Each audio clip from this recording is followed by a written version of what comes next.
where the truth once stood. A kingdom of confusion carved out of falsehood. But he walks through the ruins like a prophet reborn. A voice once in fire, a mind on is gone. The chaos watches with an all-seeing glare. Guardian of reason in a world unaware. When the overlord stalls at the edge of the frame, the faithful rise up, they already know his name. I'm here to resurrect the second coming of common sin. I come to wake the sleeping, the church will bring the fed. No slow illusions, no hollow in compare. He's here to resurrect the second coming of common sense.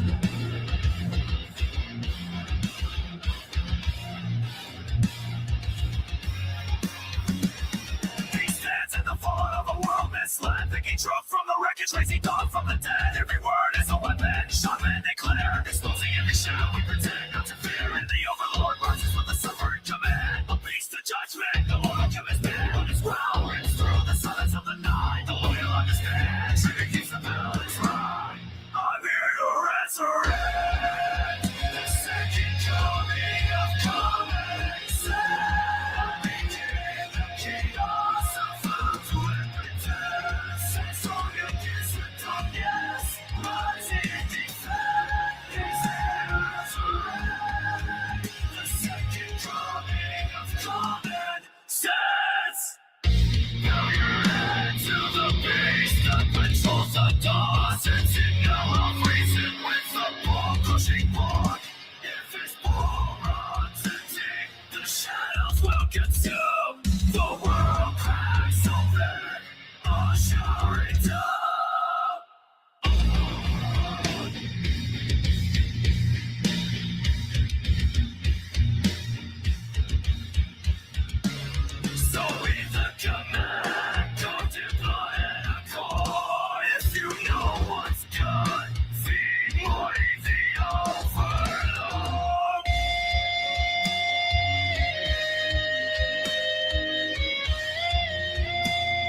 All right, welcome back to the party, everybody. This is Morty, and I am your host, Lethe, aka the Indian Jesus, here to resurrect the second coming of common sense. Everybody hit that like and subscribe. You know I would do it for you. And let's party. Welcome, welcome, welcome.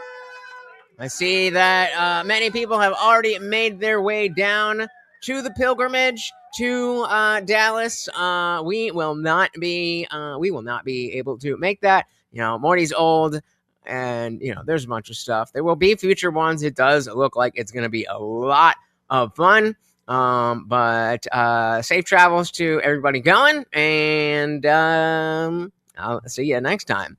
But speaking of which, we got another Noerr Prep Debate. So as you know, we have Rob Noerr debating, and he does not know who the debater is going to be. Now, of course, the thumbnail and the title gives it away a little bit, but the same person that I was debating last week about the black community, LetheWaterKai, depending on how you want to look at it, technically we tied, but you know, that is to be disputed. And it was a good debate. And so, as with Noerr Prep, that means Noerr gets no prep, and Lethe brings the prompt. I forget the exact wording, but that the Trump family and the Trump administration are the worst in modern history. And I did get a clarification that modern history goes as far back as World War II.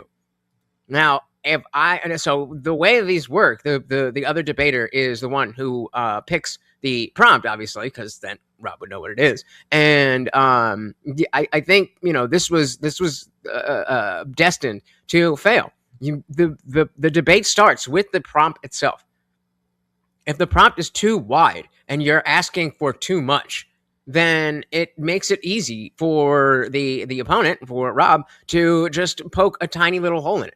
By saying Trump's family and his Trump administration, all he has to do is show, well, he's got, nice grandkids. Well, then his family's not the worst. And that's the end of the story. So you want to make something a little bit more specific. Now, I'm definitely a fan of Trump in general, but not a fan of everything Trump does. So there's a lot of things that, if I had to debate that Trump's, like, let's say I was on the other side of somebody saying that Trump, wait, I already was. Who was that? Who was that? I debated somebody who, I think it was Teriak, who said that what is that? Leave me alone. Leave me alone. He said that Trump was the greatest president in U.S. history. And I was like, all right, let's relax there. And all I had to do was find one president that is arguably better, and I won, which of course I did. Shout out to Chad GPT. Welcome to the party. The next one's like let me get the chat up there. Next one's like a Boy Scout stealing a candy bar compared to Trump's antics. Indeed. And so then, the other side of that, if you're going to say his family, then, you could make the argument that, oh, Don Jr. is making money from this and Jared Kushner's making money from that. And excuse me. And, all that stuff. But then, you have to talk about the administration as well. And so I think that was the first big, undeniable mistake, too broad of a prompt. Shout out to Wicked Dream. Welcome to the party, sir. Very good to see. I have a feeling that you're going to get triggered by this one. I have a feeling. But don't worry, we will walk through it. As always, the point of breaking down these debates is not just to laugh at people we don't agree with or, glaze people that we do. But it's about how to better speak to the people that we are debating, even if we're not debating, even if we're just having a discussion and things get a little bit heated. We want to be able to navigate that in such a way that you can be heard and you feel like the other person is being heard so that they're not so combative. We just had a panel the other night and there's a lot of crosstalk and overtalk, and it's difficult. It's difficult to know when to jump in and when to not. We moved the party over to Discord after the stream ended. And, I basically had to conduct everybody at first because, especially with a newer group of people, it takes some time to find your rhythm and see, like, oh, when do we go? And so you notice a lot of the people who have been in Discord before were a lot better at finding that spot. And a lot of the new people were like, up. It's a dance. And you want to get better at it? This is where to tell you. I will not claim to be the best debater in the world, but I definitely can see the lines of the matrix in the debate. Don Jr., the wannabe Ernest Hemingway. Oh, don't do Don Jr. like that. What a wannabe. All right, let's dive right in. As always, guys, if you cannot hear the video, please do let me know. Noerr Prep. All right, everybody, welcome to Noerr Prep Debates. For anyone new here, this is a live no prep debate format built around one simple concept. All right, Rob is coming into this debate completely blind. He does not know the topic. He does not know who is debating until it is revealed live. All right, but the mystery debater does. They've had time to prepare, build arguments, gather their sources, and come in completely ready. All right, so once the redactions drop, there's no pause, no prep time, no warm up for Rob. The debate begins immediately. So here's how it works. We're going to roll the Who's That Debater reveal clip, bring our mystery debater onto the screen. They'll briefly introduce themselves, they'll state the prompt, and then go straight into a 10-minute opening statement. After that, Rob will give his own 10-minute opening statement, completely off the cuff. Then we're going to move into moderated open floor discussion. This is going to aim for around 2 hours of total run time. But if both debaters want to continue after that, we're going to let it keep going. And once both sides are ready, we'll move into 5-minute closing statements. We do have a little bit of audience interaction built in. Any of the super chats and Rumble rants under $20 and under $20 will be highlighted, but those will be read by me at the end of the stream. 20 and up may be read live during the natural pauses in the debate, and obviously they have to pertain to the debate. If you just telling us how many toes you have, I'm not going to read it. And 50 and up will become a forced question. Obviously, it has to be to the debate, but if you send in 50 or up, both debaters are expected to address the question before we move on. God damn, shout out to SpeakeaZy. He's always adding different layers to the game. And, he's doing his IRL verbal combat this Friday. And, I'm mad that I'm missing it. But the man just knows how to do this shit. Shout out to Glow and Dark. Welcome to the party. And yeah, just adding all these aspects where you as the audience, as the viewers, get to be part of it. He's always adding ways to do that. So I definitely suggest that you guys go and subscribe over there. Everybody is linked in the description. And it's a little bit more fun when you're here and you don't actually already know who the debater is. A great platform. Definitely check them out. We got a sister. Welcome to the party. Another Noerr Prep Debate. If it pertains to the debate, though. All right. So just so you know. And then if time and energy allow after closings for both debaters, we may do some super chat Q&A if they are both up for it. So that's the format. There's no safety nets here, no excuses. All right. It's preparation versus instinct. And let's bring up our mystery debater.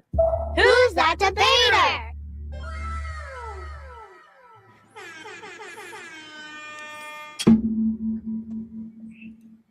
Come on, brother. What are we doing? Lethe, are you there? He's intimidated. He's afraid to speak. There he is.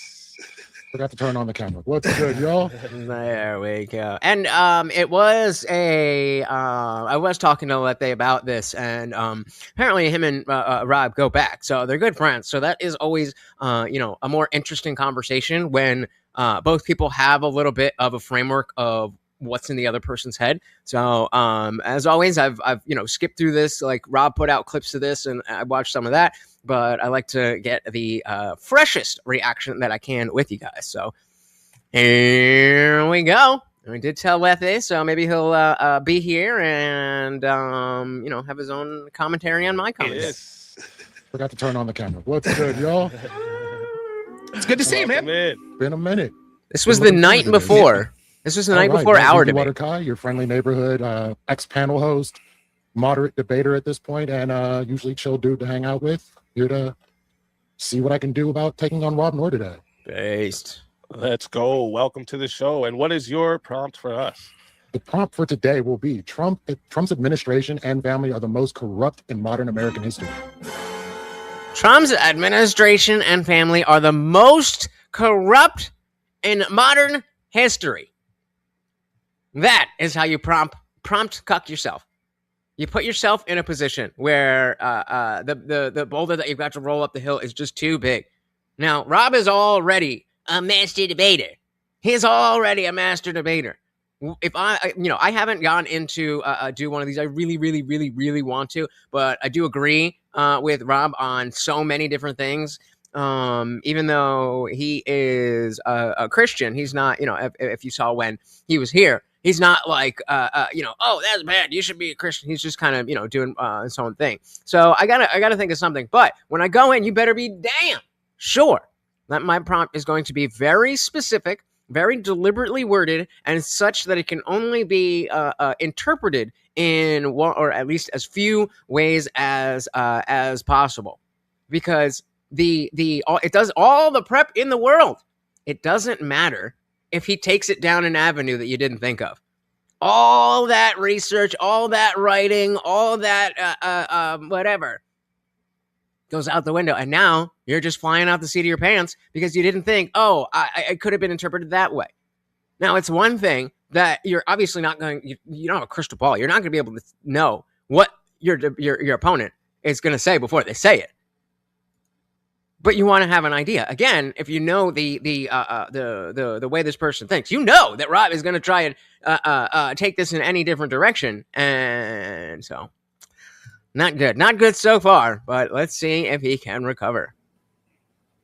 All right, thank you for that. And if you want to get right into your opening statement, I'll let you know when you're a minute away from 10 minutes if you get to that strike? far.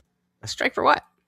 They love giving those, yeah, right. They love giving those strikes. Wait, Big Mouth strikes like you were watching Big Mouth on your channel?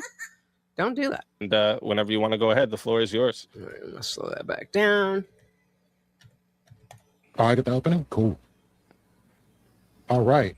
Yeah, you can't respond if you don't know what Political you're saying. corruption is the abuse of entrusted power by government officials, politicians, or civil servants. So actually, but I want to run this back. I want you guys to give some commentary on what is good or bad about this opening statement. I talk about it all the time, and so I want to see if you guys can start pointing it out.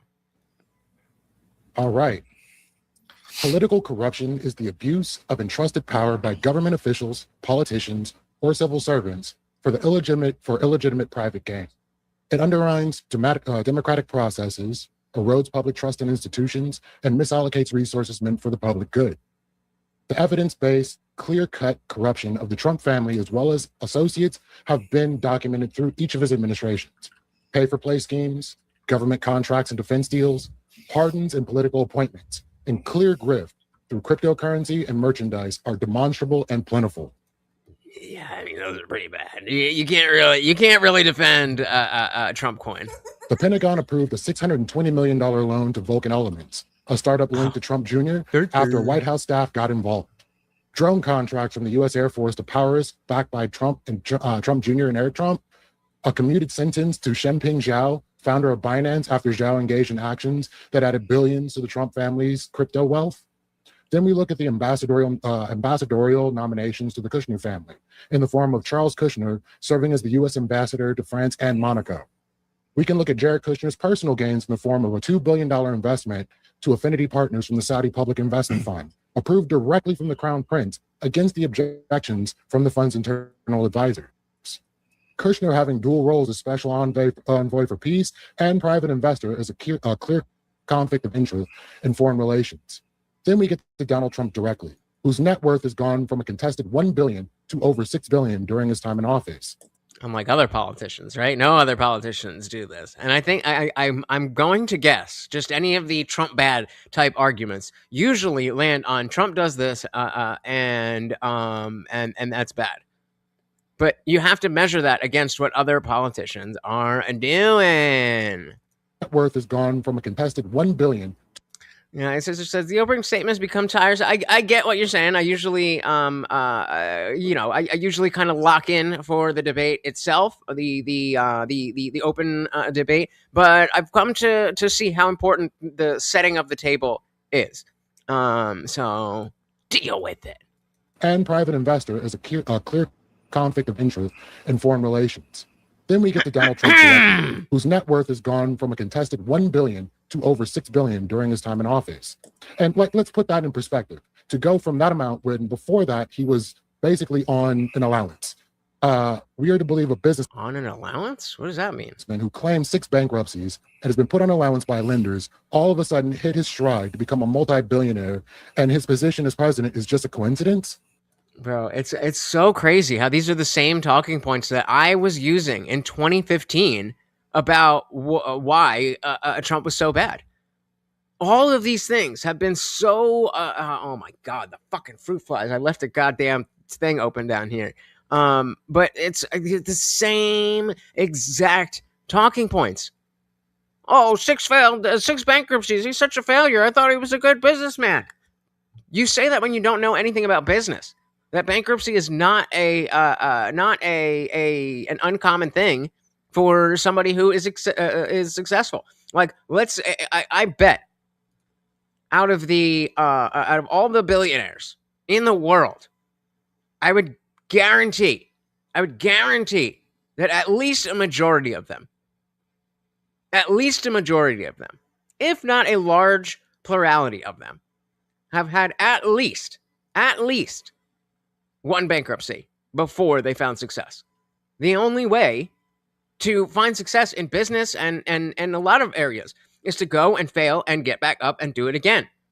There's a lot of things that even in growing a YouTube channel, there's a lot so far. We just passed 5,000 subs, and so many things I've tried to do that didn't work, and it failed. And so I tried something else. I had a completely different brand and a completely different thing before we did the Indian Jesus. Does that mean that I'm not a good streamer or a good debater or a good at breaking down debates because I have a failed podcast? Or two failed podcasts, actually. Yeah, exactly. Sometimes bankruptcy is cheaper and easier to start over. And it's crazy to me that this is that again, it's the same talking point that I was saying over a decade ago. Over a decade. And what does bankruptcy have to do with corruption anyway? My goodness. Businessman who claimed 6 bankruptcies and has been put on allowance by lenders, all of a sudden hit his stride to become a multi-billionaire, and his position as president is just a coincidence? It couldn't possibly be from things like charging the Secret Service to stay in Mar-a-Lago, grifting with crypto to the tune of over $1 billion, which has lost investors a total of $3.8 billion to date. It couldn't be the hundreds of millions of dollars he's made from World Liberty Financial, which was co-founded by Trump and his sons. It definitely couldn't be the $21,000 security stock trades made personally by Trump in his first year back in office. Some made just before big announcements like tariffs, military strikes, and other situations going on in the world have been announced. They're so annoying. I don't know if you can see this from here. Actually, I don't want to show that. It's dusty over there. But I have one of those things where it's like a UV light that attracts them in and then they stick to it. Yeah, I fucking hate them. I'm fucking hate them. And like I'm sitting here with my drink in an open mug. It's like, leave me alone, leave me alone. I'm not even like it's not even like the germs. Like at least go attack the can that I'm not looking at. You know what I mean? Putting this on my face. Personally by Trump in his first year back in office. Some made just before big announcements like tariffs, military strikes, and other situations going on in the world have been announced. It couldn't be from the millions of dollars people have donated to Trump's PAC to gain an audience with Trump personally and gain pardons and preferential treatment and contracts. If I were to elaborate more on the myriad cases of corruption, this statement would have to be at least an hour long. So establishing there, if I was going to do that, that would be an hour long. To me, that's like a light bulb going off. All right, I want to hone in on that because you said you could go an hour long. Can you really? Can you really? And maybe that's just a throwaway statement for the opening statement. Fair enough. But everything you say, this is why you've got to be extremely deliberate with your words. 2 weeks ago, Senator Chris Murphy outlined 500 days of corruption, and it took around 30 minutes to do so. And this only covers the current administration. He did another video, I want to say about a year ago, cataloging the first administration, which took about a half hour. Be nice. When analyzing this debate, please keep in mind the preferential conditions. Would we rather have $9.2 trillion in debt with 11 million jobs created by Barack Obama with $70 million in personal wealth? $8.4 trillion in debt with 15.4 million jobs created by Joe Biden with $10 million of personal wealth. Well, keep in mind, Joe Biden was a 50-year-long social servant. He served for 50 years and only came out with $10 million, or $11.2 trillion in debt with negative 2 million jobs created by Donald Trump, with raising his net worth from $1 billion to $6 billion, gained by corruption. Well, you don't have to watch. I'm sorry. There's no Jesus, comparison to be made here. No other presidency and family is more demonstrably corrupt in modern American history. I am open to my opponent giving me an example of anything comparable in good faith. And with that, I end my time. There you go. And so, as far as opening statements, I think he did a good job at setting the table is a good way to talk about your opening statement. That's you setting the table for the meal that you're going to have as the debate. And so we always talk about a little bit of entertainment factor. We could have, you know, we could have gotten a little bit more entertainment value in that. But the important things are defining your terms. I forget exactly which term but he started with the definition. Totally cool. Again, I disagree with the claims that he's making, but he made them pretty clear. He established why he thinks not only that his family is corrupt, but why his administration is corrupt. So I'd say, you know, 6.5 out of 10 on the opening statement. I'll give it a 7. I think it's you know, the prompt itself again weighs down the whole thing, so I'll give it a 7. His brain was mush though. Biden, yeah. Well, that's probably why he was broke. Oh, man. I know. All right. You're muted, I believe. It is a speakeasy stream. Yep. I do it all the time. Speakeasy stream without me doing that at least once. The dog came up out of nowhere. She shocked me. So I muted so she wouldn't bark.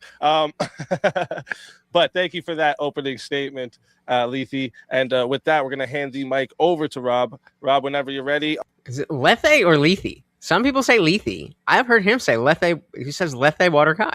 I'll start my timer up with your voice, and I'll let you know when you're a minute away from 10 minutes. All right. Is it all right if I call you Kai or Lethe? What do you prefer? Whatever's good for you. Okay, I'll go with Kai. Works. That's one syllable. I'm lazy. That's easier. Thank you, Kai, for being here. Thanks for SpeakeaZy for hosting this. Incredible topic. Finally, it's a political topic on someone that's on the other side of me. So I very much appreciate it. I think it's going to be a lot of fun. To start with, there's a couple terms that we're going to have to hash out, and I don't think there'll be a lot of disagreement here. But the idea of corruption, I think, is going to be very important. And there's a lot of what you said in your definition, which was basically abuse of power for illegitimate private gain. Well, I think that the devil's going to be in the details of what we mean by private gain there, because I would conclude that even if there is personal financial gain and we thought it was illegitimate or questionable, that level of corruption wouldn't be as bad as obtaining political power and personal power outside the scope of just financial gain. For example, your bank account may not go up very much, but if all of a sudden you get to call the shots on what specific laws are to enrich your friends and enrich your donors, that would still be a form of corruption. It's not just about the dollar amount, particularly in a world where we could see the inflation that we have and the currency being printed. So to say, oh, we label this ill-gotten gain at 1.1 billion, so therefore that's worse than this guy that, 40 years ago was 1 billion. I don't think that's the way to look at it. So already reframing the entire thing, like, okay, I see what you're saying, but it only applies to the prompt in so many ways. And so by redefining it, then you open up the door and go down one of those avenues that he wasn't prepared for. I think instead what we should look or you hope he wasn't prepared at is the overall corrupt system we have and how that corrupt system has sought to focus on outsiders, in particular Donald Trump, and keeping him from power. That system as a whole is far more corrupt than anything that's even alleged here, even if I accepted every single thing Kai said, which I don't, which would be an example of corruption from Trump.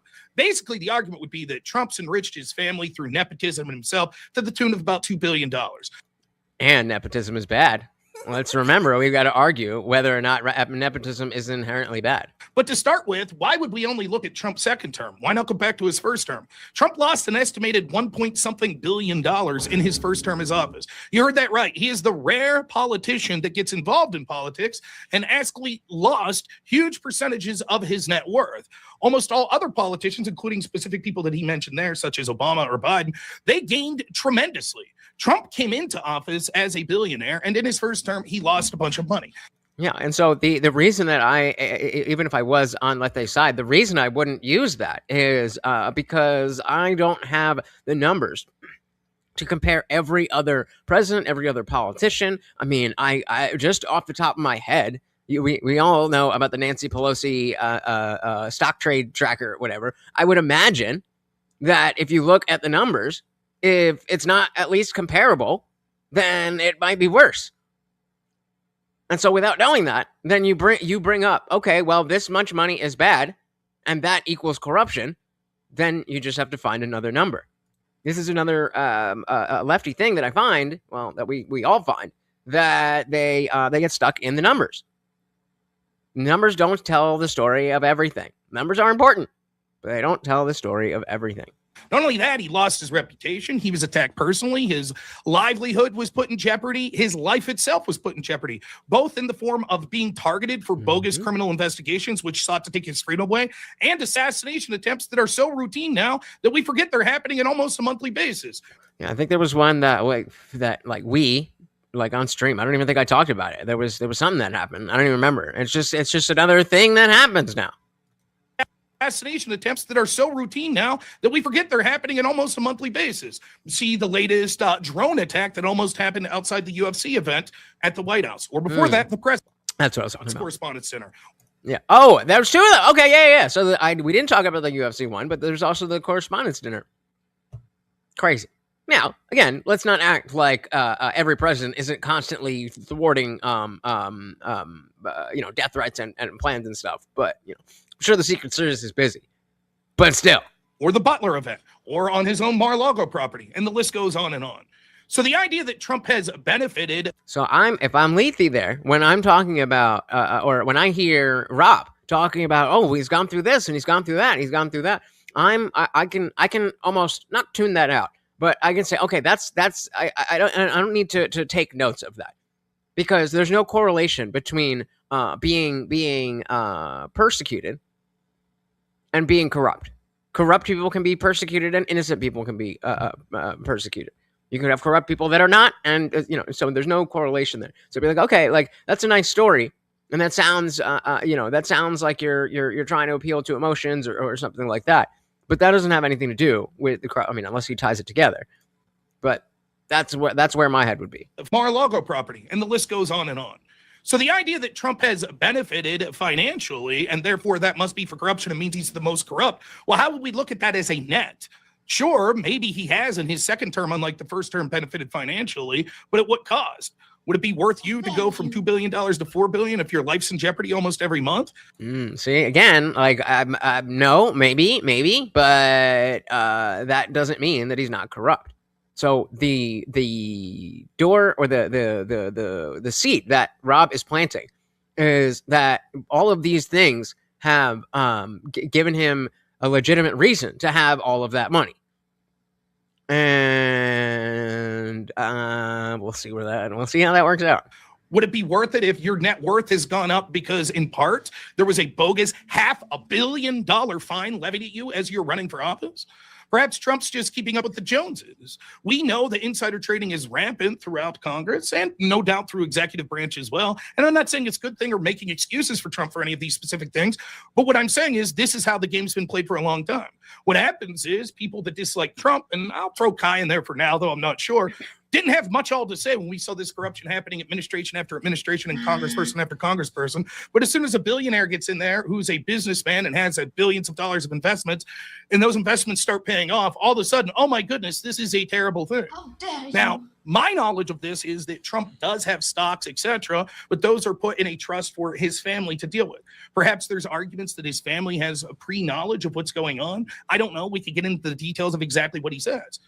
And that thing in general about like insider trading and where you draw the line, we have to understand that there's not going to be a clear line of people that don't know anything versus the people that know the things. There might be people who have inside information in one aspect that helps them decide, I'm going to put money in here, I'm going to sell that or whatever. But that can't be, that in itself can't be insider trading. And so when you scale that up, I don't really love the idea of like, oh, it's my family's trust. He knows what's good. But that's what everybody does. And this is a comparative thing, saying he's worse than every other administration and family in modern history. That means he's worse than the Manson family. Shout out to equality and deference because vagina. Over on Rumble, welcome to the party. Said, liked, and shared. Thank you so very, very much. You guys know that stuff is free. It's easy. It just takes a second and helps out the channel so very, very much. It does not even matter if you think anybody is going to click on the link. Just by telling the platform you want more people to see it, they will show it to more people. Welcome to the party.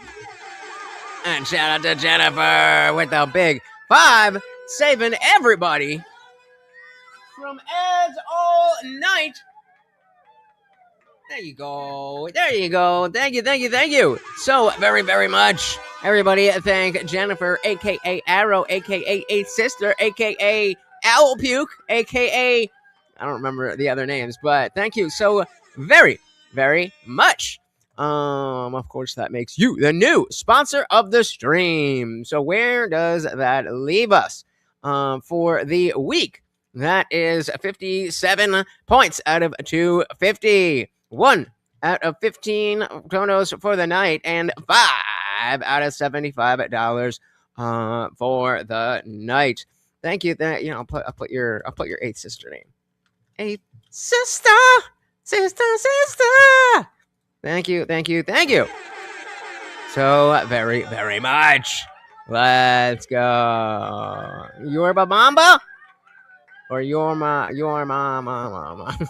Thank you, thank you, thank you. Quality said, Cue Ball versus Discount Ron Jeremy. Who will win? That's a good one. That's a good one. Welcome, welcome, welcome. Let's dive back in. So far, we've gotten the opening statement from LetheWaterKai or LetheWaterKai or whatever the fuck you want to say, from Lethe, who is defending the prompt. Trump's administration and family are the most corrupt in modern history.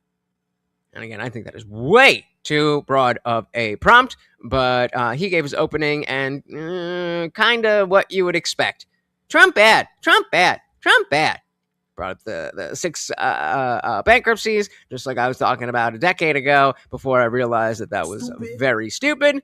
And now we've got Rob kind of bringing in that how are we defining this corruption? What does this mean? What does that mean? Are we comparing it to other politicians who are doing the same kind of thing? That's about where we at. Pre-knowledge of what's going on. I don't know. We could get into the details of exactly what he says. But it seems evident that if it was occurring in the first administration, didn't really benefit Trump, as it seems as if he lost money during his term. In addition to that, questions of nepotism, although could be something worth pointing out, many people think Kushner's done a tremendous job. I personally don't like the guy, but there are people that think he's qualified, including in sort of establishment Republican and Democratic circles. There's been vast amounts of nepotism, even more corrupt, because they were off the books with previous administrations. For example, during the Obama administration. Yeah, so then again, you have a notion of nepotism. Okay, well, if you're saying the nepotism is the reason that the family and or the administration is the worst, then you have to you have to then show that no other family and no other administration employs nepotism to the degree that Trump does. Maybe, I don't know, maybe. Corrupt because they were off the books with previous administrations. For example, during the Obama administration, the bag man for the point person in Ukraine was Hunter Biden, who stood to make hundreds of thousands of dollars a month, basically working with corrupt foreign oligarchs from Russia or that were favorable to Russia. Not my words. That's Biden himself, his words. Then we had $1.1 billion of your tax dollars forced in a quid pro quo to fire the prosecutor that was looking into Biden's son.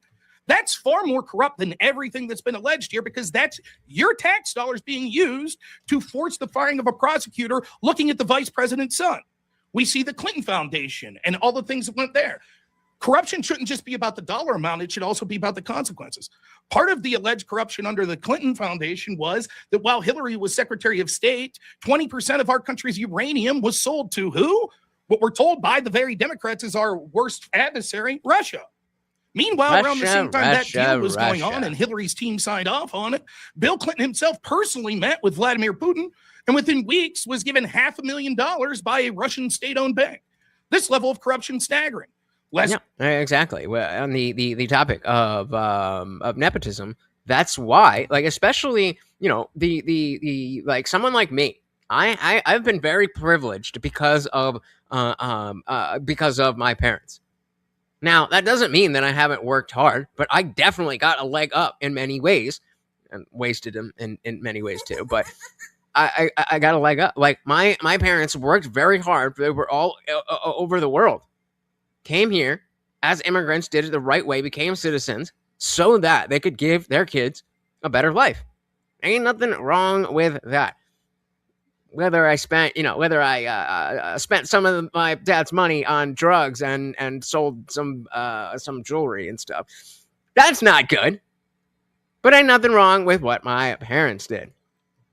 Quality said, Kushner has been great for Israel.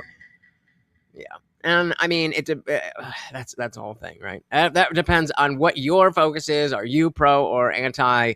And let's leave it there. But even if you think that, again, going back to the prompt, does that make him the worst family and administration in modern history? That's a crazy prompt. $1 million by a Russian state-owned bank. This level of corruption staggering. Lest we forget Hunter Biden's artwork and how that just seemed to dry up as soon as he was no longer his family wasn't in political power, or Jim Biden and the connections, or how they are working with the spy chief of China. The list is nearly endless with these things. With Trump, some of the things they talk about are things like this. Well, what about It's all you need. Maybe it's all you need. his crypto schemes? And I think that we'll see from Kai that that's where they're going to claim the majority of the money came from. I'm not a big fan of crypto coins, etc., but it's hard to say that that's just corrupt. These were people that willingly got into that game and bought those meme coins, and it turns out that Trump's crypto investment there and other places seemed to gain. But it isn't exactly as a rug pull as other ones that we've seen. If you didn't like it, then you shouldn't have invested in it. I don't like it. I criticized it at the time, but I think that that's hardly... It's nowhere near as bad as, say, having the FBI spy on your political opponent using illegal FISA warrants, or trumping up charges such as campaign finance expenditures to creating new laws to make it go beyond the statute of limitations so that you can charge your opponent with 47 felonies to keep them off the ballot, or having the Colorado court claiming that Trump engaged in an insurrection in order to keep him off the ballot there, or having a special counsel in Jack Smith communicating with the Biden White House, mishandling classified evidence as they tried to charge Trump with mishandling classified evidence, or piercing attorney-client privilege to go after all of Trump's attorneys, thereby setting the precedent that if you are a right-wing attorney and work with right-wingers, that you will be disbarred and have all this stuff occur to you. Cooking. And so as I was talking about the just because he's making money or losing money or just because scratch that. Just because he's been persecuted doesn't mean that he's not corrupt. Now we're getting into the aspects of, well, what is that comparison? What does that comparison actually look like? Biden was so pitiable. Maybe if he didn't ruin so many lives, but I don't. What do you mean? Say more on that. Say more. What exactly do you mean? Just that he's just that old and pathetic? Nah. You're ruining lives, and you knew what you're doing at least when you started. Attorney and work with right wingers, that you will be disbarred and have all this stuff occur to you. And the list goes on and on. Instead, we're going to have the party that cheers for billions of dollars going to corrupt Somalians that come on these like visas that they're allowed to stay here or temporary protected status, etc. Billions of dollars there. We're going to allow them to say, oh, but Trump's been personally enriched. Is not that a form of corruption? Damn. The GAO estimates, I believe, that it's something like $400 billion a year that's wasted in fraud and corruption. Trump's team's trying, regardless of what you think, to do something about this spending, critical of USAID and stopping the spending there, having Doge. I was going to say, and when does he not? But that sounds like a fat joke. And I just meant he's always on point. Do something about this spending, critical of USAID and stopping the spending there, having Doge going after it. And all of the people that shout the loudest that Trump's corrupt, almost universally, they're against those attempts at looking into corruption and wasteful spending.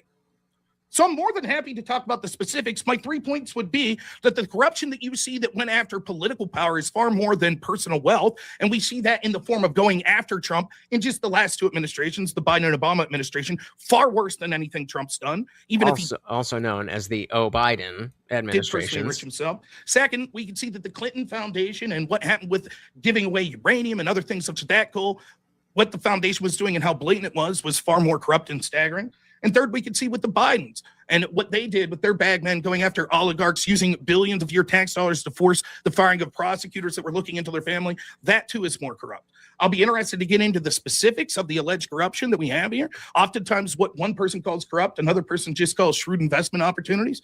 But I'll be far from the person that says that Trump's without guilt.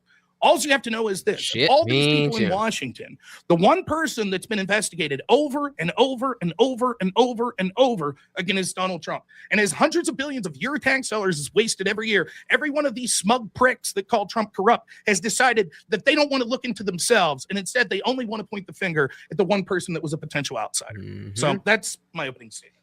There you go. There you go. And so, again, judging that, I'm going to give that a strong 9.5 out of 10. The only half point that I'm taking away is the entertainment value. One joke, and it would have been a perfect 10. But other than that, just laying down the law.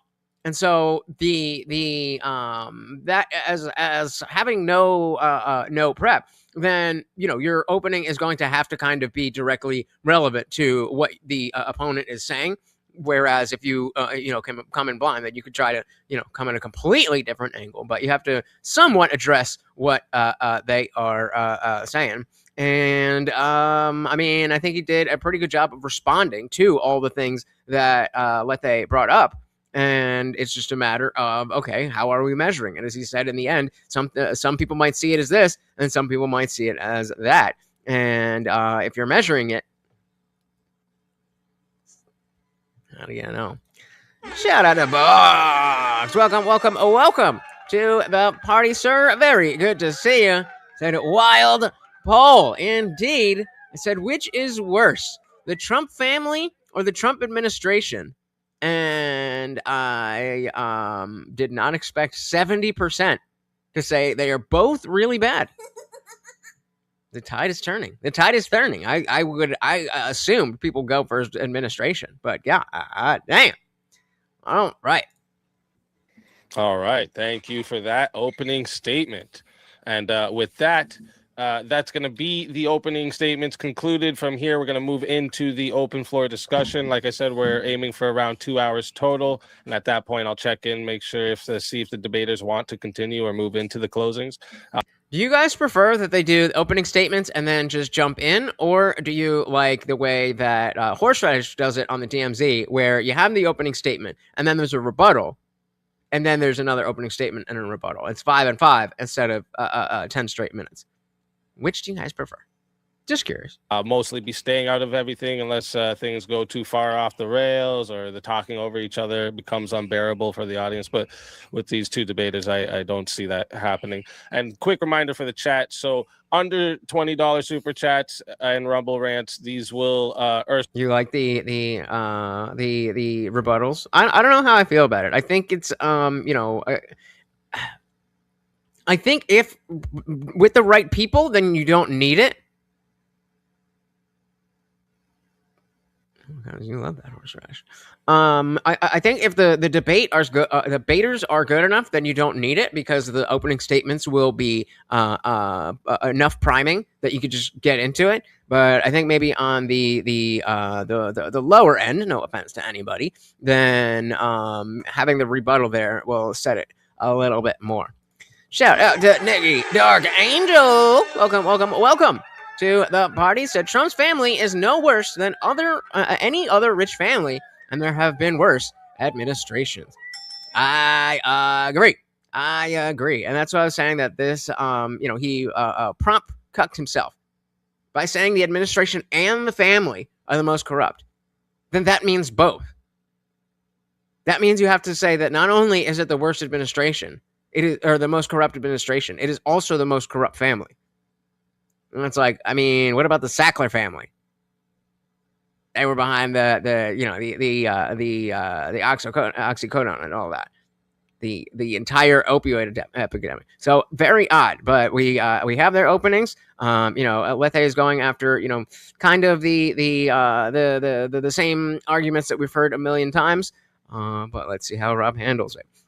And as he did tell me, him and Rob go back. They're friends. So I always think it's a little bit more interesting when the debaters are a little bit more familiar with each other. So let's see. Block said Trump is not unusual, but the numbers are for sure bigger with Trump. Well, we about to find out. All these will be read by me at the end of the stream, but they will be highlighted throughout the stream. 20 and up may be read during natural pauses between the debaters if they pertain to the topic at hand or the. Claudia said the Trump administration is easily because the Trump family hasn't started a fucking war. That's what I was expecting to see. That's what I was expecting to see. We have 70% saying they're both really bad, and 20% saying the family. There's 2 people saying the family, 1 person saying the administration, and 7 of you saying they're both really bad.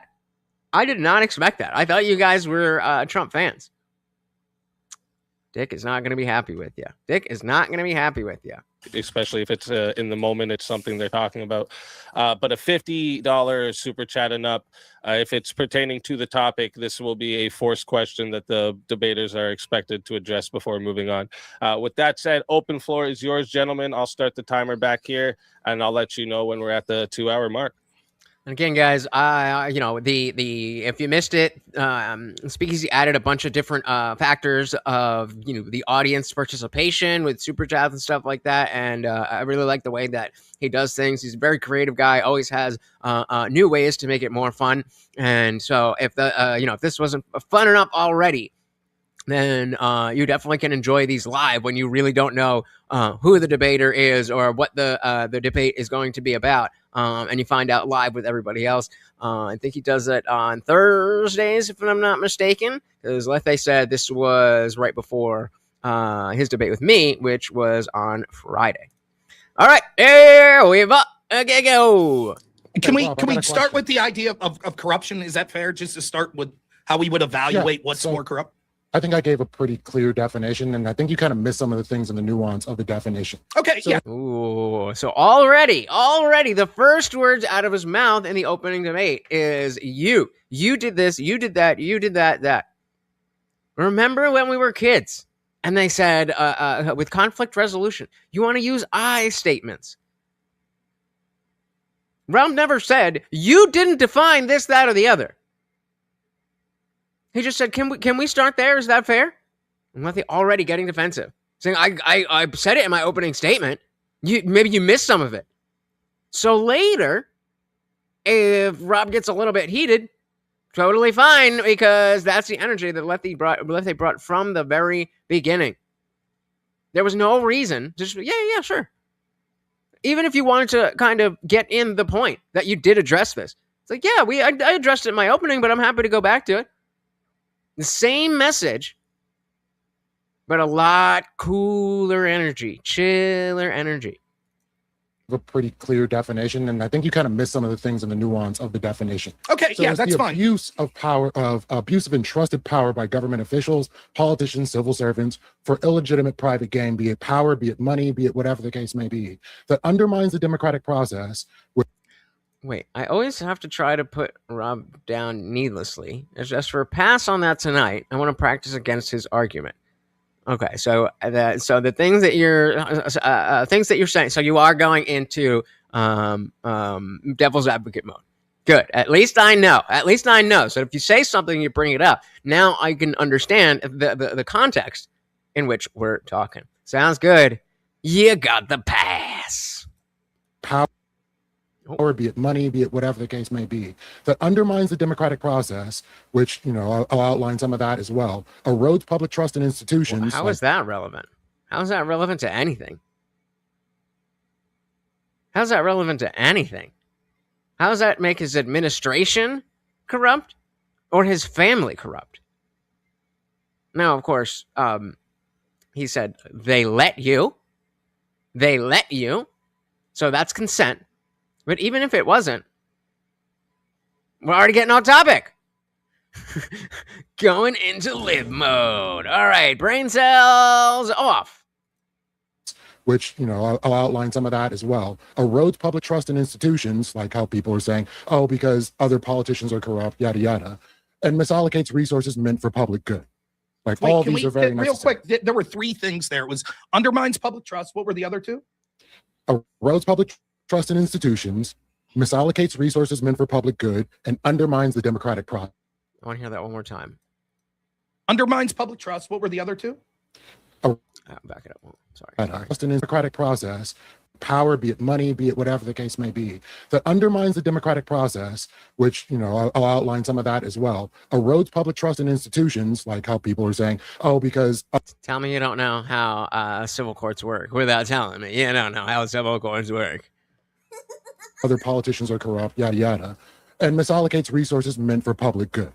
Like, all these are very necessary. Real quick, there were three things there. It was undermines public trust. What were the other two?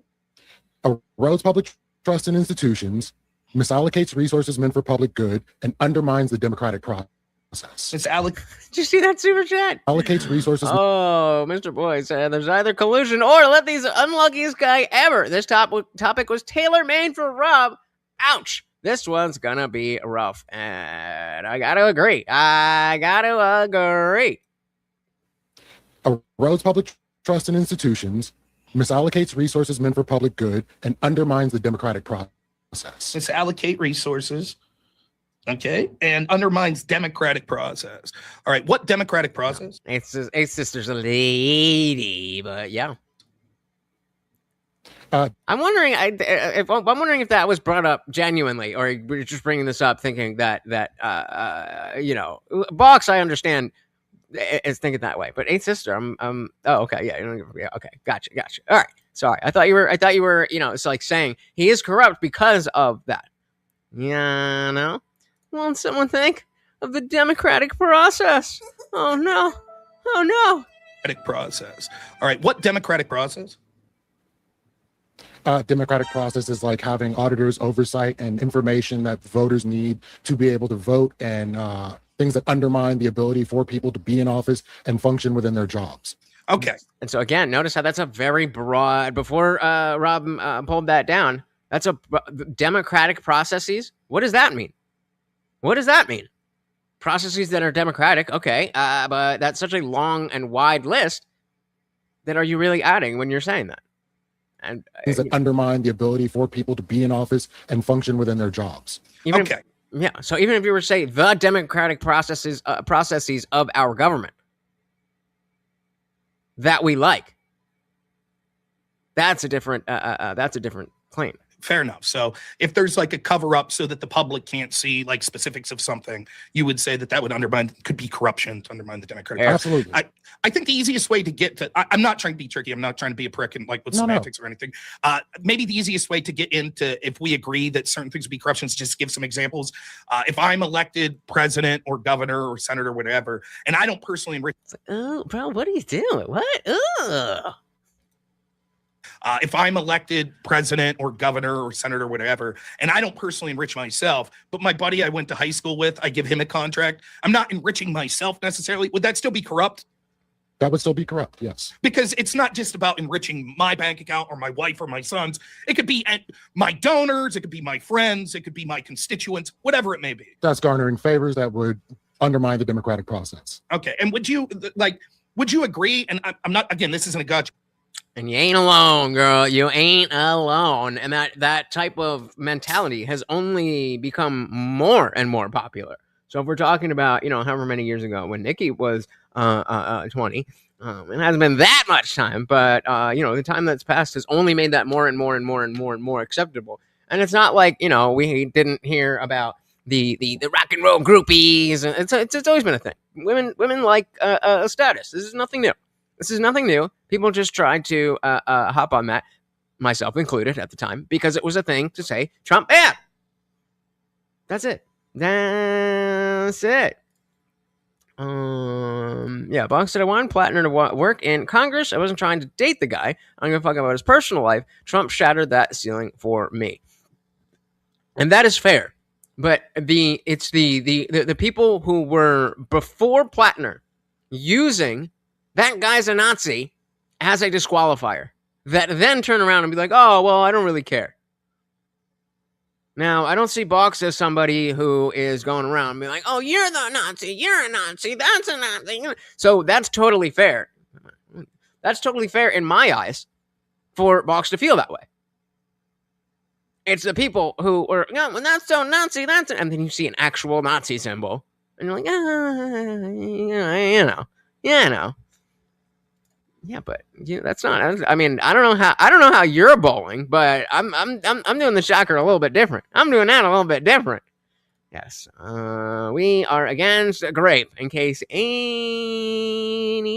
thought so, Plattner should have stayed in. Well, I mean, I was just looking for. Oh, okay. So let me do this so that I don't forget. Tim Dillon. I'm gonna open that. And then what did you just say? Plattner should have stayed in. Fuck, what was I thinking of? Damn it. Plattner should have stayed in. Plattner. Oh. I know what I'm looking for. Give me a second. There we go. So the Democrats held a debate to find replacement for Graham Plattner. It is the most hilarious debate I've ever seen. For the next 2 hours, you're going to hear from 8 candidates, each of whom hopes to... Take 2. So the Democrats held a debate to find a replacement for Graham Plattner. It is the most hilarious debate I have ever seen. For the next... I'm sure you guys have seen some clips of this, but the fact that this is where they're at means that this constituency was never going to get anybody good. Because compared to this, I understand why people would be like, let's just put the Nazi grapers back in there. Next 2 hours, you're going to hear from 8 candidates, each of whom hopes to be Maine's Democratic nominee for the United States Senate. When I first saw this, I thought, this cannot be real. This has to be a comedy sketch. You would have to train to be this bad. Yeah, shout out to Anna Nicole Smith. Anna Nicole. Yo. We got to poll this. Cannot be real. This has to be a comedy sketch. You would have to train to be this bad. I threw Donald Trump off the ballot on January 6th. And then when Donald Trump came for your voter data, I said, hell no, go jump in the Gulf of Maine. The Gulf of Maine? Hell no. But yeah, we got Anna. Like, are we really trying to... Well, I was just saying love. R.I.P. R.I.P. Rockin' with the Shaka. Yep. So bad, I felt shame. He clearly was not. I mean, he was not a normal dude. If he's breaking into people's houses and graping them, then I don't know what your version of normal is, but that is absolutely not normal. And like, let's say the E. Jean Carroll thing was something serious that actually happened. I definitely would be off the Trump train. Like, what are we talking about? I'm pretty sure she overdosed. No? R.I.P. Shout out to Dick Johnson. Welcome to the party. I did not think the poll was going to go this way. But I'm sorry that it did. One of the worst grapists in Canada was a military guy. Oh, it's a very common thing in the military. That's let's ask, okay. What are the rates of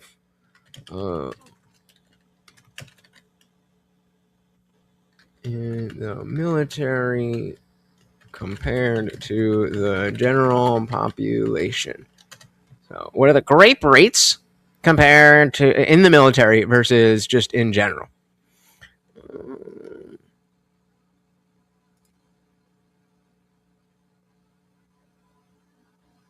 Well, I'm not convicting him of anything. I'm saying it looks like all that shit really happened. If it didn't, then okay, then he can run again. But at this point, because of the story, because we don't know, because it could be true, how can we say that?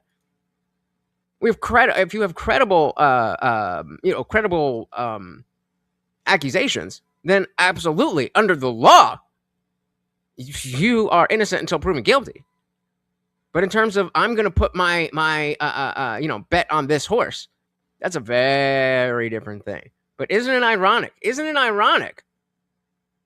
how you are willing to say that Trump is bad because of E. Jean Carroll, who got a civil trial, but you're willing to look past the criminal charges of Plattner. They tell him no, stop, but they tell me no, don't stop. What is that? What is that from? Is that I forget what it is, but that's a good one. That's a good one. Box, I think the charges against him are either overblown or made up entirely. He never had his day in court. If that was the case, then I don't think he would have dropped out so precipitously. I think that there was enough behind him, enough support behind him to say, we're going to fight. This is absolutely not true. But, he went out. I told you he was going to be mad. I told you. We'll bring that over here. And let's see. So compared to the general, so what are the rates of grape in the military compared to the general population? Depends on what you mean by rates. I mean, like, how many times does it happen? There isn't a single apples-to-apples statistic because the military and civilian population are measured differently. The best comparison comes from an annual victimization surveys. Here's the general comparison. So active duty military women 6.8%. Civilian is 1 to 3% per year. So it gets potentially higher for active duty military men than civilian women. So yeah, there's a lot of that shit in the military. Oh my goodness. Shout out to Box with the big 5. Thank you. So very, very much. Did we hit the goal? Come on, man. Did you get it before the timer? Hey, all right, I gotta do 10 push-ups right now. Let's read, what does this say here? Box says, Plattner's accuser went to Politico, not the cops, 6 years late on a 20-year statute of limitations charge. He was forced out by the swamp. It's obvious. Well, now somebody is starting to understand how the game works, eh? How the game works. So, all right, let's do this and that and that and that and that. I'm gonna set this now so I don't forget it.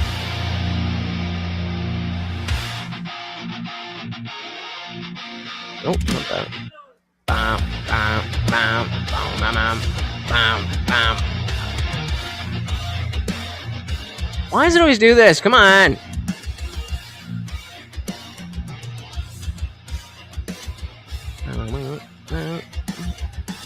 Shadows gather where the truth once stood. A kingdom of confusion carved out of falsehood. Body walks through the ruins like a prophet reborn. A voice wants to fire, a mind joined is gone. The chaos watches with an All right, make sure you're on live chat. All right. And push up right now. Oh, boy. Gang, here we go. Let's go.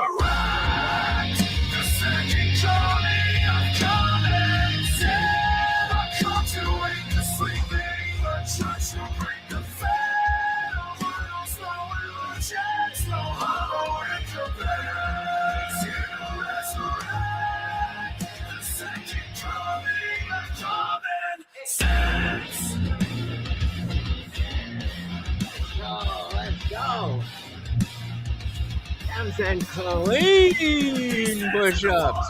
Them clean push-ups. Deep. It's a deep burn. It is a deep burn. Thank you. So very, very much. Did you guys see that? Did you guys see that Asmongold stole my thing? Side quest on a side quest on a side quest. All right, hold on. It was definitely.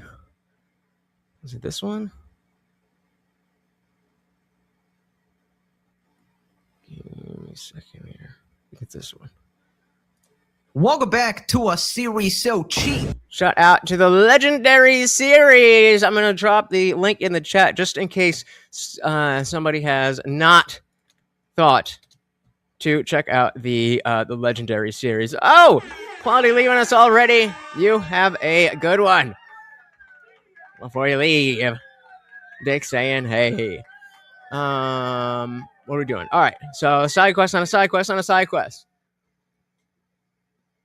Give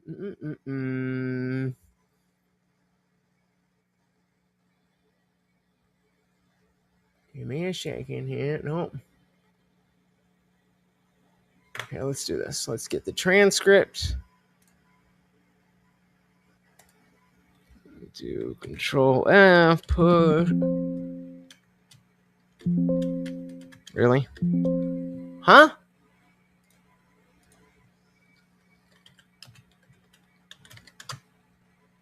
Yo, maybe this is the wrong one. This is starting to not be worth it. Okay, one more try. One more try. Let's go to the previous one. Welcome back to...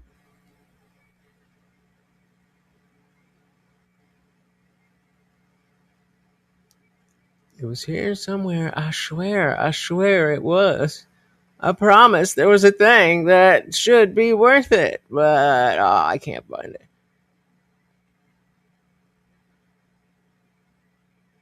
I can't find it, but Asmongold was doing push-ups on this stream. That was the thing. That was the thing. All right, where were we at? Let's see what you guys are saying. Hey, sister said, you're all potential Cabbage Patch Kids in a dryer if I get you alone. That sounds scary. That sounds scary. And a big shout out to Box. Thank you. So do I. I can't wait until let me not say anything. Let me not say anything about that. We got Nikki saying the Twitter meltdown over a girl being in Asmon's orbit is monumentally hilarious. It is. There you go. That's why you guys should be keeping up with the Legendary series. Like I said, there's only so much time you can spend watching those, not at the Asmongold, but I mean the Hassan and all that. So you keep up this way. We got Al Puke said liked and shared. Welcome, and thank you so very, very much. Again, you guys know that's free, easy, helps out so very, very much, and it does not even matter if you think anybody is going to click on a link. Just by telling the platform you want more people to see it, they will show it to more people. Thank you. So, all right, we were talking about Plattner, and so he's out. So they got to do this. I said, hell no. Go jump in the Gulf of Maine. I fought in court to keep your data safe, and we won. So at the beginning, we have all the candidates introduce themselves and explain why they're qualified to be there. Good evening, everyone. My fellow Mainers, I didn't expect to be here. We didn't expect to be here as a state. It feels like they're reading off their notes that they scrambled together at the last minute. This special election comes down to one thing, electability. Meanwhile, Ashley Webb over here is just like, I didn't write anything down, but I'm here. Ashley Webb, what qualifications do you have to serve in the U.S. Senate?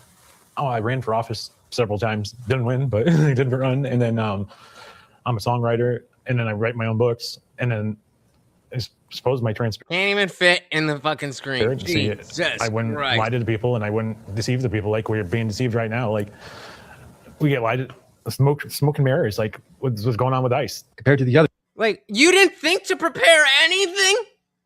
And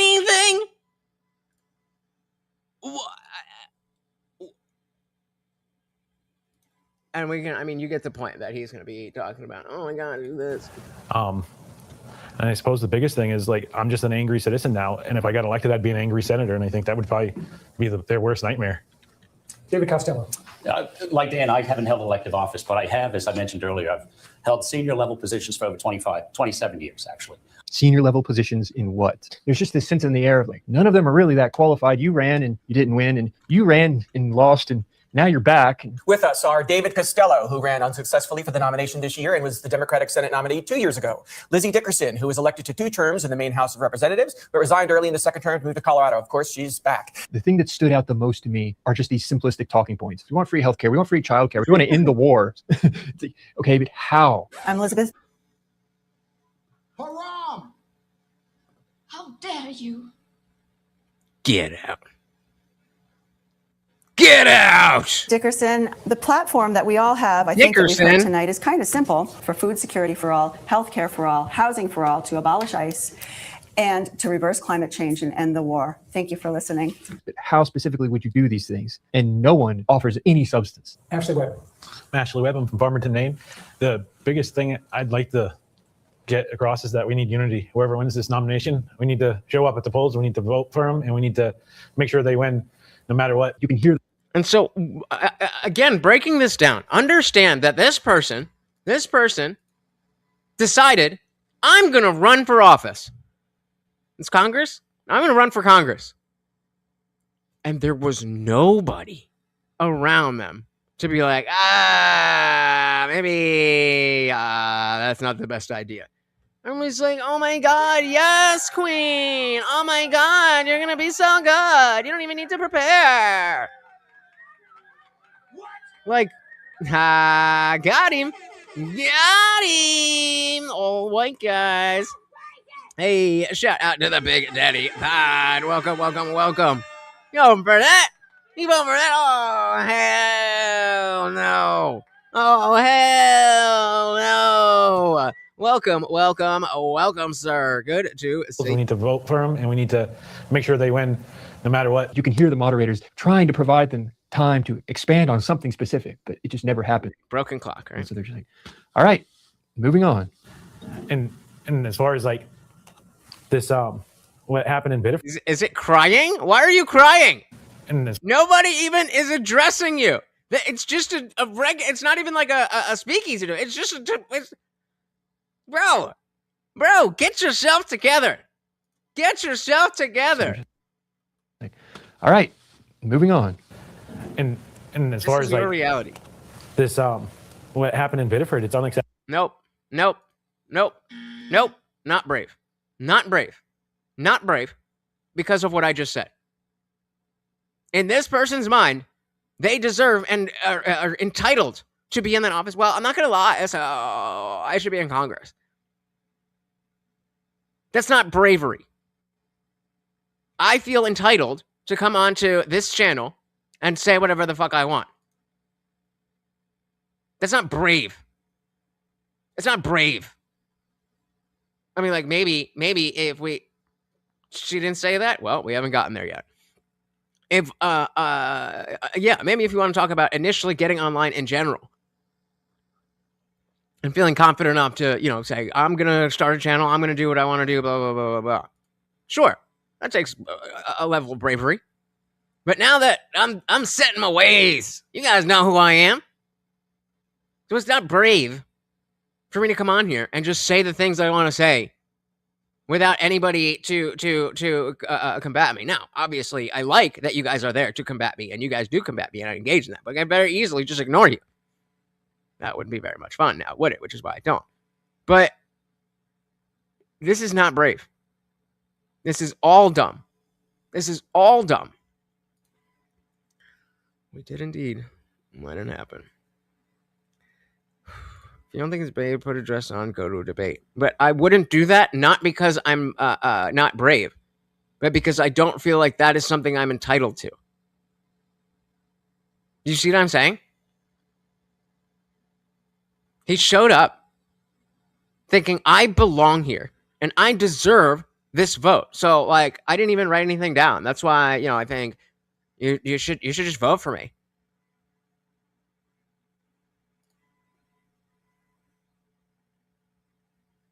It's fucking scary. It's fucking scary.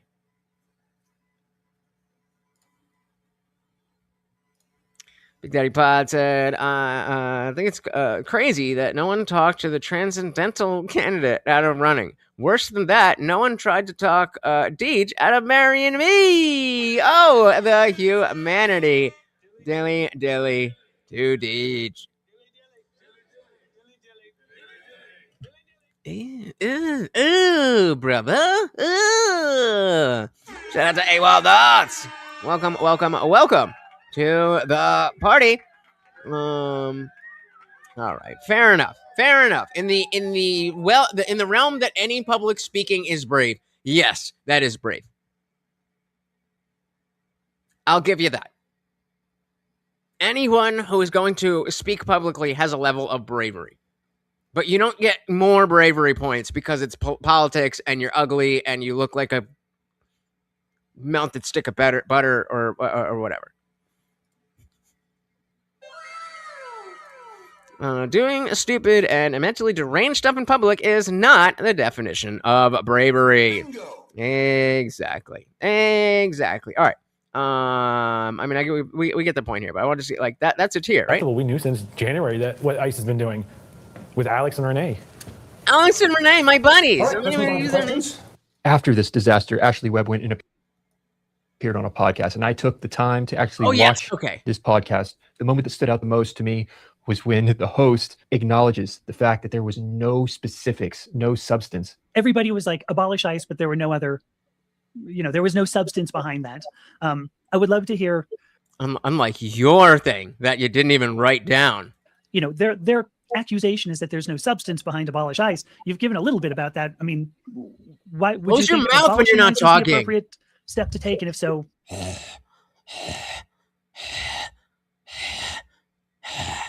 ew. Why would you think abolishing ICE is the appropriate step to take? And if so, like, why would that be? I think we need to abolish ICE. We're all here tonight because Grant Blattner withdrew from the race last week. As you know, he had a lot of plans on health care, was advocating Medicare. Oh, okay. He had the sponsor there. Do we have any more of that podcast? That was a weird cut. But yeah, exactly.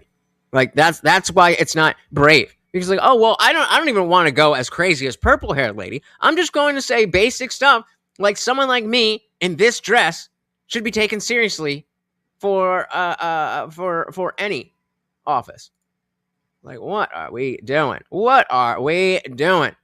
So don't let me forget. But if we get to the topic of where I agree Trump bad, then I have a good side quest for us. All right, diving back in. If you're just joining us, we have LetheWaterKai, who I debated on, was it last Friday or the week before? I don't know. Time is time. He brings the prompt that Trump's administration and family are the most corrupt in modern history versus Rob Noerr, who, of course, had no idea what was happening before this all started. We just got into the open debate. Process. Okay. And would you agree, and I'm not, again, this isn't a gotcha, would you agree it'll be difficult to maybe evaluate different forms of corruption because it's not just about a dollar amount? That could be the case. Like, for example, if I, as president, get a contract that enrich my son's $10 million, and everyone agrees it was corrupt, but you as president throw me in prison so I can never run against you, which one would be more corrupt? I think both would be pretty corrupt. I think throwing them in prison would be vastly more corrupt. Yeah, I think we agree. Well, given that, if I could win that the lawfare against Trump was corrupt, wouldn't you say that the attempt to throw your chief political rival in prison is far more corrupt than some contracts that went to your family? Yep. Well, I would need to see something showing that it was Biden that did this specifically, or somebody connected to Biden that did this specifically, and there was no crime that Donald Trump committed that got him in that position to begin with. Well, because he was still able to run. He got the felonies. He was still able to run. Well, the second part totally makes sense. I have to prove it's corrupt, right? If he actually committed these crimes, then, right, I agree with you there. That's fair. But the first part, why would I have to prove that Biden personally? Your claim was, correct me if I'm wrong, that the Trump administration and or family was the most corrupt. So why couldn't I just prove it was the Biden administration? No, by all means, that works as well. So it doesn't have to be Joe Biden himself. In fact, I could argue Joe Biden was a human vegetable, and he had people behind the scenes that were doing this. That would still be the Biden administration, correct? That would still be the Biden administration, okay. Correct. Man, fair enough. Then I think that's a good place to start. Now, I think it would be good form, though, for me to allow you to have some offense here first. And why don't you said a lot of things in your opening statement, which is perfectly fine. Let's take one. What do you think's like the biggest example that you think's the most egregious example of Trump's corruption? Let's go through it a little and see if that's the case. Oof, brilliant way. So, okay, we've got a lot. Corruption can be in many ways, and we're not only addressing the family, we are addressing the administration. So where do we start? Where do we start? Good job, Rob. This is a great way to frame the debate on your grounds using what he is putting on the table. You think's the most egregious biggest example of Trump's corruption. Let's go through it a little and see if that's the case. And so if you take the biggest example of corruption, and then you're like, it's not really that bad, then everything else is not as bad. And all you need to do is find one thing that is worse than where we're about to start. So I was going to ask, like, should a president separate public power from private profit? Yeah, I think that they should. Sure. Okay, so if people seeking, if Trump's administration was corruption prone because the presidential power remained financially entangled with his private businesses, would that be an issue? It could be. Not necessarily, but it could be. And the problem is that it's going to be difficult to know. Will you agree with this? Trump's argument against this is a blind trust. I don't have any impact on it. Like, my family's running it. Yeah, as far as I understand, he's not utilized the blind trust and has had act. No, if we could all come together with Barron Trump, just like the book. Family's running it. Yeah, as far as I understand, he's not utilized the blind trust and has had access to the money and is just not efficacious in any way. And he's so also your been argument using... is... All right, I feel a little bit better. That SpeakeaZy has to put up the chat. Say one or say two, because I don't understand it. You guys do it on your own, but then I put up a fucking poll, and you just don't answer. I don't get it. Can you explain to me why that happens? Trump has access to his investments now. Right. Okay. He's been doing stock trades. That's transparent at this point. So he has access to that money. He's making deals. He's making trades. But he's also, and this is the primary thing. I'll never tell. So he has access to that money. He's making deals. He's making trades. But he's also, and this is the primary thing, using his position and offering people to get an audience with him for money. Now, wait, let's start with the first one. Do you have any proof that he's specifically directing those trades himself? Because his argument is that's not the case. He said that it's outside people. Right? Look, he could be full of shit. I'm just saying, where's your proof? You made a statement. Okay, Trump's made a counter statement. I haven't looked into this heavily, I have to admit. So, like, where's your proof that Trump himself is directing the trades? So in the case of his actual stock trades, they tend to come before actual events happen. So when you're looking at this, he's got probably stockbrokers that work with him, things like that. He's directing these trades. He's letting them know where these trades go. So that's just, again, that you're saying that that's happening. That's the claim. Rob is asking for any proof or evidence of that claim. So your argument is just quite simply, you don't have any proof. You're just saying because there's been serendipitous gains, right? Like, for example, Trump will have stock in NVIDIA 3 days before he makes some announcement on NVIDIA. That's proof that Trump is directing those trades? For the most part, he does have some say in what his advisors do in regards to his stock trade. And so I noticed this with Lethe in my own debate. He doesn't like to answer the questions directly.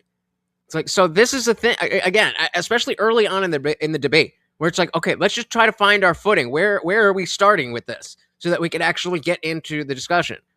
And it feels like Lethe tries to get too far ahead and block the avenue before it's paved. And if you just answer the questions, if you're confident in your position and you answer the questions, then you'll number one, you'll see what direction the other person is trying to go, and then you can address it when it comes up. But you also have the good faith of answering questions. That's such a pet peeve of mine, especially when it's given a yes or no, or if it is a clarifying question. Like, I'm trying to make sure that you think this. Right? That's what you think? Yes or no? So it's yes, but I mean, it's a little bit different there. Totally fine. Or no. I mean, that's close, but, or yes, that's exactly what I mean. All that is totally fine. But the, it's a frustration that people can't just answer direct questions. Shout out to TV Viewerski. Oh my goodness. With a big $10. Thank you. Over on PayPal. Does it say anything? I can't see if it says anything, but TV said, hail Morty. Thank you.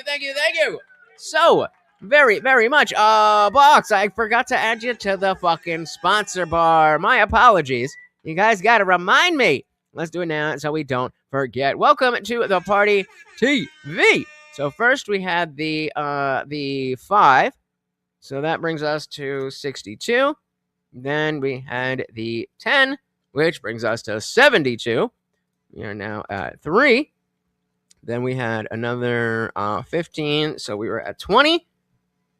And we got a new sponsor of the stream. Actually, I'll just do it this way because I can see Box. Oh, come on. And TV Viewerski, baby. Oh. Let's fucking go. Woo! We got a new co-sponsor of the stream. Box with the big vibe. Said Donald Trump made approximately $2.2 to $2.4 billion in the first year of his second term. Explain that. GDP go up. GDP go up, man. All that money that was printed. He got more money. I don't know, but fair enough. Thank you. So very much. You guys are amazing. Oh, now let me add this one. So that brings us up now to 77 out of 250 for the week, 4 out of 15 for the night, and 25 out of 75 for the night. You guys are amazing. I love you. Thank you. All right, diving back in. Some announcement on NVIDIA, that's proof that Trump is directing those trades? For the most part, he does have some say in what his advisors do in regards to his stock trade. But that's what I'm saying. Look, I want to be clear. I'm not shitting on this too much because obviously I don't think either of us have super high connections like to government officials or any stuff like that. Though I was mentioned on Joe Rogan. I don't even say Trump bad. Like, I'm not happy with what Trump is doing in some areas. I don't think Trump is bad, but I think Trump is still the best president of our lifetimes. I just don't agree with every single thing, and I don't like the direction that he's moving. I want to be clear. I'm not shitting on this too much because obviously I don't think either of us have super high connections like to government officials or any stuff like that. Though I was mentioned on Joe Rogan, just throwing that out there. Well, but right. I just was wondering, like, do you have an article that's like, oh, we have emails from Trump talking to his stock advisors, or is it just speculation? Look, there's enough circumstantial evidence to suggest that Trump probably is communicating to these people. That's all I'm asking, just what the proof is as we get started here. Yeah, there's a few sources. So you have the oversight from oversighthouse.gov, oversightdemocratshouse.gov. You have, where's the other one? I mean, I know this isn't the best forum to question the source, but the same House Democrats oversights that said that Trump was a pawn of Vladimir Putin, that is said that he was engaged in an insurrection and all this stuff over and over. I mean, I'm not going to just take their word for it. Now, if they could provide evidence, I'm willing to look at it. So isn't this, notice how now that Rob is asking for a source, there's no real feeling like the meme source. That's not coming up because he's directly asking for what he needs. He's not just saying he's not just using it as a deflectionary tactic to say I don't believe you, which is usually what usually what you see. You see that when someone source, it's just like no. But that's not what Rob is doing. Their word for it. Now, if they could provide evidence, I'm willing to look at it.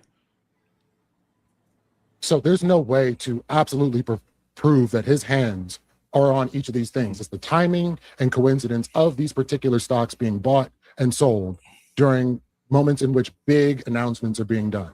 Like, okay, how when about the this? Tariffs went down. That's what I was going to say. Like a specific example. Okay, when so Iran was being attacked, there were stock trades. Let's take one. So when the tariffs came down, so Trump announces, "Hey, we're now going to lower tariffs against this particular European country." You think they're Oh, Nikki with the dilly. Wow, Trump made $2 billion. Did he open a home health care business in California? Got him. Nice. Announces, "Hey, we're now going to lower tariffs against this particular European country."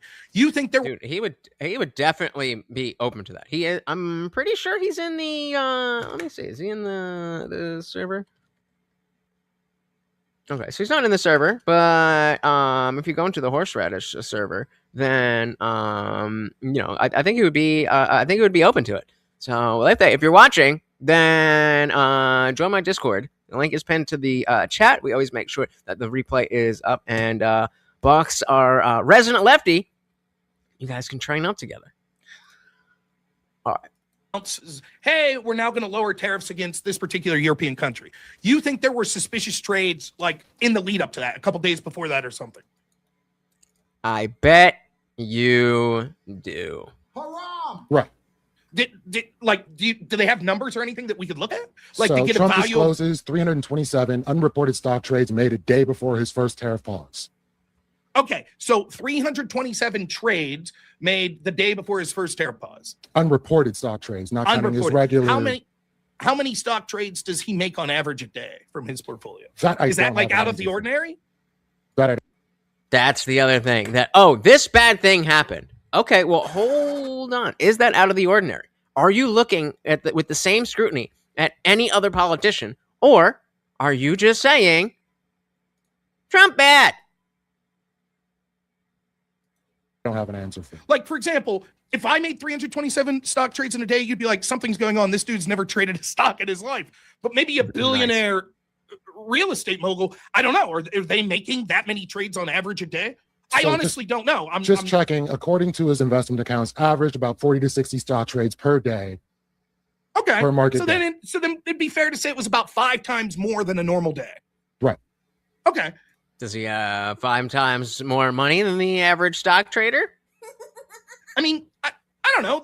Look, I'm not going to say that there's not smoke there. That's not worth raising an eyebrow. I agree with you there. But, I mean, come on. I don't know that this is proof of massive corruption, that a guy that's on average trading 60 stocks a day traded 300, and we don't have any evidence that he's directing it.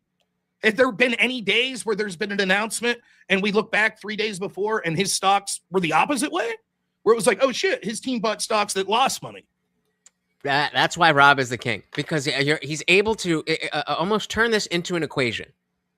When you hear these things, that's when you take like philosophy 101.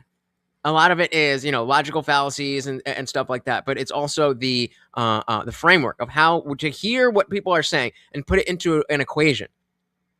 That's how, like, for me personally, that's how I'm good with analogies. Because I can put that, okay, if this is playing that role and that's playing that role, and you're saying it leads to this, then let me just switch it out with something else in that, and it becomes 1 + 1 = 2. And so then, does 1 + 1 = 2 here? Does 1 + 1 also equal 2 here? Well, if you have 1 + 1, but you got 3 here, then you don't have 1 + 1. And so the notion of, okay, are you comparing it to other people?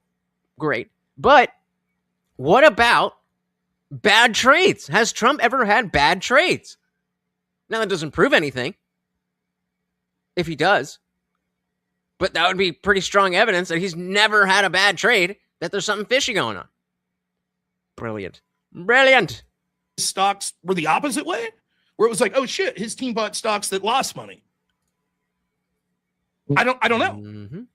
That's reasonable. Because what we could do is you could probably do this with pretty much any politician. Just if, let's assume that me and you are politicians, and we all know, everyone watching knows, me and Kai'd never be corrupt, I assure you. But it could be that, maybe we're on the Armed Services Committee and we just happen to have the same financial consultant. He's like, I don't know, I think that Lockheed Martin's looking good right now. So me and you both buy an extra $20,000 in Lockheed Martin stocks, or our portfolio does.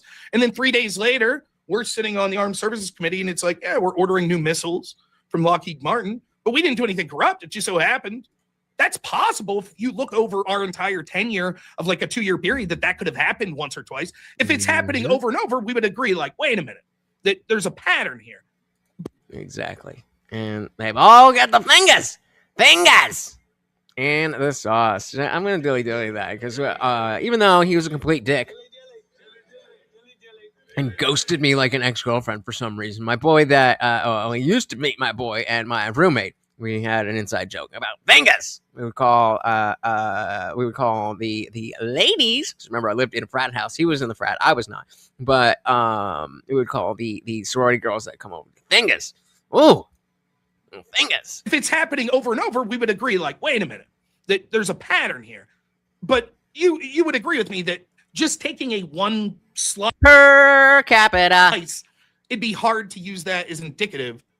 Is that fair? Would you agree with that?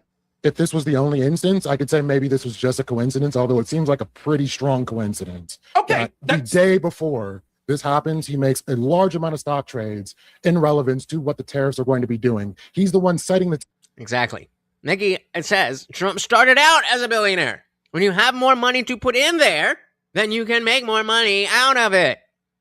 Per capita. Okay, yeah, but I mean, the Young Turks and fucking David Pakman and Brian Taylor Cohen, I mean...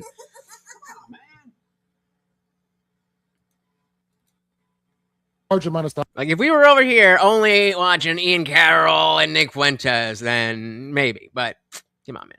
Trades in relevance to what the tariffs are going to be doing. He's the one setting the tariffs and making the announcement. So I would say that would be insider Okay, trading. I would now listen. What I'll say is all I'm doing is setting the groundwork that I don't think that this on its own is proof, right? And we could get to other instances.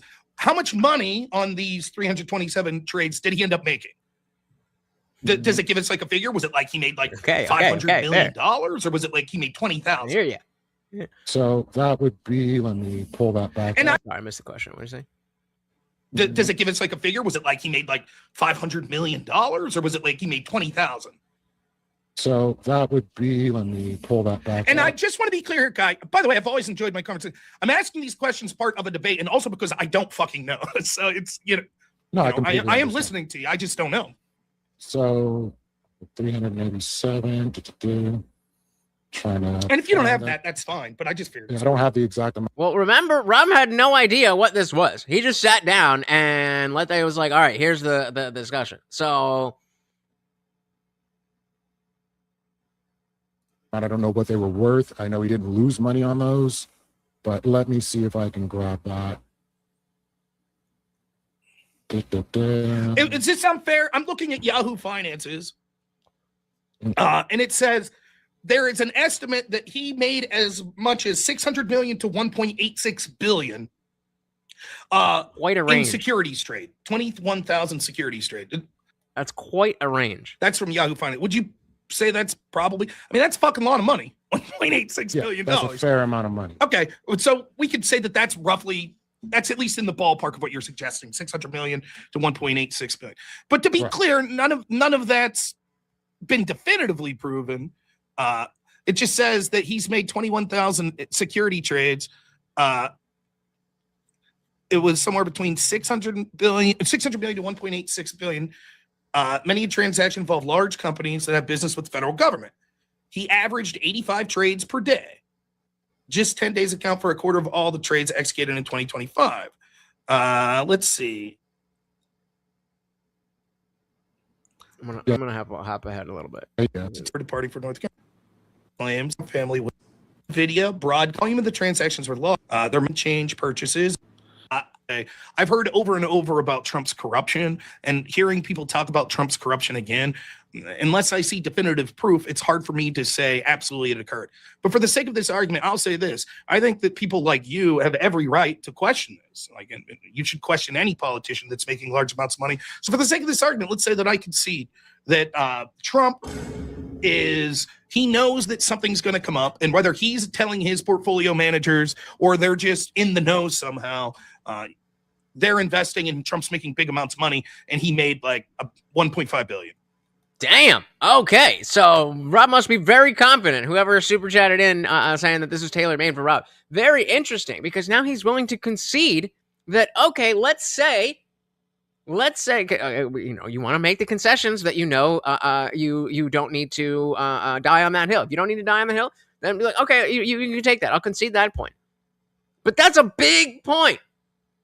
Say, okay, let's just say that you're right, that he is doing illegal stock trading. Where do we go from there? I mean, well, we don't know yet. So far, that pushes everything in Lethe's corner. That puts everything in Lethe's corner at this point. I don't know what he's about to say, but at this point, it's not a Rob W yet. I have a feeling that it's going to be. But let's see. You want to grade corruption levels? Well, yeah. I mean, that's how you have to have this conversation. Trump's administration and family are the most corrupt in modern history. That's a comparison of corruption levels. So you have to establish what is a threshold for corruption, or what is a metric, rather, for corruption, and who is more. If Trump is more, based on the grade, then Lethe wins. If not, Lethe loses. So he just said, okay, fine, I concede that Trump might be doing illegal stock trading. For the sake of argument, can we say that? You would say that would be enough to prove that he's the most corrupt. I don't think it was that much. That came from mostly the crypto. So, I would say the stock trades are a bolstering factor. Well, real quick, Avery did just bring up this article from CNBC. We won't read through the whole thing, but Senate crypto bill would ban federal officials, including presidents, from issuing digital assets. And shout out to Emily Wilkins. 3-minute listen. All right, let's do that. To create this text-to-speech article reading, CNBC used an AI voice program. Senate crypto bill would ban federal officials, including presidents, from issuing digital assets. By Emily Wilkins. Presidents and other federal officials would be banned from issuing or sponsoring cryptocurrency and other digital assets under newly updated legislation the Senate is considering. Republicans on Wednesday re-released a measure, known as the Clarity Act, major legislation to govern the broader digital asset market. Senator Cynthia Lummis, R-YO, the bill's lead sponsor, provided CNBC with its text, which now includes the first limits on how presidents may profit off of crypto. The legislation would tap the Department of Justice to enforce the ban. The agency could levy a fine of up to $250,000 per day for violators. President Donald Trump signed off on the ethics section of the bill. Senator Bernie Moreno, R-Ohio, one of the measure's supporters, told CNBC, Trump made about $1.2 billion in crypto-related income during his first year back in the White House, according to a recent disclosure. Trump's 2025 crypto proceeds include about $580 million connected with World Liberty Financial, the company co-founded by members of Trump's family that issues the WLFI governance token and one USD stablecoin. World Liberty launched $1 in March 2025, after Trump began his non-consecutive second term as president. The bill in its current form faces an uphill climb to get the 60 votes needed. Both Senators Angela Alsobrooks, D. Maryland, and Ruben Gallego, D. Arizona, the only two Democrats to vote for the bill in the Agriculture Committee, both said they oppose the version released Wednesday because the ethics provision is not strong enough. Both Alsobrooks and Gallego criticized proposals that would leave the DOJ in charge of enforcing ethics provisions. Alsobrooks on Wednesday slammed having the DOJ rather than state attorneys general leading the oversight. Look at this Department of Justice, she told reporters Wednesday at the Capitol. They're completely unserious, first of all, and it's just stone crazy to rely on them for anything. A lawless Department of Justice cannot oversee this. So I think having the attorneys general as a backstop is going to be really important. The bill would also allow Trump to continue profiting from his crypto ventures and give him a year to put his ownership into a blind trust. There you go. This is not a serious proposal, Gallego said. He said he and a group of Democrats and Republicans are planning to introduce their own ethics language soon. Lawmakers are short on time to make changes. Senate Majority Leader John Thune, R-SD, said he expects the Senate will quickly consider the measure. It'll get a vote, not sure when yet, but in the next couple weeks, Thune told reporters Wednesday at the Capitol. Companies including Coinbase and Ripple have pressed for a national law to create a regulatory structure around crypto. The banking industry has opposed certain aspects of the crypto industry, including issuing rewards that it considers similar to interest earned on bank accounts.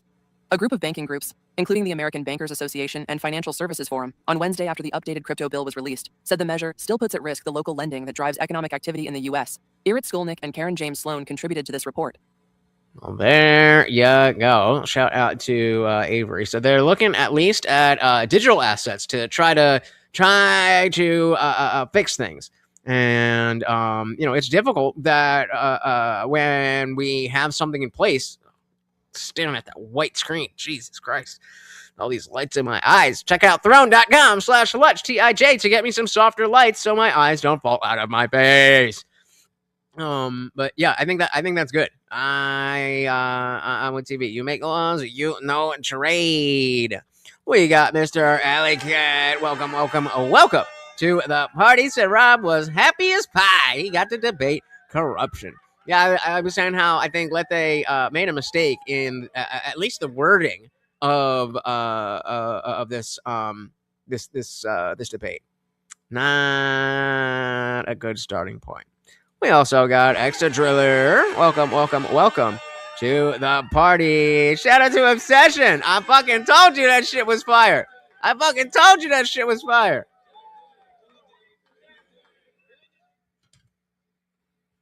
If you were there for not last week's, but the previous movie night, I gave you guys a double feature just because I felt like it. And we watched Obsession, and it was dope. Welcome. All right, so we are here for, again, the debate being Trump's administration and family are the most corrupt in modern history. Rob just conceded the point that, okay, let's say that Donald Trump is doing illegal stock trades, insider trading. That's crazy. Would be enough to prove that he's the most corrupt. I don't think it was that much. That came from mostly the crypto. So, like, I would say the stock trades are a bolstering factor. The crypto would be the huge factor of showing. I hear you. Oh, what happened? Give an estimate of how much money that you think that Trump has profited in his second term here. I don't know if you said that in your first. I'm looking. Well, he went from about 1 billion because originally when he was running from Sanjay, shout out to Mikey. Yep. Office, his net worth was very well contested. So he was claiming he was worth upwards of 9-10 billion, which we know now more than likely wasn't the case. You're saying he lost money, which by the end of his administration, he was at about 3.5 billion. So what I'm reading, this is just what I'm reading. Let's speed this up just a notch reading, more. and I have to plead, I hope you understand this. By no means am I saying this definitive. I'm just looking it up here. So I'm looking at places like Forbes. It looks like what they're claiming is that Trump entered in the 2024 election with anywhere between 2.3 and 4.3 billion, and in 2026 he's worth 6 to 7.3 billion. So if we take the lowest estimate of he had 2.3 billion and the lowest estimate of what he's worth now, 6, it's very similar to the highest and the highest. So basically he's gained, we'll say roughly doubled his net worth. And there's the notification from PayPal. So if you guys do send anything through PayPal, Cash App, or Venmo, definitely let me know in the chat like TB did, because those notifications suck. Thank you, sir. Highest and the highest. So basically he's gained, we'll say roughly doubled his net worth, about $3 billion. Is it fair? It's fair. Now, it's a terrible source, but it's just what I'm finding. Wikipedia claims, which I might as well not even speak, but it's just what I'm finding right now. Okay, maybe on something like this, then Wikipedia is not great. But like for hard facts, like how does combustion work? Ain't nothing wrong there with Wikipedia. Oh my goodness! Again. Box with the $5. Thank you so very, very much. So does it feel like Trump is honestly working for you right now? Be honest. Also, make that a poll. Also, beat Morty. All right. So again, I am very, very surprised at the previous poll. I was assuming that you guys were going to say that the administration was worse because the administration is far from perfect and his family seems to be pretty good. But you guys are saying they're both really bad. Very, very interesting.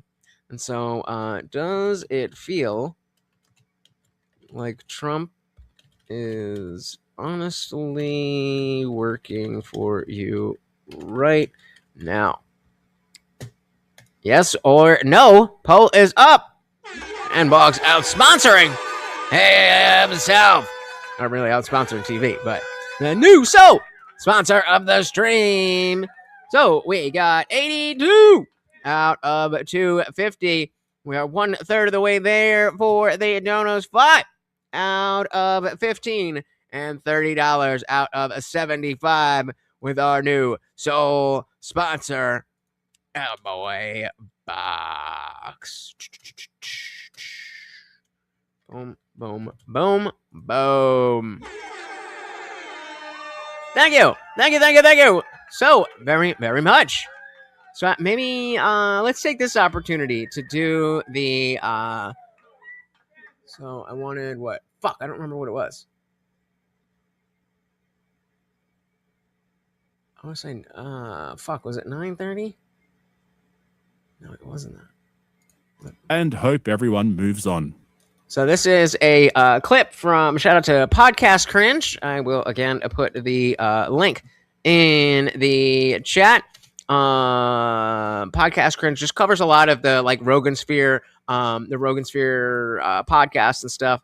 And we can never cover Tim Dillon because his company copyrights like crazy. So I'm gonna try to find the right one, and then I'm gonna interrupt it a bunch. But I think what he's saying is on point.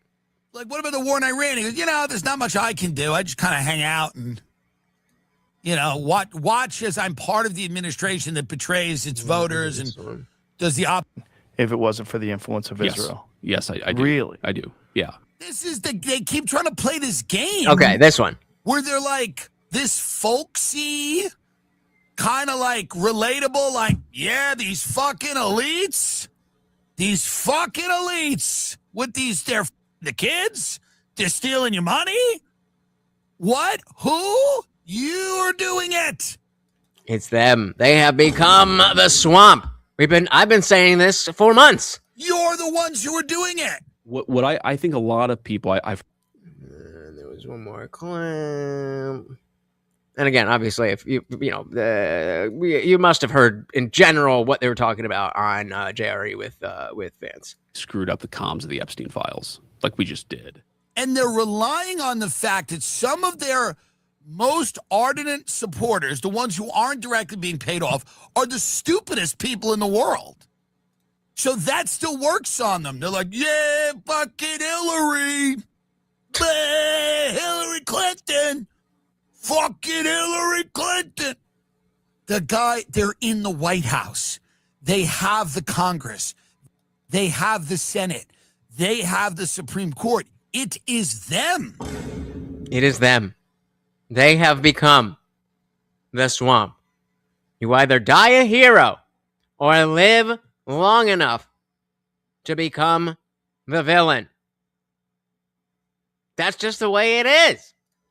TV said, as far as Trump going in Iran, his NCCV ratio is unbelievably low. What is NCCV? We're alligator bait in said swamp. Yup. They're in the White House. They have the Congress. They have the Senate. They have the Supreme Court. It is them. It is now them. I don't want to hear about the deep state anymore. You're playing me for a fool. Mm-hmm. You're playing everyone for a fool. Right, but the problem is that the number is not 0. And there is a way that it could have been 0, and it is not. So, there's a lot of us, people who happily voted for Trump, who never would have thought of voting for Kamala or any of the Democrats of 24. But don't piss on me and tell me that it's raining. That's just not what's happening. Source, but it's basically his crypto ventures that were his biggest source, and that he possibly made $2.3 billion in the crypto ventures. So most of that we might not like, but it's hard to say that's corrupt, right? I would say that is definitely a sign of insider trading. But like, do you understand how LLCs work, correct? Crypto? Oh yeah, for sure. So that's crazy that he didn't just take he handed on a silver platter. All right, let's say that it is. He's making these illegal trades. He just handed that to you on a silver platter, and you're like, no, I mean it's with the crypto stuff that's unregulated. What? How is it corrupt if it's not against the rules? Now, if you're changing the rules specifically to do that, right? Crypto is easier to skirt federally. It's not the the stronger point was with the stock market because there's way more regulation around that. That was bad. That was bad. But it's hard to. Yeah, let's go. Which I might as well just say lowest estimate of he had 2.3 billion and the lowest estimate of what he's worth now, 6. It's very similar to the highest and the highest. So basically, he's gained. We'll say roughly doubled his net worth, about $3 billion. Is it fair? You feel gaslit by what? Talk to me, baby. I think I skipped ahead. Right? Now, it's a terrible source, but it's we did skip ahead. But that was what happened when the whole big. I was like, wow, that's a big concession. Admitting, for the purpose of the debate, that Trump is doing illegal stock trades, insider trading. And then Lethe goes immediately to, well, I was really talking about the crypto where there's no laws to break. Now, again, I don't know why I said again. I'm not saying that the crypto argument doesn't have legs. There's definitely shady shit with the crypto stuff. But if you're going to again grade the corruption, as Bach said, then you got to go where you can give us the highest grade. Especially when he doesn't agree on the point, but he's willing to concede it. If you are ever in a debate or a conversation and somebody says, all right, let's just say that's true. Or let's say I give you that. Be very careful. Be very careful. Because people only do that when they know, oh, this doesn't even matter. And so if you were going to use that, like I think Lethe should have, then we could have gotten into the discussion of what does that actually mean to do the insider trading? Are we comparing it to other trades, other politicians, so on and so forth? But you move into crypto, and that's not as clear for your point that this is corruption. But it's just what I'm finding right now. It's claiming that it's basically his crypto ventures that were his biggest source, and that he possibly made $2.3 billion in the crypto ventures. So most of that we might not like, but it's hard to say that's corrupt, right? I would say that is definitely a sign of insider trading. But like, do you understand how LLCs work, correct? Crypto? Oh yeah, for sure. So give me an example. Well, that's what I'm saying. That's what I'm saying. Rob was just willing to give that and say, yeah, okay, let's say he's doing it. So how is it being gaslit when he's saying, yes, Box, you are right? Do you understand how LLCs work, correct? Crypto? Oh yeah, for sure. So give me an example of how it works. Like Trump's about to pass some law on crypto, so he invests in crypto. That's the crypto is a different type of insider trading going. Yeah, but that's what I meant. If the vast majority of his money came from crypto, I'm asking what was the corruption there? The corruption with the crypto, this is the biggest problem, is that when you okay, so this is an important part. I wanted to pause it before I heard whatever Lethe said. Chair's it's uneven. I like the leg of the chair right down the center because I have my foot warmer and I put it on, and sometimes it's like a catty corner, whatever. So what is the question here? What was the corruption there? What was the corruption with the crypto? In the confines of a debate, you have to be able to put that in a way that you're already almost presupposing that it's what am I trying to say? Hold on.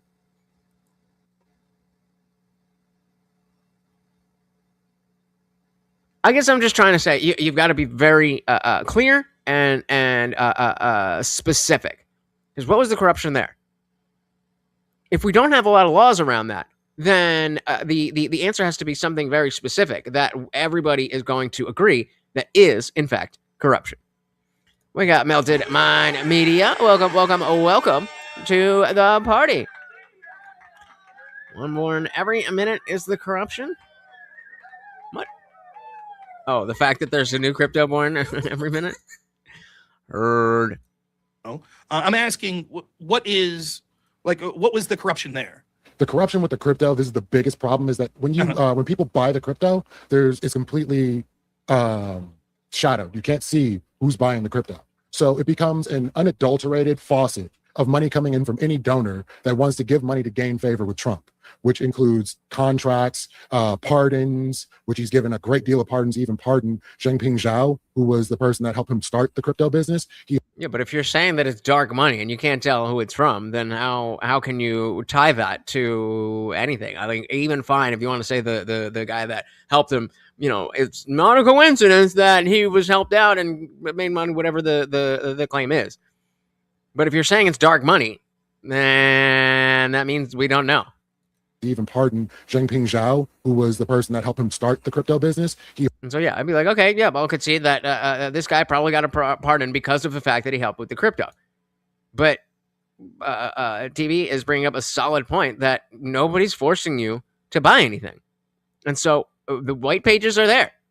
If you look at what it is and you like it, even if it's bad, you bought it. P.T. Barnum, a sucker born every minute. I've heard that before, but yeah. Box said, I like Bitcoin because it didn't have government ties. Now they trace it. Count me out. Do you know what crypto is, bro? The entire purpose of cryptocurrency is to be able to trace it. What do you think the blockchain is?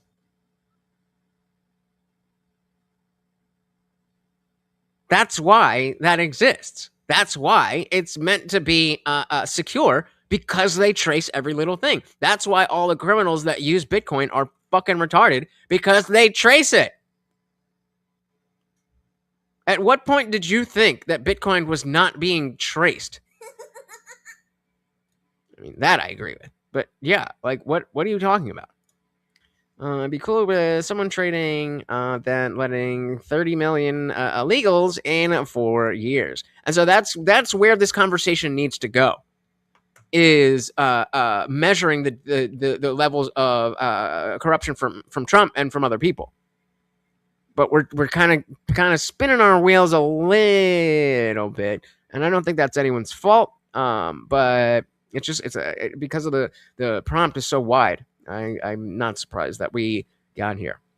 Mother My Media said, you can see who pays in crypto is tracked. It may be hard to follow if it's shuffled through a lot of wallets, but it still can be traced. Yeah, that's always what it was.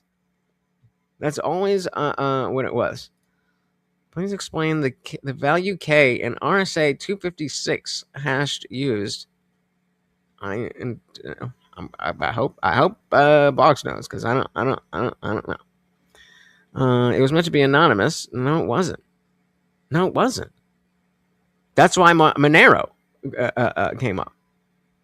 It wasn't. I mean, maybe the idea was supposed to be anonymous in the sense that it didn't have your name on it. But like it was never a untraceable thing. Wicked Dreams that a sucker might be born every minute, but a swallower is hard to find. Got him. Dilly fucking dilly. All right, let's dive back in. Even pardoned Jinping Zhao, who was the person that helped him start the crypto business. He holds a stake in the crypto business along with his sons. So all that money in each sale of crypto is coming to his pocket and his family's pocket. Okay, so the argument's just then that this is a way for people to give money to the Trump administration for like pay for play. Exactly. Okay, and this is very similar to like the Clinton Foundation. No, you're wrong. It's 3. Sure. I don't know that the Clinton Foundation did anything like having a crypto coin or even made nearly as much money as this particular family has, or has given out contracts at the same level. I said, shit, me too. Shout out to the perverts. Ain't nothing wrong with liking a swallower. As this particular family has, or has given out contracts at the same level that this family has, or pardons. What happened? But please enlighten. Yes, what happened with the Clinton Foundation was they were supposedly like doing all these charitable works around the world, like we're going to help fight AIDS in Africa, things like that. So wealthy business people would donate to the Clinton Foundation, and then they would get access to Hillary Clinton. And this was known. And corruption. It's further circumstantial evidence to prove this is what was going on. As soon as Hillary didn't win the 2016 presidential election, all of a sudden, most of these donos dried up. And it was predictably people donating. It's very similar to the Bidens. For access. You're just explaining how politics works. And so what we should really be seeing is that, okay, he's steeped in this world. He's part of the establishment. He's part of the swamp, all that stuff. But so is everybody else. And they always has been. They always have been. At least he's more transparent. At least we know now that there is a way to be Trump 1.0. We legitimately didn't know that before. Biden's art projects, right? Where there were these donors buying Hunter Biden's, modest art pieces for $100,000, etc. And then it was turning out these were people that were having meetings, etc. with Joe Biden. No, they just liked the paintings. They just thought Hunter Biden was a great artist. And we can't put down the value of something crafted directly from the hands that took the picture of that hand around his dick. Y'all aren't introverts or extroverts. Y'all just perverts.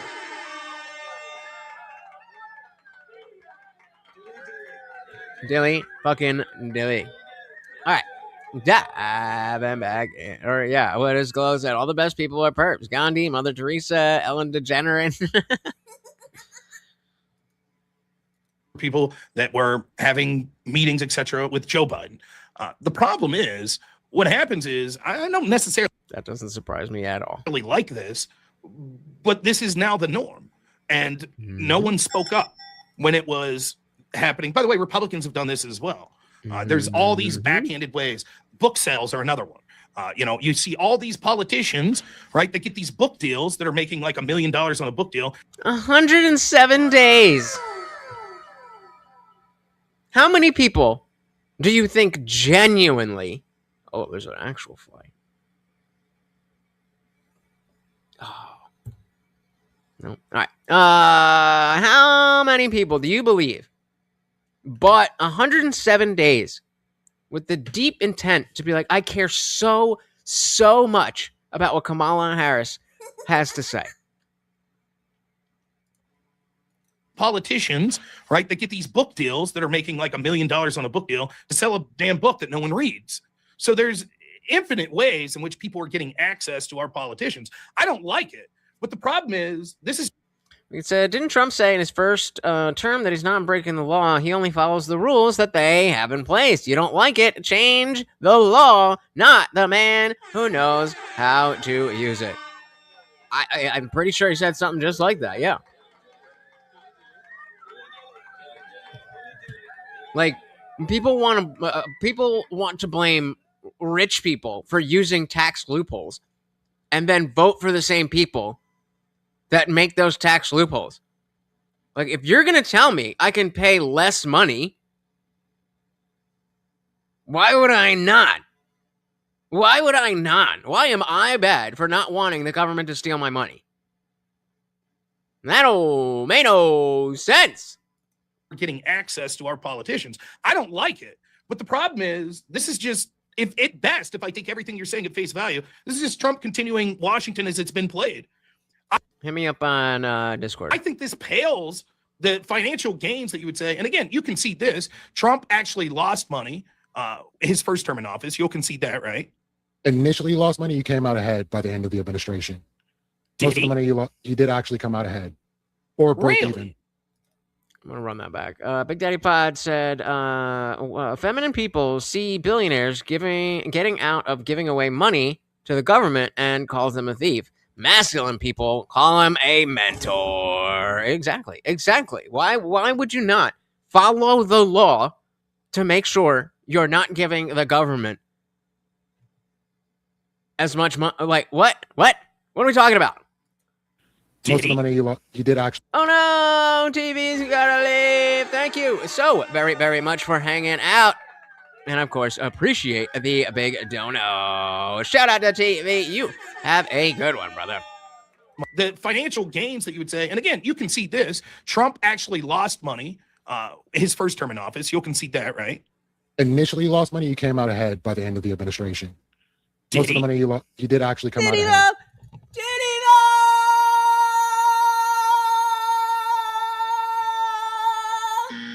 Or break even. Yes. I don't know that that's the case. I believe he was at about 3.5 billion when he left office for the his first term.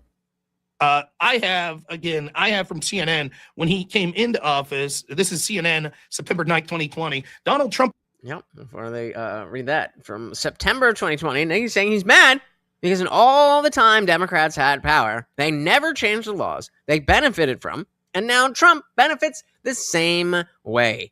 Hypocrisy. No principles, just positions. He came into office. This is CNN, September 9th, 2020. Donald Trump is a lot less rich today than when he was elected president, from Chris Cizilla. President Trump said in October, being president's costing him money. Whether I lost $2 billion, $5 billion or less, it doesn't make a difference. In 2016, he was worth $3.7 billion, according to Forbes. That jumped to 3.1 in 2017. Then it dropped to 2.5. Read slower when we're not looking at what you're reading. Come on, Rob. $600 million decline. It dropped him from the 275th richest person to 352nd, a drop of 77 spots. Now he's worth $2.5 billion. So according to CNN and Chris Cizilla, referencing Forbes, he came into office with $3.7 billion and left with $2.5 billion. So that's roughly. That's a lower number, not a bigger number. Just doing some quick math in my head. He lost 25%, 30% of his worth. Could be the case. Again, there's like disparate. Okay, if it could be the case, what do you mean it could be the case? Part of your whole thing was that his corruption was gaining profit from being in office. If it could be the case that he lost some, then the entire side of that argument goes out the window. 30% of his worth? Could be the case. Again, there's like disparate sourcing on this. I'm seeing in some places it fell by 700 million. I'm seeing in others 1.1 billion. Like I said, his net worth was kind of spotty in his first administration. So and we all know that those numbers are well, at least according to the people who are rich enough to get those numbers. Those are always wrong. I think that was when we have numbers like that, we look at tax returns, not Forbes. Leaning at he broke about even. Maybe he lost a little bit. Sure. So when it comes down to this crypto, that's really what I want to nail into. Like, okay, I promise. You think this is 2x?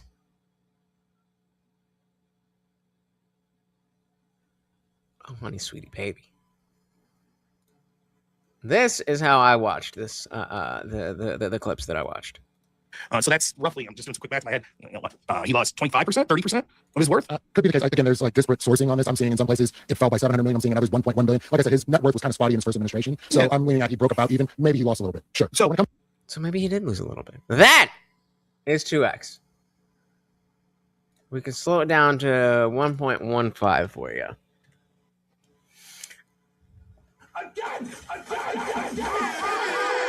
Oh no, don't freeze now. What happened? Oh, there we go. Again. Shout out to Boggs with the $5. Thank you. So very, very much. Of course, a treat for the Overlord. Boggs said he had FU money, but it did not stop the corruption. Very true. Very, very true. He became the corruption. And I mean, this is a perfect example of why people can't handle power. We have to minimize any instance of human beings having power over other human beings. It will inevitably be corrupted. There just is not enough people who have it's not that I don't think that anybody could handle power.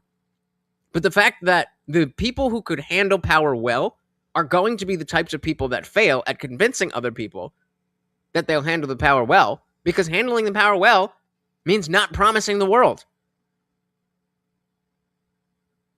And when other people are willing to promise the world,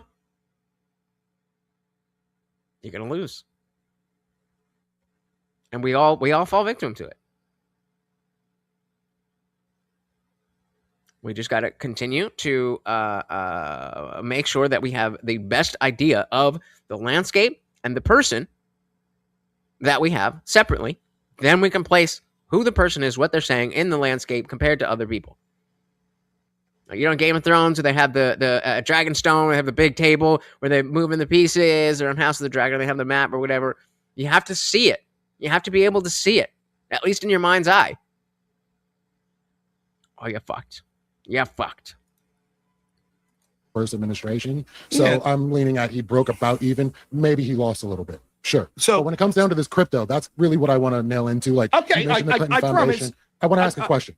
Real quick, can I just say this just to put a bow on this? Sure. It depends. We'll admit that these estimates are all over the place. So depending on what we look like, Forbes had him in March of 2016 at 4.5 billion. If we're looking at when he started to get into politics until now, if Forbes is right that he entered with 4.5 billion and the estimates now have him between 6 and 7 billion, I mean, he probably would have made more money never entering politics. If I didn't think that would be a stream of me just sitting here, then I would do that. I don't think I'm big enough for that yet. Because I mean, how many we have got 50 views and 3 different donators.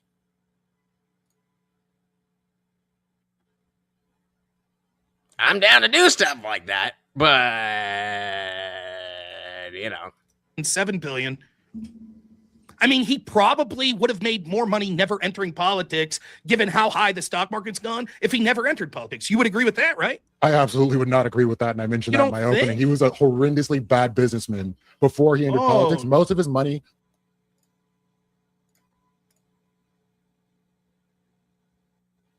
Oh, honey, sweetie baby. Oh, honey, sweetie baby. I guarantee you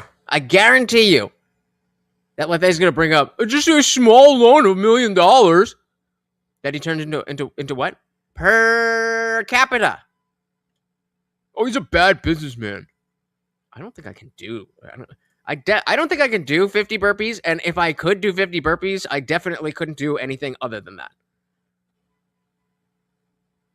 So it would be like 50 for like 10, maybe 20 burpees.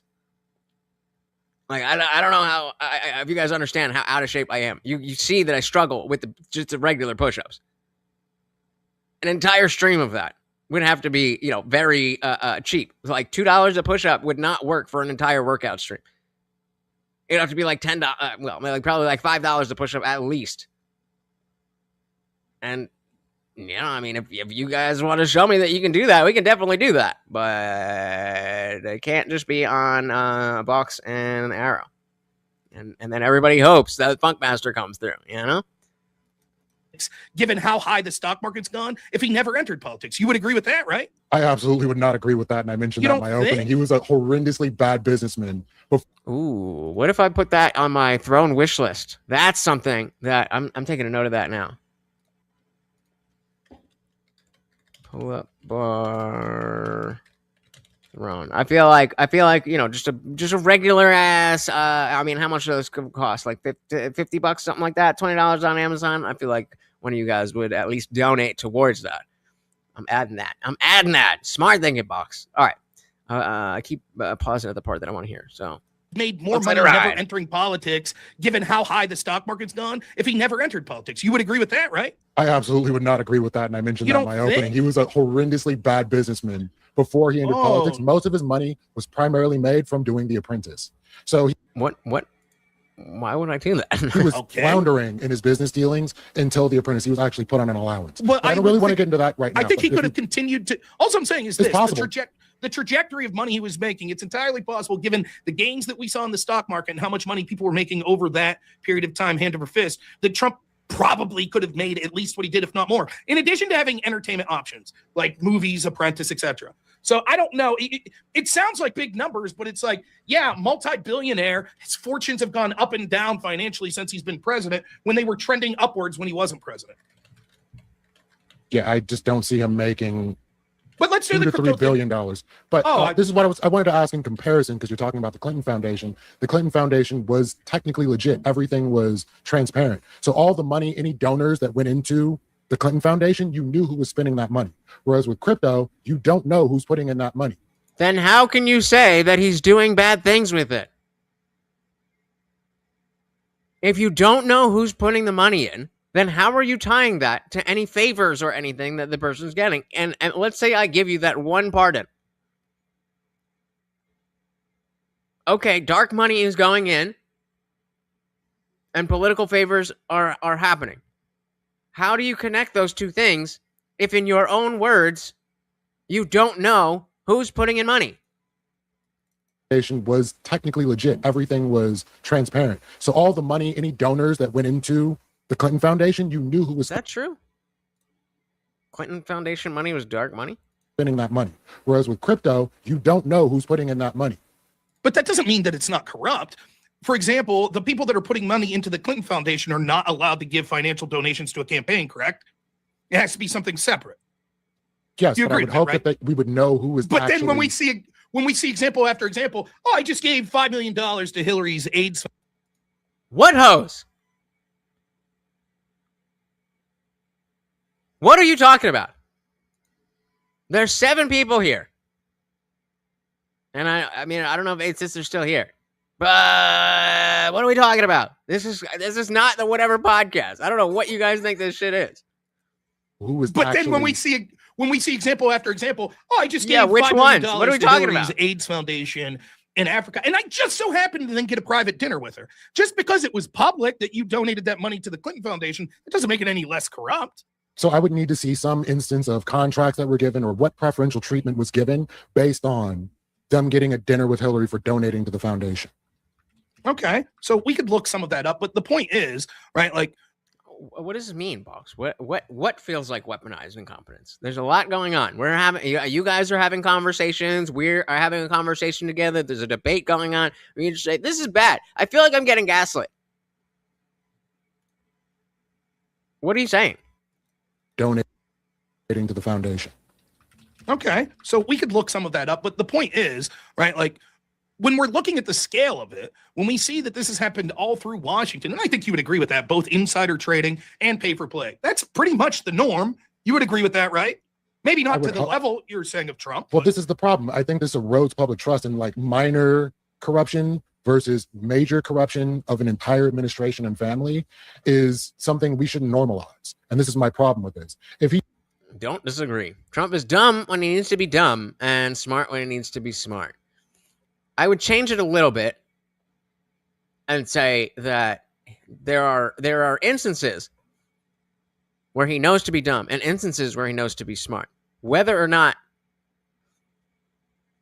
it's like whether or not we need him to be dumb. So yeah, I'll give you that. I'll give you that. Trump is dumb when he needs to be dumb and smart when he needs to be smart. You know, like convincing people that he's not the swamp. Entire administration and family is something we should normalize. And this is my problem with this. If he did a few screwy deals, I could probably hand wave that and just say, hey, that's just going to happen sometimes. I don't like it. I don't like that the Clintons did this. I don't like that the Bidens did certain things. Like, I don't like that Hunter Biden was able to ride off of his father's name to get jobs he probably shouldn't have had in countries that are, you know, in one way in conflict with America. I don't appreciate that. And so if I'm Rob and I don't know enough to just bring up the whole Burisma thing, but I feel like Rob does. He's like, all right, well, let's talk about that. Let's talk about that. Was that not more corrupt than anything that the Trump administration did? But it's not to this level. And we can actually track these things back. So if you look at the donors, it's public. So let's just, this is, again, I beg you to understand, I'm looking this up in real time, and so we could further look up, and that won't be This true. is no problem. I'm not trying to press you too hard. Yeah. I think we both understand we're doing a similar thing here when we're asking questions. Uranium One deal with the Clinton Foundation. I already talked about that. blood Clinton sport. selling 20% of the United States uranium while she was Secretary of State to Russia, one of our biggest adversaries. Bill Clinton got $500,000 personally at 2 weeks after meeting with Vladimir Putin. In addition to that, the chairman's family foundation donated $2.35 million to the Clinton Foundation. Bill Clinton received $500,000 from a Moscow speech. Second would be an Associated Press analysis found that at least 85 of the 154 private individuals or entities Hillary Clinton met or spoke with the Secretary of State donated to the Clinton Foundation, totaling roughly $156 million. The Haiti earthquake aid. After. Yeah. No shit. Did you think he didn't have political opinions? Or what do you think partisan means?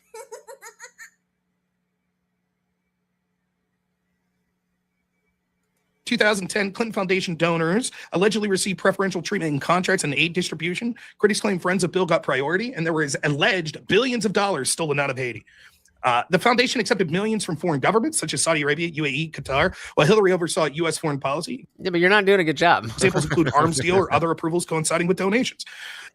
Like this isn't poo-pooing him. This is just saying that political person has political opinions. Yeah, that's kind of the point here. While Hillary oversaw U.S. foreign policy, examples include arms deal or other approvals coinciding with donations. A 2009 memorandum of understanding aimed to limit this, but critics say it was ineffective. In fact, if I remember, the UAE personally gave her like some crazy ruby necklace that was like $125,000 or something like that. Then we have the Raj Fernando appointment. Clinton Foundation donor who donated between $100,000 and $250,000 was appointed to the State Department's Internal Security Advisory Board despite not having qualifications. Came direct. That's all y'all got. That's all y'all got. That's all y'all got. Okay, well, then address it. The request came directly from Hillary. So this shit is the norm. Same, you could look at Obama. Same shit was going on there. You could look at the Biden administration. Same voice to text. Shit was going on there. The problem is the collapse in faith of these institutions started well before Donald Trump.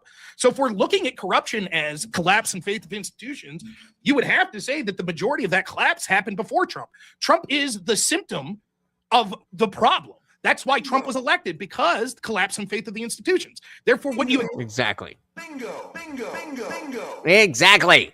And I absolutely stole this from SpeakeaZy, where he made his picture thing, and instead of blocking the whole stream, then I was like, oh, we'll do that. That's a little softer. It's a little softer.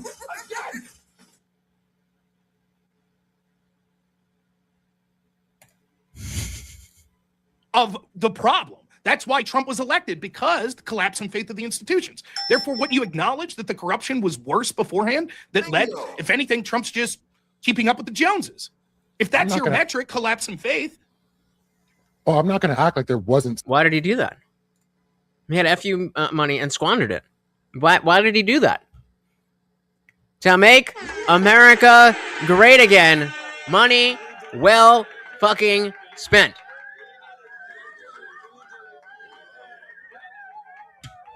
Thank you, Donald Trump, for losing your own money to make sure that our country was better.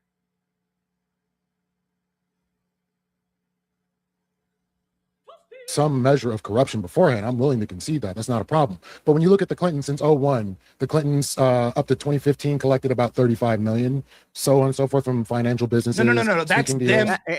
It's crazy to me. To be like, well, we got the Bidens, we got the Clintons, we got the Bushes, but the Trumps are worse. What? That's not their foundation, though. That's their personal. Right? Now, we would acknowledge a foundation, like maybe I, from my foundation, make $30 million over 10 years. But if that foundation turns over $2 billion that goes to my friends, my families, my donors. We're going to come back to that, actually. But, okay, so if you're saying he had FU money and squandered it, and I ask you why, and you say, I don't know, and then yell into a pillow, maybe instead of evoking your emotions, invoke your intellect.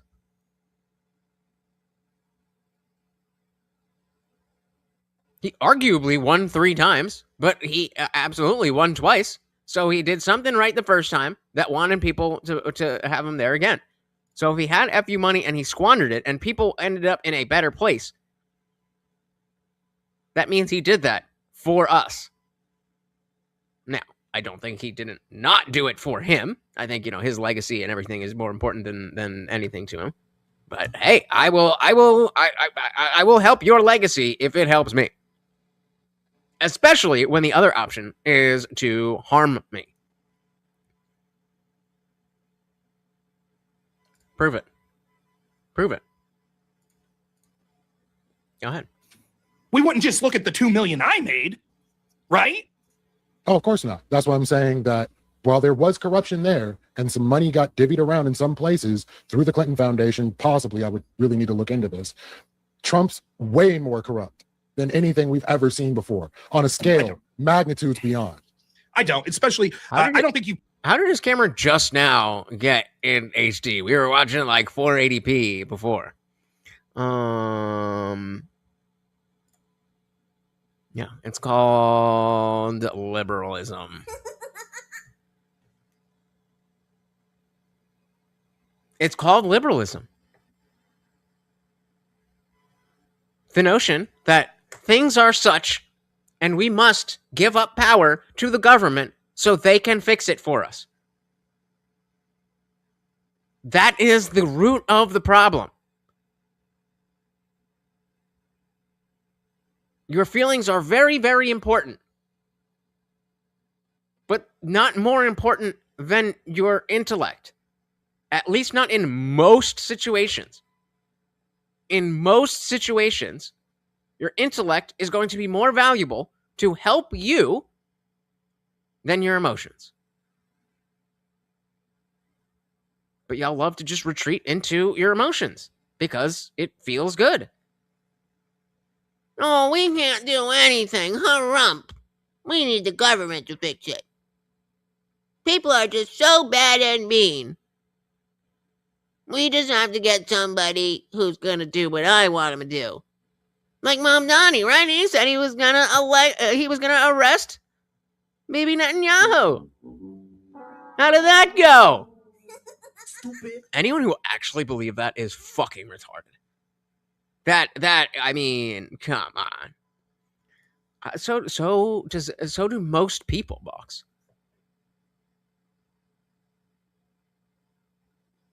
How does that help us?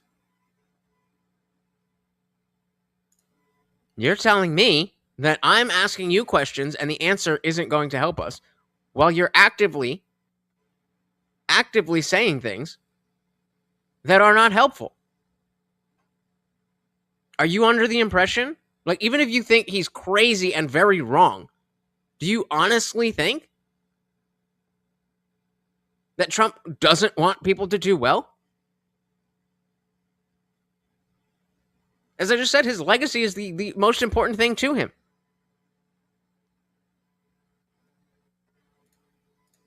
The Freedom Prize! Shout out to the Freedom Prize. Fuck the French! That wasn't him. That was way long ago. Was that his thing? Before, like when he was the Apprentice guy? Interesting. But Box, I have this. Where are we? We have this start. You say you could tell me why he squandered his FU money, but it wouldn't help anything. So prove it. Tell me why, and then we'll see if it helps anything. Anything we've ever seen before on a scale, magnitudes beyond. I don't, especially, I don't think you've proven that case, particularly when we're looking at the dude was worth potentially 4.5 million when he started politics in 2016, and now he's worth 6 billion, right? And he lost money in his first administration. And I think that you've already conceded that it would be worse to do things other than just financially profit. And so now I think I've given you a lot of time on your offense. If you don't mind, I'd like to talk about some of the things that I think were examples of more corrupt things. The first would be when it comes to, I'm going to focus on the 3 issues you talked about. Undermining public trust. I think that public trust was largely undermined by all sorts of things, far more, which would be indicative that they were more corrupt. Would you agree a corrupt action that undermines public trust huge amounts is worse than one that personally enriched someone but didn't undermine it as much? Are we going COVID? Proven and not just speculated on? Yes, absolutely. Okay. How about, let's just take one specifically. Dr. Fauci. Got it! Called it! Knew it.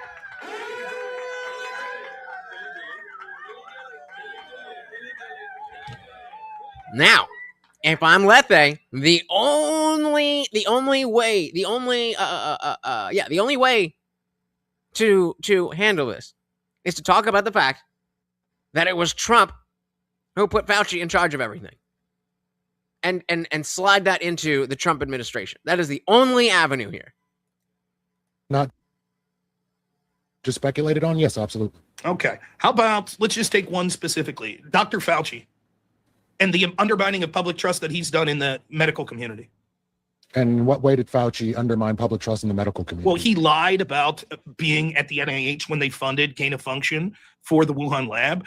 He said, can't you know how logical it is that a man who gave up his money and business to go into politics, then donate his government salary, not want to help us? Because Trump bad. Shout out to Kobe. Welcome to the party. So I personally just want to get Pelosi in office. If we put her in charge of our budget, we might actually get out of debt with her amazing stock trades. Yeah. Welcome to the party. We've got the Noerr Prep Debate. Trump's administration and family are the most corrupt in modern history, says LetheWaterKai. Again, the same dude that I debated about the black community last week. Apparently, this was the night before, and he was a little shook. Just saying. That Peter Daszak, that was the person that was making money for that, was the author of the Nature magazine article that immediately came out that 47 people signed on to that said that there was no possible... No, Wicked. That's the sad part. That's where the feelings come in. Because they want it to be true, and it is not true. Cognitive dissonance creates emotional outrage. Emotional outrage that is not being competed with emotional intelligence is going to get icky.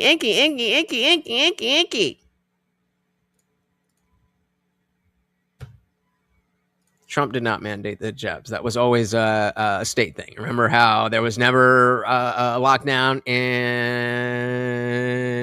Florida? I think it was Florida and South Carolina. I don't remember. Or maybe Arizona. I don't remember specifically, but there was two states that just were like, nah, we're not locking down. It was Kentucky. I don't know, but it was Florida and somewhere else. That was a state thing. Magazine article that immediately came out. Yeah, but that's a good thing. I see that as a good thing. At the point in time where we were talking about warp speed, then we legitimately didn't know what Fauci knew, and so the decision to fast track the vaccine, I think, is a medical miracle. The fact that people aren't dropping dead all over the place is a miracle. Now, should it have been pushed out to the public? Definitely not. At least not in the same way. But we can separate the notion of creating this thing and forcing you to take this thing. He did the good one. Everyone else did the bad one. Peter Daszak, that was the person that was making money for that, was the author of the Nature magazine article that immediately came out that 47 people signed on to that said that there was no possible way it came from a Wuhan lab. Okay, so let's go all the way back. Why? Why do you think, not what do you feel, why do you think people are still supporting what you call a madman? Why would somebody do that?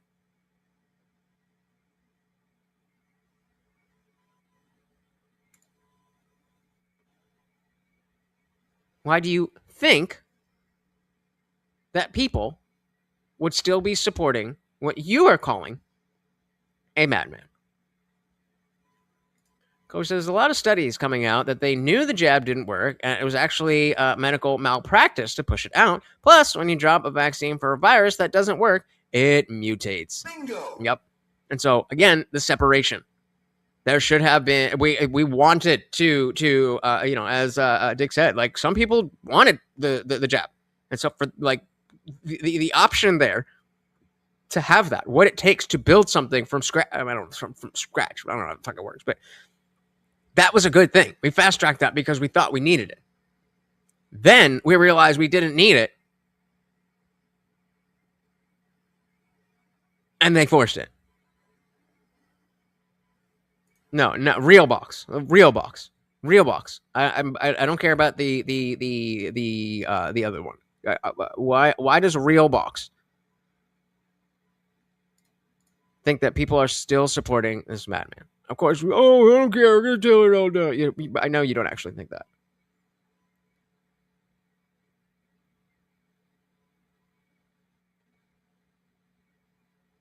Right. But again, we didn't actually know that it wasn't that bad because Fauci lied. So he can only operate on the information that he has.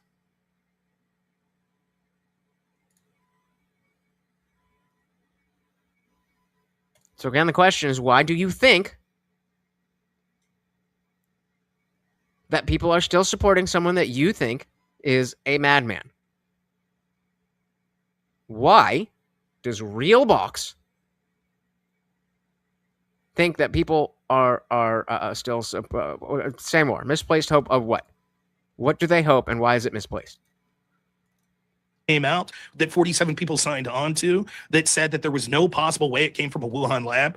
Now, they use that, by the way, to censor people, individuals online, to censor them. So in places like Facebook, you would literally be banned or your messages removed, at least, if you said that it came from a Wuhan lab. And now we have at least one intel agent saying, yeah, it's most likely that it came from a Wuhan lab.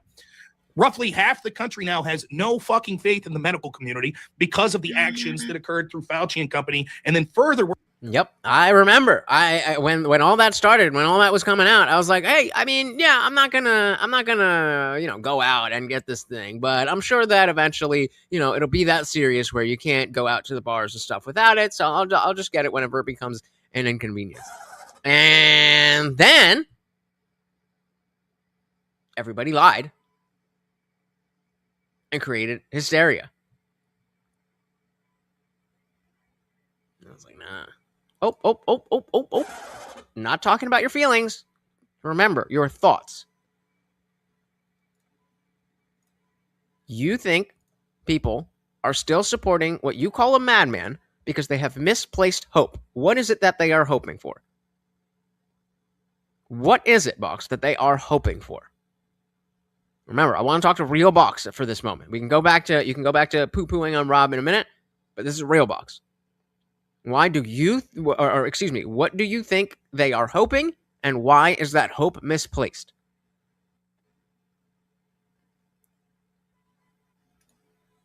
I don't know what that means.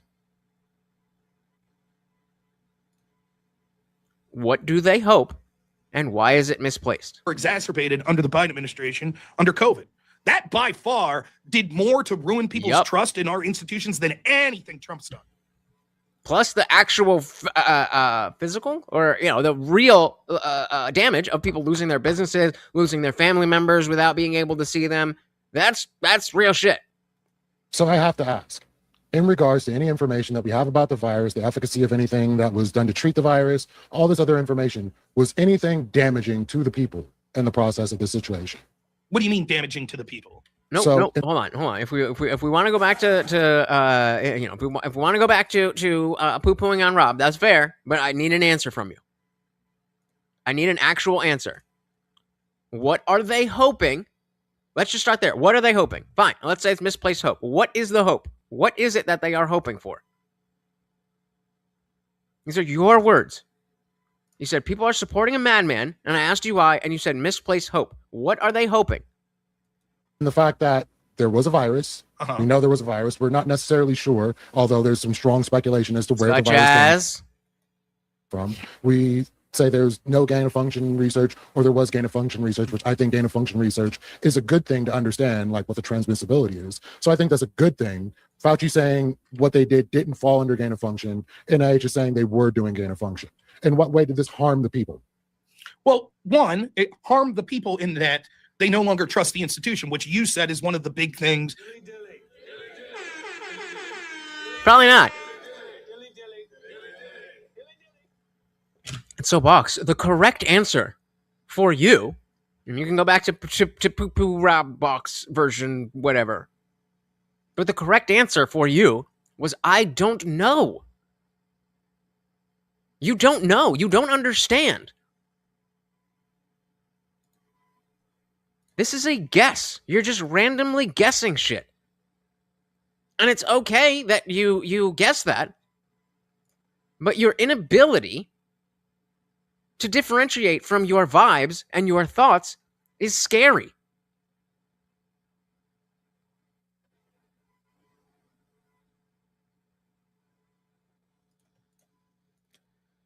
One, it harmed the people in that they no longer trust the institution, which you said is one of the big things that's a hallmark of corruption. You won't deny that millions of people no longer trust not just the medical institution, but also this was a black pill for them for trusting all sorts of institutions. Well, this is what I don't understand. How does this undermine the trust in the medical institution if he just didn't? Because they lied, Lethe. What do you mean? How does it undermine trust in the medical institution? Because they lied. If you lie, you don't get trust. If you have trust, it means you're probably not going to lie. What? Maybe I misunderstood. Which you said is one of the big things that's a hallmark of corruption. You won't deny that millions of people no longer trust not just the medical institution, but also this was a black pill for them for trusting all sorts of institutions. Well, this is what I don't understand. How does this undermine the trust in the medical institution if he just didn't say he worked for gain of function in NIH? By lying. Stupid. Duh.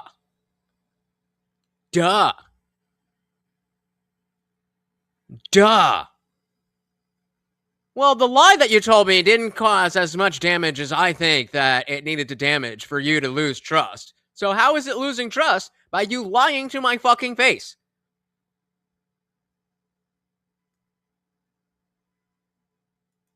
This is because, like Box, Lethe feels like it wasn't that big of a deal. He has the privilege of not experiencing that oppression. Who live with privilege, see fairness as a bad thing. You can't think that lying to someone doesn't break trust unless you don't really understand what trust is. How can that? You're literally asking, how can 1 + 1 = 2? Because that's what that means. That's what that is.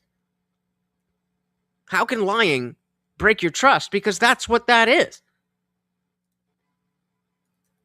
But also, this was a black pill for them for trusting all sorts of institutions. Well, this is what I don't understand. How does this undermine the trust in the medical institution if he just didn't say he worked for gain of function in NIH? By lying about funding an institution that our intel communities are now saying created the virus? You're asking me how that undermined faith? If there was a virus, and we know there's a virus, it's a dangerous virus, it's going to be spreading all over the globe, whether or not he worked for NIH doing gain of function, this doesn't prove that he actually caused the virus to. And is that a good thing or a bad thing?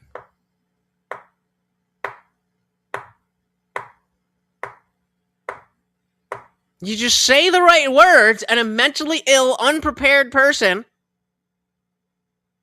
can win. Because it feels nice. Oh, I'm being seen. That thing said job and house. And that makes me feel seen.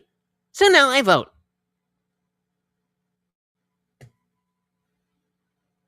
I love you, man, but this is it's a little scary sometimes. It's a little scary that you actually think these things.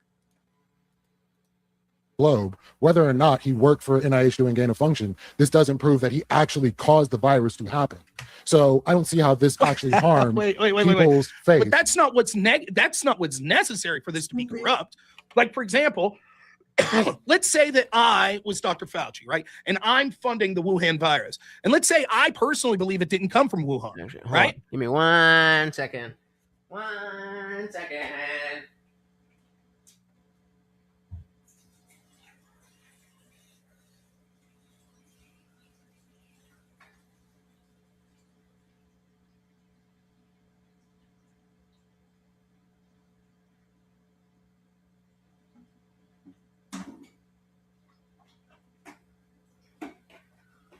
Sorry about that.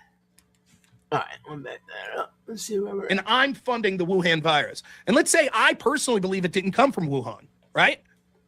And I lie about it because I know if people find out that the United States and myself were funding gain of function on coronaviruses, that even if I personally believe that's not where it came from, only to later be overruled by intel agents, well, therefore it's not corrupt then because I didn't create the virus. You're still lying in a way. Do you think that the American people would have trusted Fauci as much if he came out immediately and said, yeah, look, there's a good chance that it came from this lab, and yes, I was at the hell NIH yeah. when I approved funding for gain of function research there. You think that the American people would have trusted him less? No, would have trusted him more. I don't think they would have trusted him any more or any less, honestly. Oh, I totally disagree. In addition to that, we can see that it was an intentional cover-up. So, for example, one of Fauci's assistants was a guy by the name of David Morenz. He's now been charged. All right. So what we're talking about here now is that we are establishing, what in the fuck is happening? We're establishing that Lethe is deciding that someone lying to you doesn't break trust. So what does that tell you? What does that tell you about how he sees the world? I mean, I don't know him that well, but based on that, it sounds to me like you don't think that lying is that big of a deal. You don't think that if you lie to people, that you will lose their trust. And if that's what you think, then why wouldn't you lie?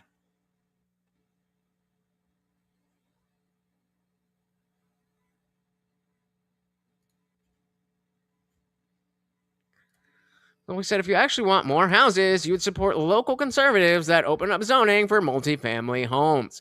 Look at California. Zoning prevents building, which creates homeless people. Dude. Yeah, and that's why Spencer was so popular and why they had to cheat.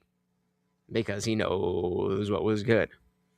Like I said, everyone here knows we need better rules. We all know the government sucks. The people who are elected are supposed to make... Yeah, right. We do all know that.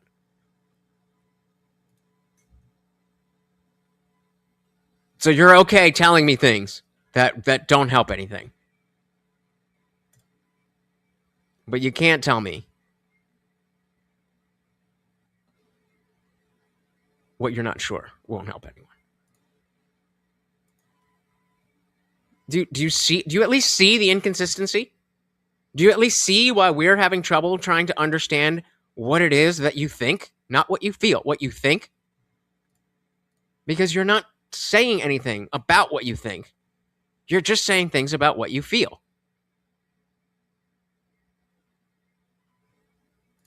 I'm sorry that you feel hopeless. That's not a good feeling. But maybe, just maybe, if you sack up and realize that feeling hopeless and broken is not an excuse to give up, then you'll feel better. I've never felt more hope as the Indian Jesus than I have as the Indian Jesus. Why? Because I'm doing something. Instead of sitting around and just complaining to myself and screeching on Twitter and whatever. I'm doing something. Maybe you like it. Maybe you don't. Maybe it'll work. Maybe it won't. But sitting around crying about shit is not going to make you feel better. I mean, it might in the moment because of the victim culture that we have, where other people will be like, I know, right? I feel hopeless and broken too. Oh, we can feel hopeless and broken together. Let's make that our entire personality. That's how you end up like this person. Oh, I fucking lost it. Well, I was going to show the... Did I get rid of it? Yeah, I got rid of it.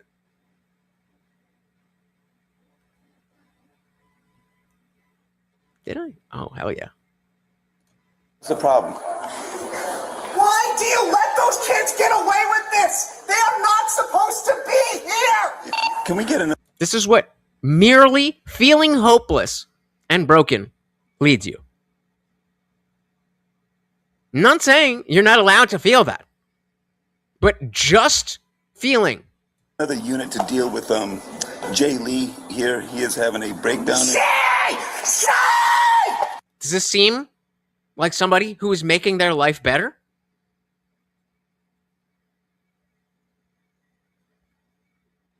Just because you're not that crazy doesn't mean you're not operating on the exact same ideology. It's not good, man. Just say the right pronoun! So that opening salvo was a shout out to Actual Justice Warrior. If you somehow missed that, link is in the chat. All right, how much time do we got? 7 minutes, guys. We got, where are we at? We got 6 out of 15, so 7 donos. 99 cents counts, 7 donos. And we got more push-ups. And of course, Morty gets his treat. Intentional cover-up. So, for example, one of Fauci's assistants was a guy by the name of David Morenz. He's now been charged with conspiracy against the United States, destruction and alteration or falsification of records in a federal investigation. He was using his personal email account and was emailing about how intentionally to avoid Freedom of Information Act requests. So they were purposely misspelling words, purposely using like abbreviations, etc. That because they knew that eventually the American people would have a right to see these documents. And so they were purposely misleading in their private communications because they were talking about how they knew that it was possible that this was man-made and that gain of function created, etc. This is no doubt corrupt, and it's it's Trump's biggest fan. Doubt been far more damaging. And that's before we even get into like the actual damage that was done by some of the recommendations of Fauci. For example, locking down children that were at almost no risk had almost irreparable harm to them. Not only did it cause them to sit back educationally, but also with physical health, mental health. And the studies are prolific that it was a huge mistake. This corruption of the people that were just making these declarations, we actually have articles in the United Kingdom where we have scientists coming out saying, we apologize. We were lying to scare the shit out of you because we thought it was a public good, but it turns out we were wrong. And here we just got, don't we get amnesty and pandemic amnesty? Like, let's just forget about that whole thing. We caused harm. So these things far more corrupt when it comes to eroding public. That's just one issue. How about the Iraq war? One. Well, let's stick this. We can get to the Iraq war next. So this is something that's not going to be popular that I'm going to say. This is one of the I just got up and I didn't get more water. I apologize. I will leave you with... actually, I'll leave you with this. What's the problem? on the scene at a school and confronting a trans individual that is absolutely freaking out, absolutely losing it, screaming at the top. And just to be clear, I'm only doing this because I already gave my commentary on this, and I'll be 3 seconds. Of his lungs. And again, it appears that this person is absolutely enraged at the idea that they're being misgendered by this police officer. And of course, there was some previous incident that is not clear in the reporting with this body cam video, but that does not excuse this behavior. Now, I know, of course, there are some of you that are going to be listening via podcast, and you might mistake me saying that this was a school and the audio that you're hearing and the obvious tantrum that's going on here for maybe a middle school or a high school, but I can assure you this is actually a university campus. So what we have right here is somebody who's allegedly an adult confronting police officers, getting in their face, creating problems with them, but also expecting them to bow to this individual right here because they have claimed trans status. And again, I don't want to over describe. I just want to describe accurately for those of you who are listening via podcast. But let us just say that this person wants to be referred to as a she, but is not exactly throwing the kind of feminine energy that would make you do so just from the look of him. I'm not saying anything. I'm just saying, but just saying. I don't know, but I know. It's not identical, but it is the same. It is based on the same aspects of entitlement and feelings and victimhood. Yep. Okay. Let's say that the right wing is no better. Then what? So that means, okay, I can be emotionally anti-intellectual because other people are. Is that what you're saying? I don't think you are. 3 minutes, guys. Let's stick this. We can get to the Iraq war next. So this is something that's not going to be popular that I'm going to say. This is one of the few things I actually appreciated the Trump administration for, which was Project Warp Speed and the work that he did when he finally started actually working on the coronavirus. As Fauci, during this time period, while you're saying he lied, was working for the Trump administration. And it's still not completely clear that he lied about gain of function. That's a contested fact, and there's no proof one way or the other. So if there was any erosion of trust, it was based on the media and the people putting out false information while not having the actual facts at hand. So in this case, we'll be blaming the Trump administration for any corruption that happened in regards to what happened with the whole coronavirus situation. But I turn that to you. You haven't given me definitive proof of Trump's financial disclosures, meaning that he's corrupt. Instead, you parrot what the Democrats are saying. So I turn it to you. I say your entire debate here is eroding trust in the Trump. What? What do you mean to apply politics to crazy people is silly? Do you think crazy means incontinent? Do you think when we say that that shit is crazy, that I mean that person doesn't understand English? You see how you're just coping? You're not engaging intellectually. You just want like I thought you were joking. I thought this was a joke. And you go right to, well, what about that? What about is we weren't talking about the right wing. We don't have the right wing here. We do have you here. And so I'm asking you questions and you're unable to answer them despite having extremely strong feelings about it. If that's not crazy, I don't know what it is. Administration without you having definitive proof. I have more proof that Dr. Fauci was being misleading based on the emails we see, based on the actual criminal indictment of his assistants, than you have of Trump doing anything criminal. So how are you without definitive proof? You acknowledge you don't have definitive proof of Trump's illegalities in these things, correct? So when it comes down to correct? Yes, that is correct. Or no, that is not correct. Legality, it is legal for him to do stock trades. It's unfortunate that he's using insider trading to do so and bolstering himself. No, insider trading would be illegal. Yes, insider trading would be illegal. Okay, and it's so clear do you that he's have doing insider trading. Do you have proof of his illegality? I think you're behind. We got 25 seconds. I mean, I'm literally showing it to you. Do you want to see No, more you're proof? not. You're talking about speculation and circumstantial evidence. That's not proof. I have just as much, if not more, with Dr. Fauci. And you're like, yeah, but we shouldn't count that with Fauci. It's not Fauci that eroded trust. It's the people calling out Fauci that eroded trust. I'll say the same thing. What? It's not Trump that eroded trust. It's people like you calling him out that are eroding trust. Got him. And this is why it makes requires an understanding of what the framework of the argument is. So then you can say, okay, if this is the case, then I can just flip that back on you. You're like, yeah, but we shouldn't count that with Fauci. It's not Fauci that eroded trust. It's the people calling out Fauci that eroded trust. I'll say the same then. It's not Trump that eroded trust. It's people like you calling him out that are eroding trust. If you would have never opened your mouth, then no one would have been distrusting. You see how absurd that sounds?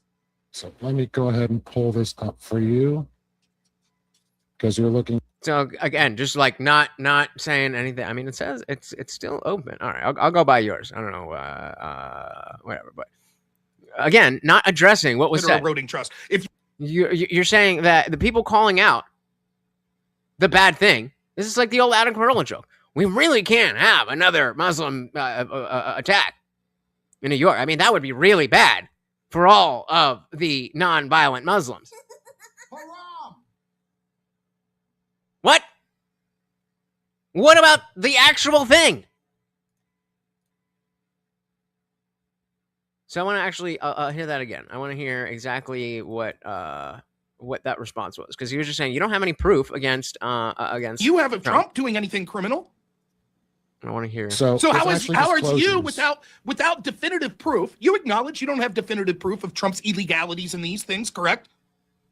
So when it comes down to illegality, it is legal. All right, it was Norman Donald, not Adam Carolla. Taru. Proof of Trump's illegalities in these things, correct? So when it comes down to illegality, it is legal for him to do stock trades.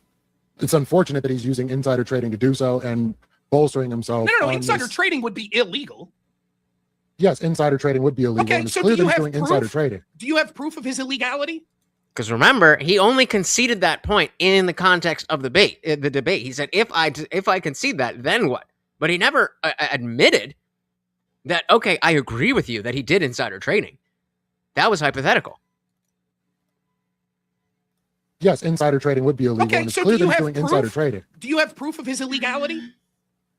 I mean, I'm literally showing it to you. Do you want to see No, more you're proof? not. You're talking about speculation and circumstantial evidence. That's Right. And so, again, the inability to connect, where are we going from intellectually, from where we're at to where we're trying to go?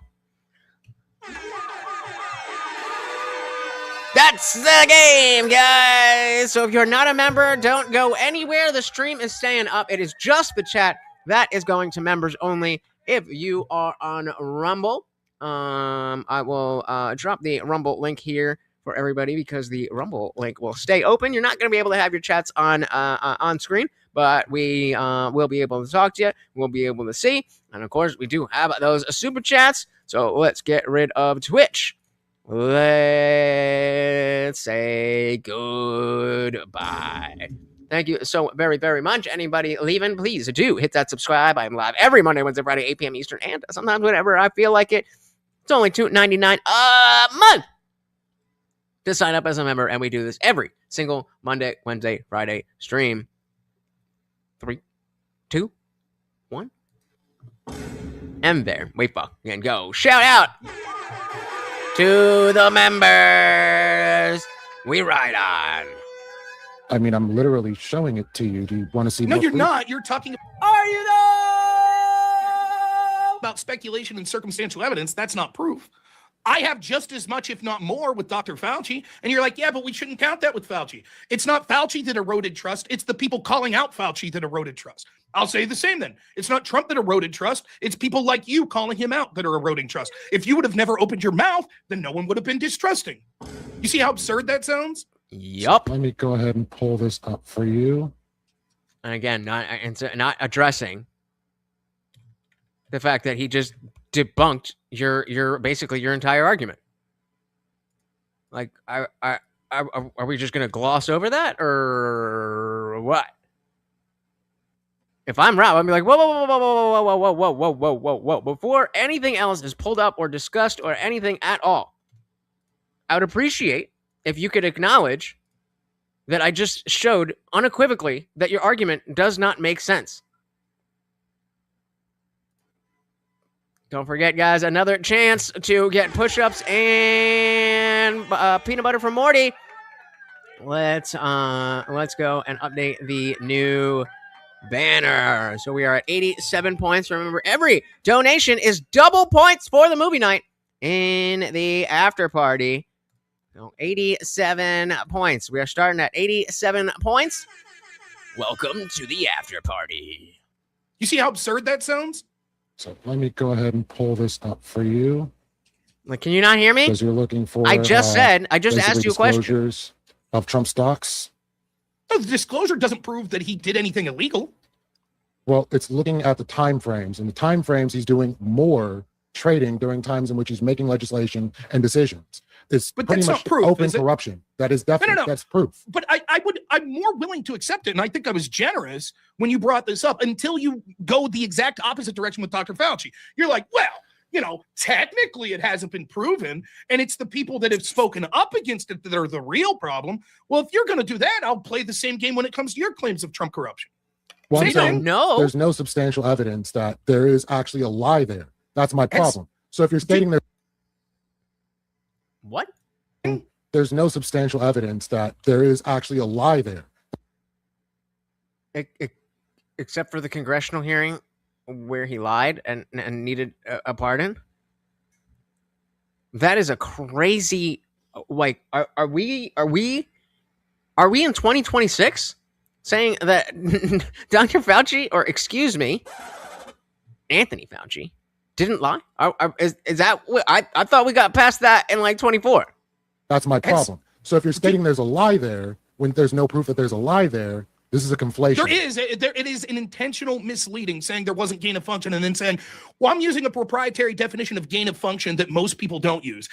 Now's the time, guys. If you're going to plan an after party for the after party. Yes, technically, the definition of gain of function that most people use, we were doing that. But when I said over and over we weren't doing that, I meant my own personal definition. Furthermore, would you concede this? That one good metric we could see, it's not the end all be all, but one good metric to see if there's a crime, which is necessary for corruption, you would agree, right? When it comes to these financial businesses? I would think so. Okay. One good metric would be, have people been charged criminally?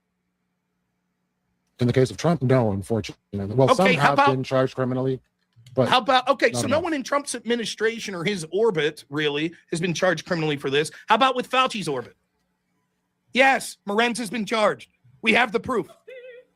So was he ever convicted? I believe the trial has not occurred yet, but he has been charged. Yeah, you can get charged. I need to see a conviction on that. Okay. But fair enough. But do you understand how you are creating a standard higher for Rob's claim than yours? If you're saying you need a conviction for Fauci, then why doesn't he need a conviction for Trump? Okay, so assuming he gets convicted, then you would come back and say, my mistake, Trump wasn't the most corrupt. Ooh, I got to steal that. Instead of just talking about how that's not relevant, you're not in it. So, okay. There was another thing. I forget what it was. I got to go back through my thing and take a little note about it. But another tactic that I just saw from, it might have been Andrew or Rob or one of them. I don't know. But an interesting tactic. And this is another one. So if since we're talking about the future, if that is the case, then you'll come back and say that you were wrong, right? Brilliant. Oh, he said people forget Fauci was in charge during the AIDS epidemic. Dallas Buyers Club was about skirting the FDA to sell actual medicine that worked when Fauci blocked it. Dude has blood on his hands. Bingo. Absolutely. Okay, so assuming he gets convicted, then you would come back and say, my mistake, Trump wasn't the most corrupt? No, I definitely wouldn't say he wasn't the most corrupt. I would just say there's so this is just okay. So this is another version of the other thing. I don't remember. I have to look at it again. But the notion of you're making an argument. So like the best example I could think of is in the abortion argument, where you're making the argument about rape and incest, and they say, okay, well, what if I concede that? Would you then say that all other abortions shouldn't happen? And they say no. It's like, okay, well, then that's not really a point that you're making. You're just saying things. Then you would come back and say, my mistake, Trump wasn't the most corrupt? No, I definitely wouldn't say he wasn't the most corrupt. I would just say there's other corruption. Right. The distrust that came as a result of COVID and things like this is far more substantial in creating distrust in our institutions. How about the Iraq War? Okay, so what's your point about the Iraq War? Don't you think that people claiming that we were lied into Iraq, regardless if you believe we were or not, don't you think that created an incredible amount of distrust in our institutions? I would say so. Okay, I think that it was worse than anything Trump's done. No, definitely not worse than anything Trump's done. I completely disagree. So based on what? Okay, you disagree, and I disagree with your disagreement. Where does that get us? What would be worse? Let's say that Trump enriched himself to the tune of $2 billion. Would that be worse than lying us into a war that killed hundreds of thousands of people?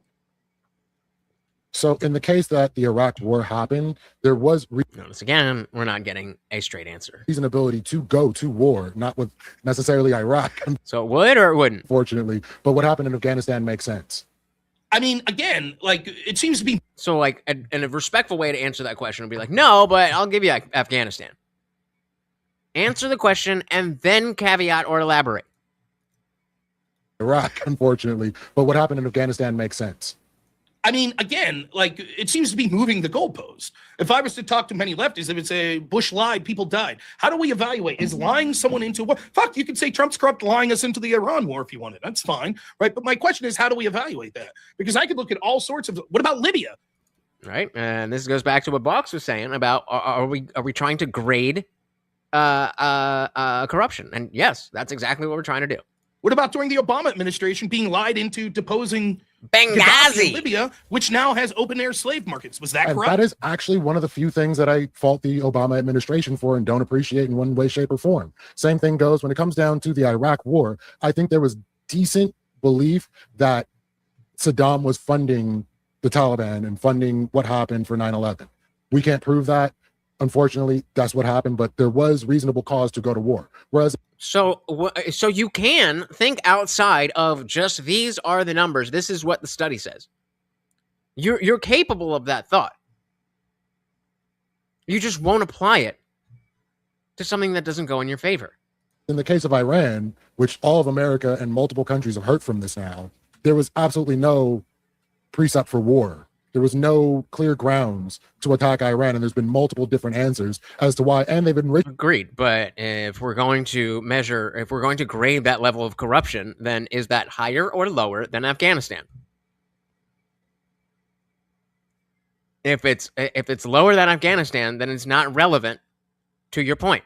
Themselves. This is rewriting history. There is at least as much reason to suggest going into Iran as there wasn't going into Iraq or going into Libya or going into all these other places. I want to know what it was. Like, why did we need to go into Iran? Yeah, I agree. Let him keep the pardon and drag him onto the stand. Oh, I would love that. I would love that. Going into Libya or going into all these other places. I want to know what it was. Like, why did we need to go into Iran? Of course he is. Just like when I'm asking you these questions, you should stick up for your position. But he's not doing that. He's not doing that. He's creating a different standard that, well, Trump is this bad. And Afghanistan's only this bad. Why? Because I want to argue that Trump is this bad. That's called bad faith. There's a difference between, trying to using debate tactics and whatever, and just being in bad faith. Going into Libya or going into all these other places. I want to know what it was. Like, why did we need to go into Iran? Did Iran admit that they still had that they were enriching uranium? Yes, but not to weapons grade. They had no weapons grade uranium. Okay, they didn't yet, but they enriched beyond the point that people would need for their general energy needs? Possibly. We can't prove that because we pulled out of the JCPOA. Now, what was going on with Iraq? With Iraq, we had decent reason to believe that they were funding WMDs. They were funding. That caused 9/11. Okay, we did? Can you show me that evidence? What? I thought it was about weapons of mass destruction. I know that there was bullshit claims that Bush said about bin Laden being buddies with Saddam, which was easily proven bullshit. They hated each other. I mean, they did use 9/11 as the excuse, but that's not the reason we went into Afghanistan. Yeah. Show me the evidence that you think was credible that Iraq was involved in 9/11. So here's that. So basically, for the sure, it's not bad faith to say what we are doing sucks. That's just not helpful. That just doesn't need to be said. And so if you're in a timed debate and you're saying things that don't need to be said, that's running out the clock. This isn't just, as I always fucking tell you guys, a debate is not just two people talking. And you're right. He absolutely is supposed to stick up for his position, but only in such a way that he's following through and being in good faith. I'm not saying I think he's in being bad faith, but I'm saying if he were, because he's not giving direct answers, and that's just a pet peeve with me. But if he was actually avoiding these questions entirely, that would be bad faith. Invasion of Iraq, the U.S. leadership asserted that there were ties between Saddam Hussein's government and Al-Qaeda, the perpetrator of 9/11. The intelligence community later found no credible evidence supporting this claim. No credible evidence. You just said there was credible evidence. I said there was a belief that there was, and they used Did he say that? What? It was about weapons of mass destruction. I know that there was bullshit claims that Bush said about bin Laden being buddies with Saddam, which was easily proven bullshit. They hated each other. Show me the evidence that you think was credible that Iraq was involved in 9/11. So here's that. So basically, for the invasion of Iraq, the U.S. leadership asserted that there were ties between Saddam Hussein's government and Al-Qaeda, the perpetrator of 9/11. The intelligence community later found no credible evidence supporting this claim. No credible evidence. You just said there was credible evidence. I said, got him. There was a belief that there was, and they used Correct. Being lost is not bad faith. That's why I'm saying I don't think Lethe is being bad faith, because I think, like you, he is lost. Let me make that clear. I do not think that LetheWaterKai is being bad faith. I agree he's a little lost, and I agree that being lost is not bad faith. I was talking about if he did something different than what he is doing and what we are watching, that would be bad faith. Credible evidence. You just said there was credible evidence.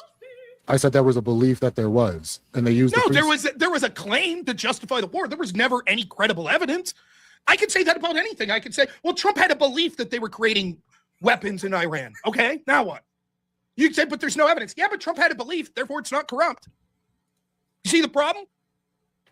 And he's all right. Well, I was gonna say he's not gonna answer, but let's see. JJ Beach over on Rumble. Welcome. Said you're correct. Most Americans, including myself, didn't need much excuse to attack countries after 9/11. Honest to God, and the Marines, we just wanted to fuck shit up. Yeah, it was a different time, and like America World Police was a popular idea. Yeah, they just said right and wrong. That's how it was. And it's bittersweet because like it was nice. It was nice when for like a couple months we were all on the same page. And then we weren't.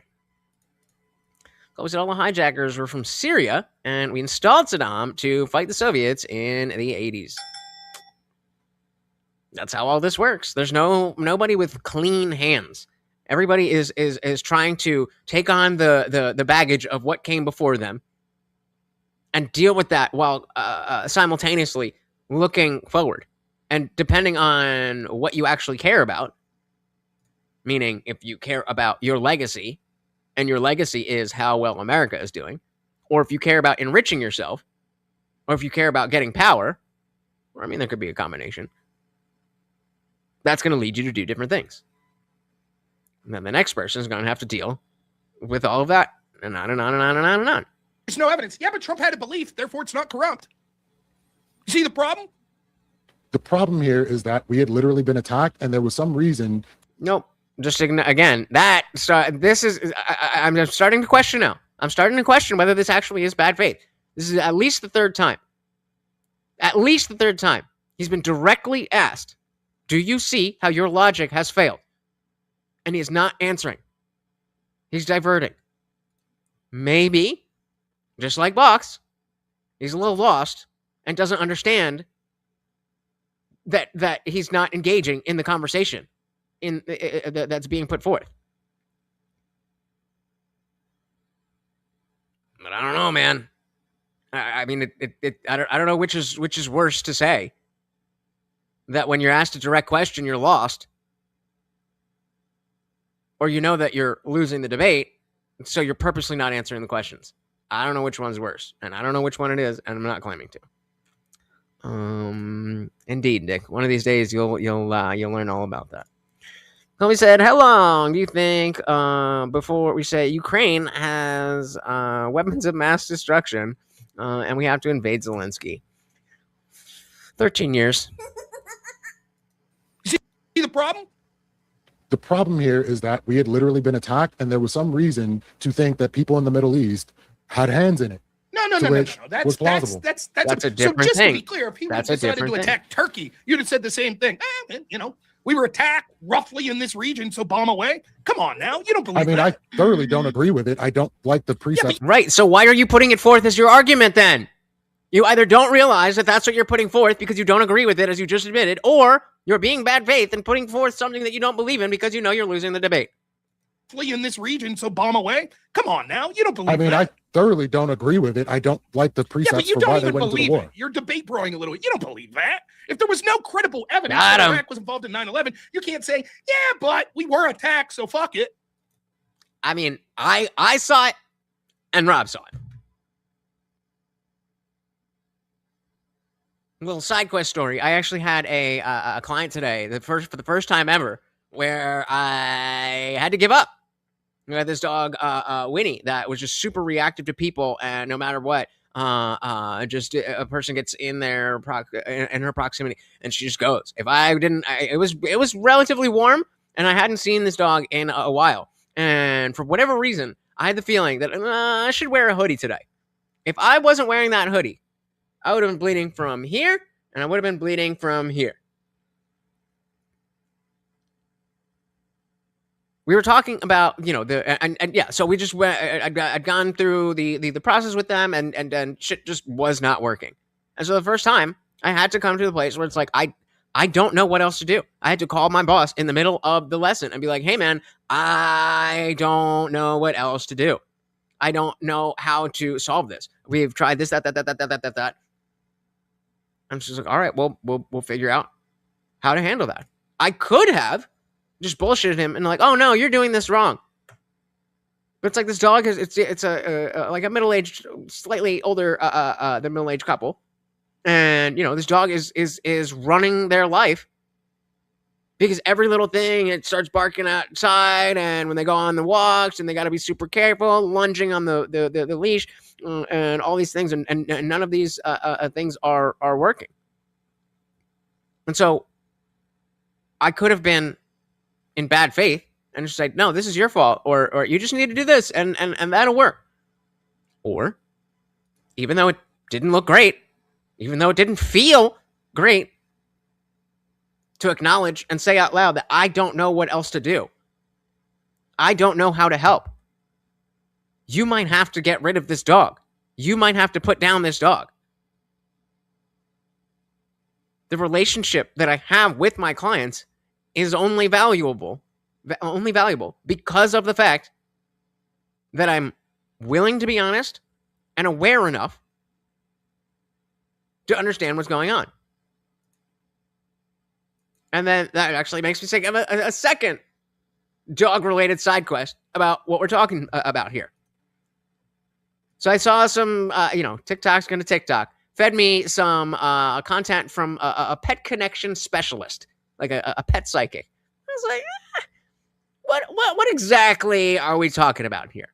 Because I have people think that I'm like a pet psychic sometimes, because after working with so many dogs, I just have a better eye for their what their behavior means, and like little body language and stuff like that. And so, people will be like, I don't know what to do. I don't know what's going on. And I'll be able to see, oh, that's happening because the dog's thinking this and doing that and that and that and that and whatever.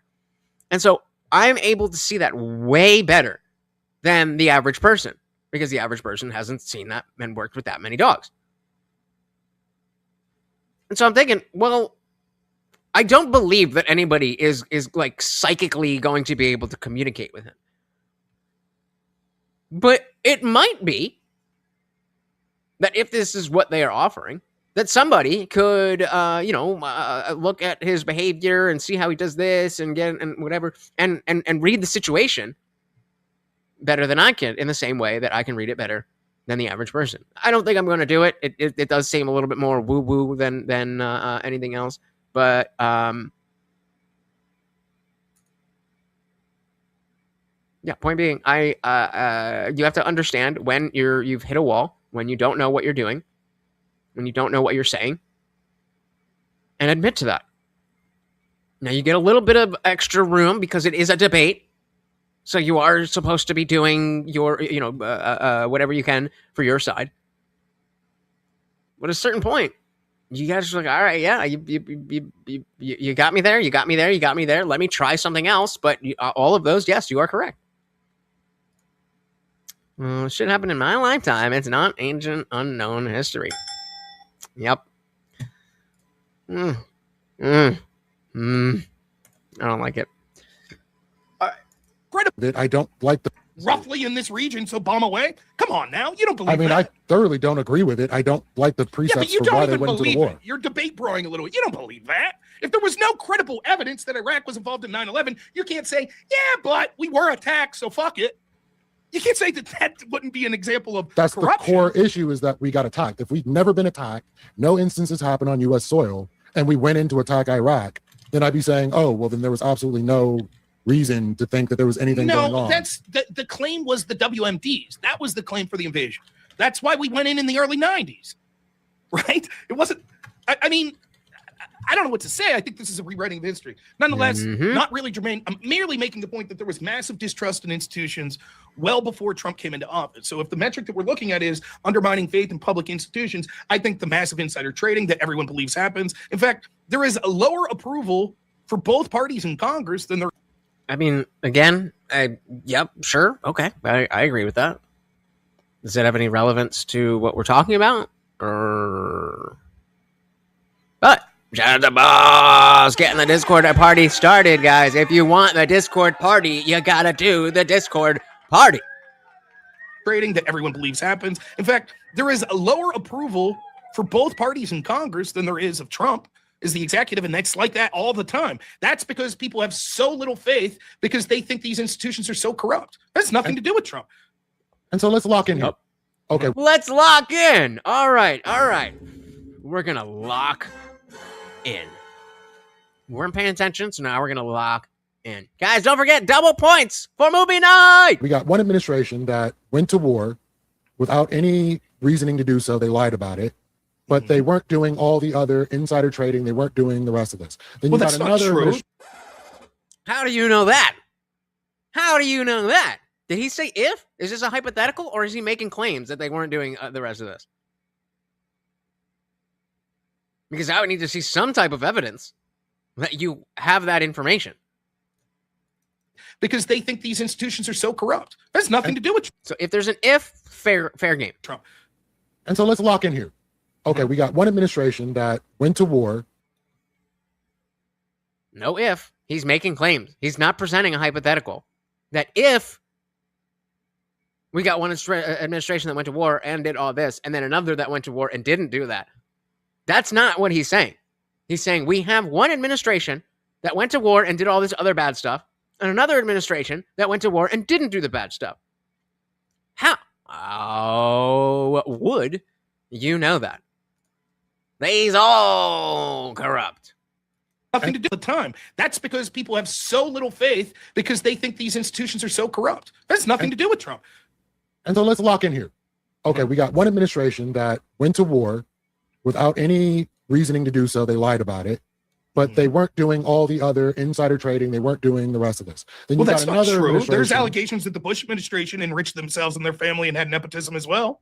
False allegations and not fact.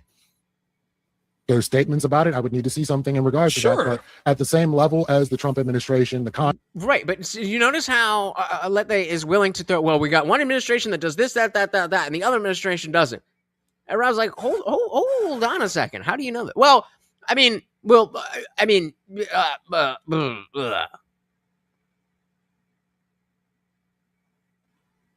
claims is getting cash.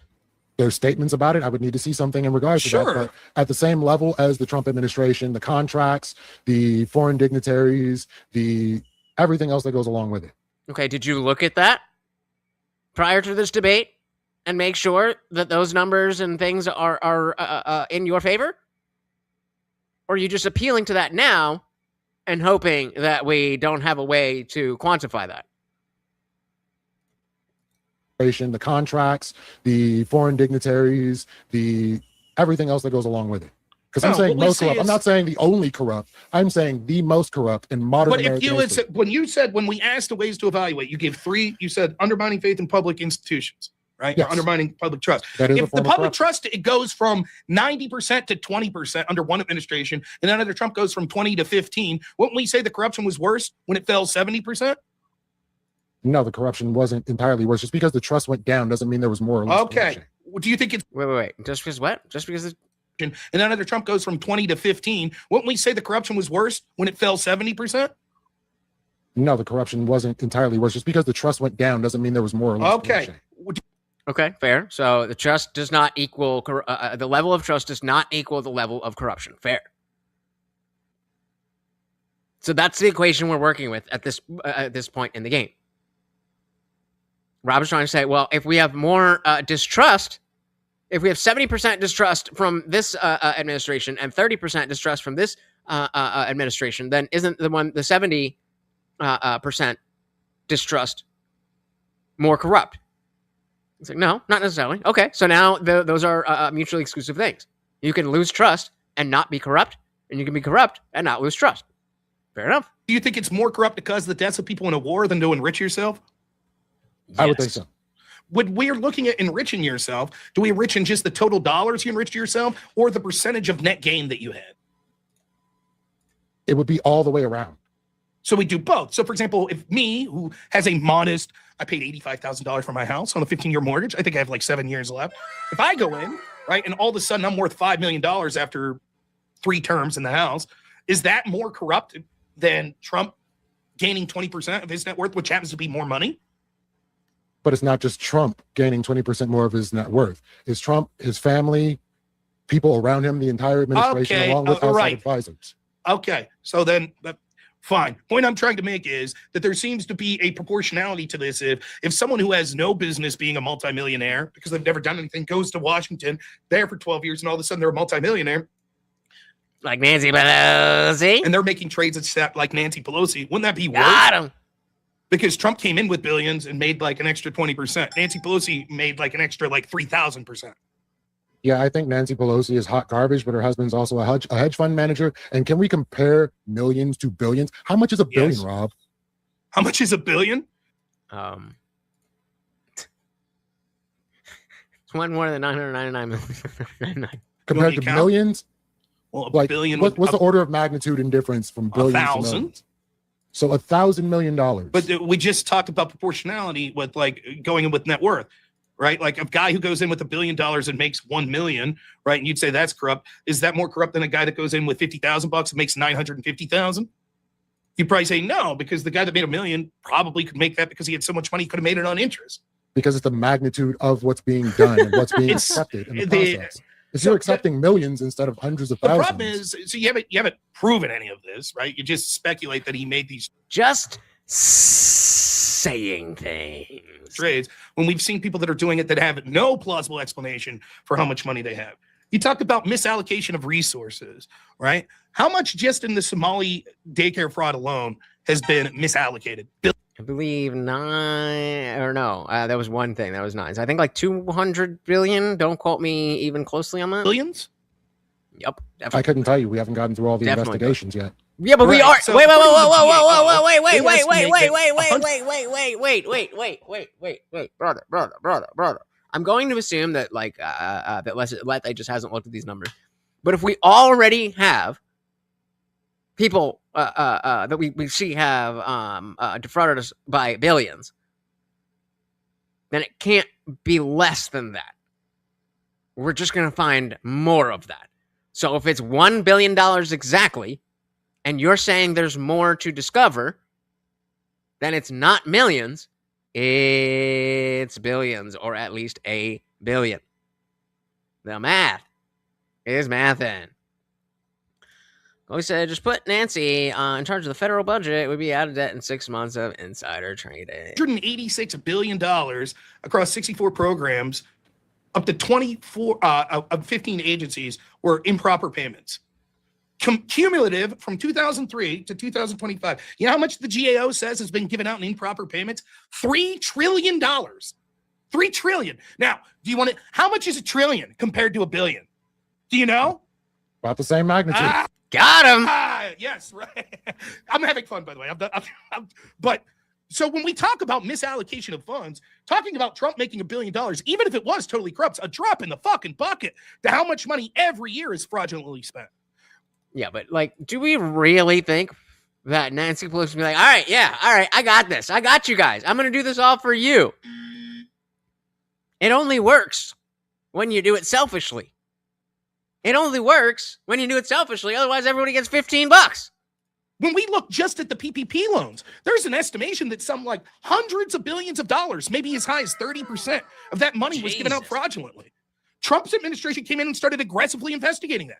The same with money that goes to these NGOs. We're talking billions upon billions of dollars. Trump comes in with Doge. Trump tries to end the spending in USAID. Who speaks up against him? Pretty much every Democrat that calls Trump corrupt. They don't want these investigations with these hundreds of billions of dollars being spent for it. They don't want the Nick Shirley Act. They literally created a bill to protect the fraud. The bill is explicitly to protect immigrant fraud. What are we talking about? What are we talking about? Trump corrupt. They don't want these investigations with these hundreds of billions of dollars being spent for it. They don't want them being dealt with. So tell me again how if Trump enriched himself to the tune of even at the highest number, $2.3 billion that's being suggested, how's that make him more corrupt when it comes to misallocation of resources than the status quo? So we're talking about negligence. And again, not answering the question. That was a question. This is the difference between listening to understand and listening to respond, even in a debate. Or rather, especially in a debate. Especially in a debate. You need to listen more than you talk. Well, maybe not listen. You need to listen harder than you talk. You know what I mean. Make him more corrupt when it comes to misallocation of resources? A clear yes or no question. Would that make him more corrupt than the status quo? So we're talking about negligence. We're talking about ineffective lawmakers. That in itself is not corruption. They're going after these people. Nobody stopped the audits into what's going on. And as a matter of fact, even California especially is looking into any misallocation when it comes down. They tried. It's because the fraud was so blatant that their attempts to cover it up didn't work. You don't get points for getting caught. He said Minnesota just arrested 2 women who literally moved there to take advantage of the known fraud. But it's just those 2, right? We just have those 2 women. That doesn't mean that there's widespread fraud, Nikki. I think you're being racist.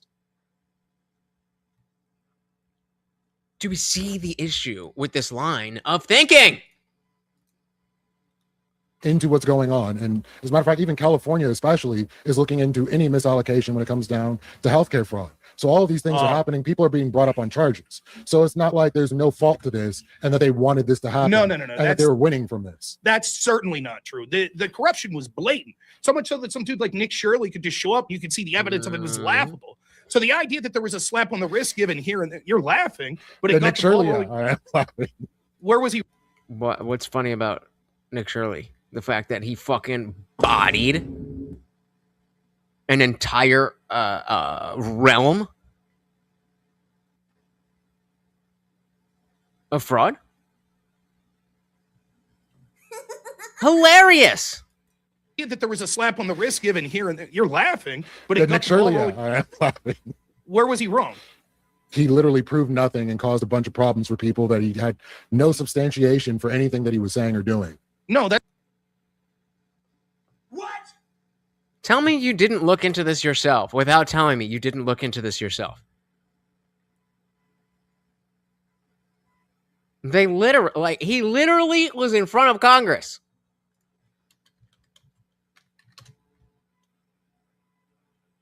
Now, the highest government-funded daycare in Minnesota has pleaded guilty to daycare fraud. Where is Tim Walz in the media now? The Quality Leering Center.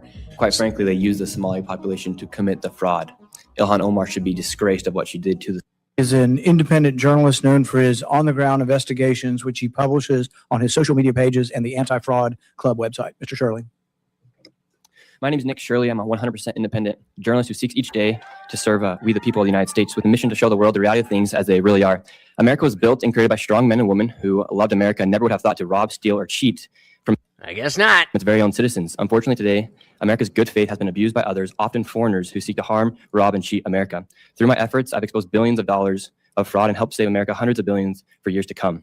When we talk about fraud, we are talking about money that is being stolen from hardworking, law-abiding, tax-paying citizens. This issue has nothing to do with political parties. No dollar says Republican or Democrat on it. When a fraudster commits fraud, he or she steals from all of us. So again, I will put the link here just because I want to burn the entire time with this, but I do. Come on. What happened? Oh, fuck you. Are we here? Okay. Boom, boom, boom. And let's see the number of patients are registered, and those patients receive kickbacks for attending and signing up. Thank you. Mr. Shirley, again, I commend you on your phenomenal journalism. Quite honestly, when I saw that happening, I go, why didn't I think of that? Why didn't my staff do those videos? Journalism is crucial to this. You're a partner in what we need to do. And it's only because of those videos that expose that we have any chance of trying to rein in this beast. But you mentioned the Stop Nick Shirley Act. What is that? I mean, can you describe that in greater detail? What is the Stop Nick Shirley Act? Yeah, so that's a bill that's been created by Mia Bonta, the wife of the Attorney General of California. And the official title is AB 2624, and it's to provide, make it essentially illegal to expose and to film outside of immigration support service providers. But they didn't provide. You didn't do anything. That means any entity that provides But California's looking into it. Yeah, now services to illegal migrants, whether that be healthcare or legal fees. If I were to go out and film a video in front of one of these locations, perhaps an NGO like Churla that's received over $80 million from the government, and they give me a piece of paper and they say, hey, you cannot publish that video. If that bill passes, it'll be illegal for me to. So it really ought to be renamed the Protect Medicaid Fraudster Act. This would probably be a better description of that, correct? Correct. Why do you think you have such pushback from our colleagues on the other side of the aisle, from just the denigration here from the ranking member, from Governor Newsom? Why is that? You would think that trying to eliminate waste, fraud, and abuse would be a completely nonpartisan issue. Because they quite frankly need the fraud. They actually need the fraud. I want to run several questions past you. They need the fraud. So there's different chapters here. I don't know if they're going to be all Republican. No, they are all Republican. They are all Republican. Because all of the Democrats walked out. I think he says that right here. Let's see. And I've got several big fraud and getting money back. Yeah, okay. The Democrat only said this, then left.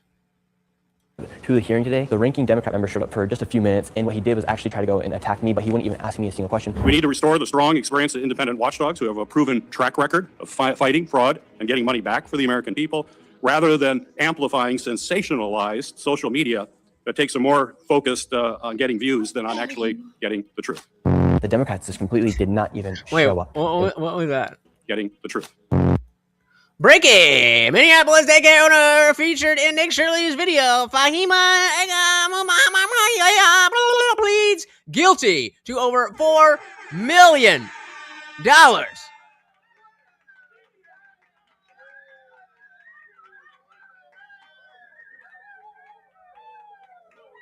But he just didn't do anything. He didn't even do anything. He just made trouble for people who didn't deserve it. The poor Somalis stealing all of our money. Oh, God, please. How can they do this? Oh.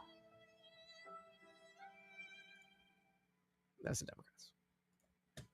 That's the Democrats. I put that link in here. I did, right? Okay, yeah. If you haven't seen that, definitely go check it out. It is eye-opening. It is eye-opening.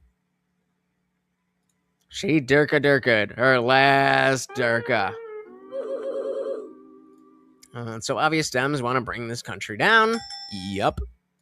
Colby said kids have mouths to feed. According to the reports, Minnesota was feeding millions of kids that don't exist. True, Fetterman has been good on calling this out.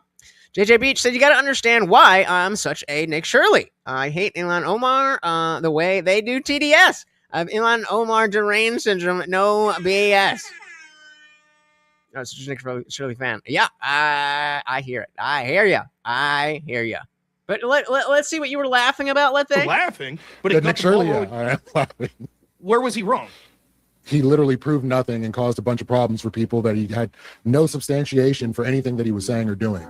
No, that's not true. What he So I'm like Lethe, if you are watching now or if you're watching the replay, I would love to know if you are willing to take that back after seeing what we just saw. did was what you're doing, except. And my guess is gonna be like, no, that's lived to TikTok. Don't make me look it up. Actually putting skin in the game. You're like, I think Trump's corrupt. I looked at some stock exchanges. He said, I think these daycares are corrupt, so I'm going to show up. There's no evidence of kids here. We're looking at the books. They're receiving hundreds of millions of dollars of payments. We don't see any records of kids. And then as a result of that, we saw a focus from the Trump administration put there. Now we see Walls is being recommended for criminal investigation. We see, I don't know what the latest estimate is. Let me see if I can find that. Let's see. Potentially $9 billion, according to CBS, in Minnesota alone. $9 billion. And that was 2 weeks ago. Right? Or so Nick last Shirley week went there. He might not have the resources of the law enforcement to do everything and look through every book, but he got the ball rolling on this. It was already being looked into before he ever showed up, and he found nothing. He found nothing. No, that's not. What do you mean found nothing? What do you mean found nothing? he found the what's the word I'm looking for? The discrepancies that the Dave guy, brought to him. They went to the place and found out, no, this is not possible. But because there's no report on it that says whitehouse.gov, well, it didn't happen. Come on, man. I mean, what are we doing? What are we doing? How do you get to that place where you are that confident about something that you just don't know what you're talking about? You just don't know what you're talking about. What's up with politics? I mean, he seems like a non-liberal lefty. I mean, I don't know that. I don't know him that well. He seems like more of like the box style, non-leftist lefty, but I don't know fully. Colby said Fetterman had a debilitating stroke and became the most base liberal currently. That says something. Maybe. That's a joke. That's a joke. All right. 15 minutes, guys. Remember, donations will keep the party rated. It was already being looked into before he ever showed up, and he found nothing. Well, no. Again, it was being looked into before, but not by anybody that was actually doing the work, which is why just walking up to the door had so much effect. If they were already doing that, then why didn't we see any of this before? Like, again, just basic common sense. Basic common sense. What is it that you think happened? Because it's probably wrong if you're saying these things. But you feel like it's right. So you're laughing live on about something that you're completely wrong about. That's found nothing. No. That's not true at all. While it is true that there was a slap on the wrist given, we can see that there's actually a criminal referral for Walls because we actually have him and Keith Ellison on tape talking to some of these people who've been indicted. Like, I know. It's sort of racist that they're coming after you. Don't worry. I'll look into it. We'll deal with it. What happened was they fought tooth and nail against these investigations, despite the fact that there were a handful of people in their administration at lower levels that were saying this is blatant fraud. Yeah, and without the publicity, the optics, as we always talk about, everything is optics. Without the optics of the video that Nick Shirley did, then whatever bureaucratic attempts to get through the red tape of understanding this clearly weren't enough. And then they were. And so they did the bare minimum to start an investigation into a few people. Now they went from investigating like $10 million to $100 million worth of fraud to investigating $9 billion worth of fraud just in Minnesota alone. And it's been fought tooth and nail the entire time by Democrats. You keep saying it was fought tooth and nail by Democrats. Can you show me any efforts where the Nick Shirley Act?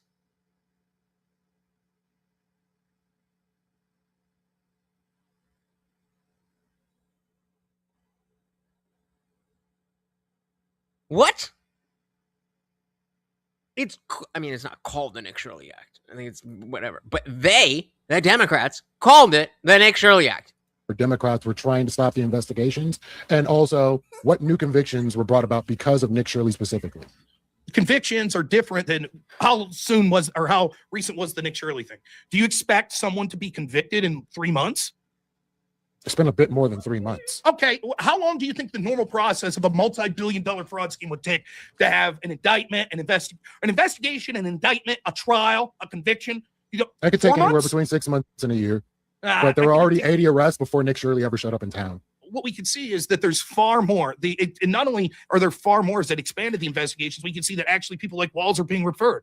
And Democrats are certainly against that. And was Walls a part of any particular administration or family, or we just say the Walls? Thankfully, not the Harris administration. But if you had your way, he would be our vice president. Walls administration, who was the head honcho, the executive in Minnesota. So what did he benefit? Governor doesn't. What did he benefit? What do you think money is? What do we think money is? He just got billions of dollars. What benefit was that?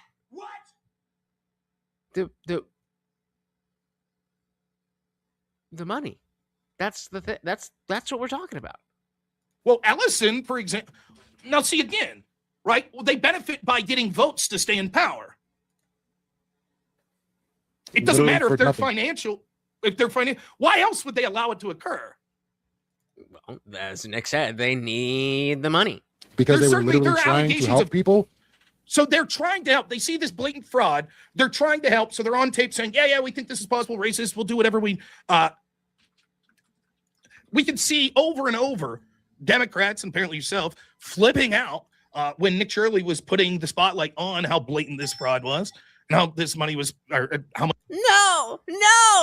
Save the Leering Center, please! We need to save the Leering Center! What will we do if the kids can't leer? Much money was going into it.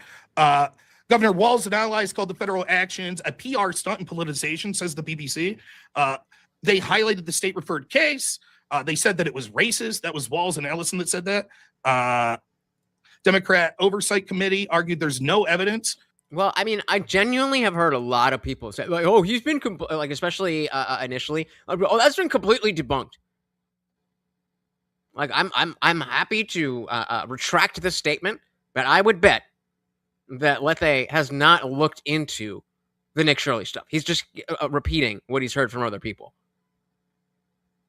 That's the same reason why I know that he hasn't looked into the business transactions, because he's using the 6 bankruptcies. That doesn't mean anything.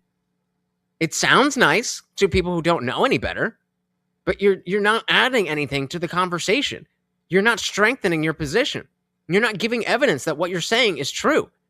You're just saying things. Whatsoever. They say the investigation into Walz is political. Yeah, I'm looking The last for any time there findings. was I'm not seeing any. Any findings of what?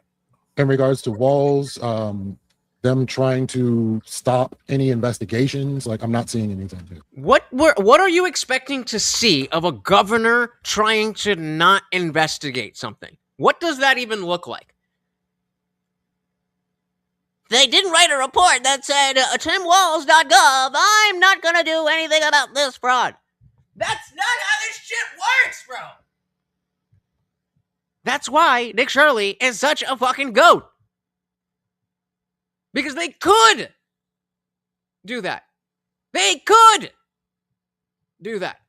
But they don't, arguably, because of the fact that they know and benefit from the fraud.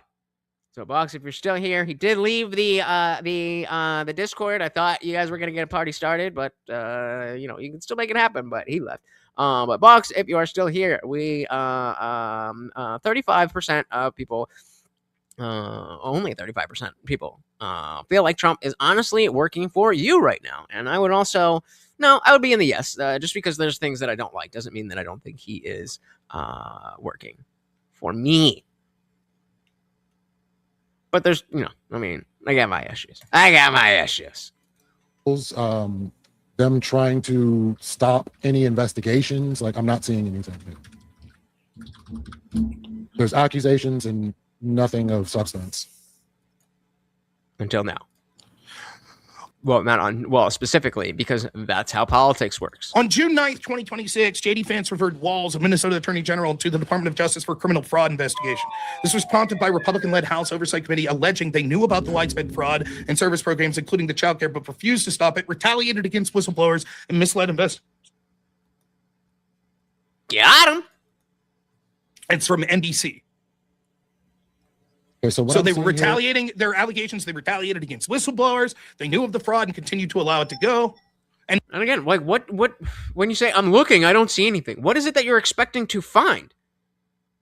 What is it that you would find that would say they're not doing this thing? Or they're trying to cover this up. Here's the documents of them. What exactly are we asking for? All right, so it sounds like Howie is going to hang out in the Discord after. So if you would like to, remember, it's absolutely free to join the Discord. Now they're being referred criminally.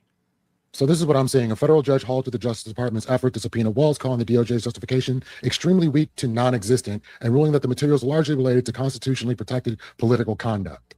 Yeah, sure. A federal judge, Getting water, like, one of the hundreds that overrule Trump on anything he does. If he tries to chew bubblegum, they say he can't do that. And they've been clearly referred, and there's plenty of evidence that has came up that whistleblowers claiming that they were attacked because they were speaking up against this. We see the scale of it and how the scale of the investigation is far better now and broader than what was being done under the Walz-Ellison administration.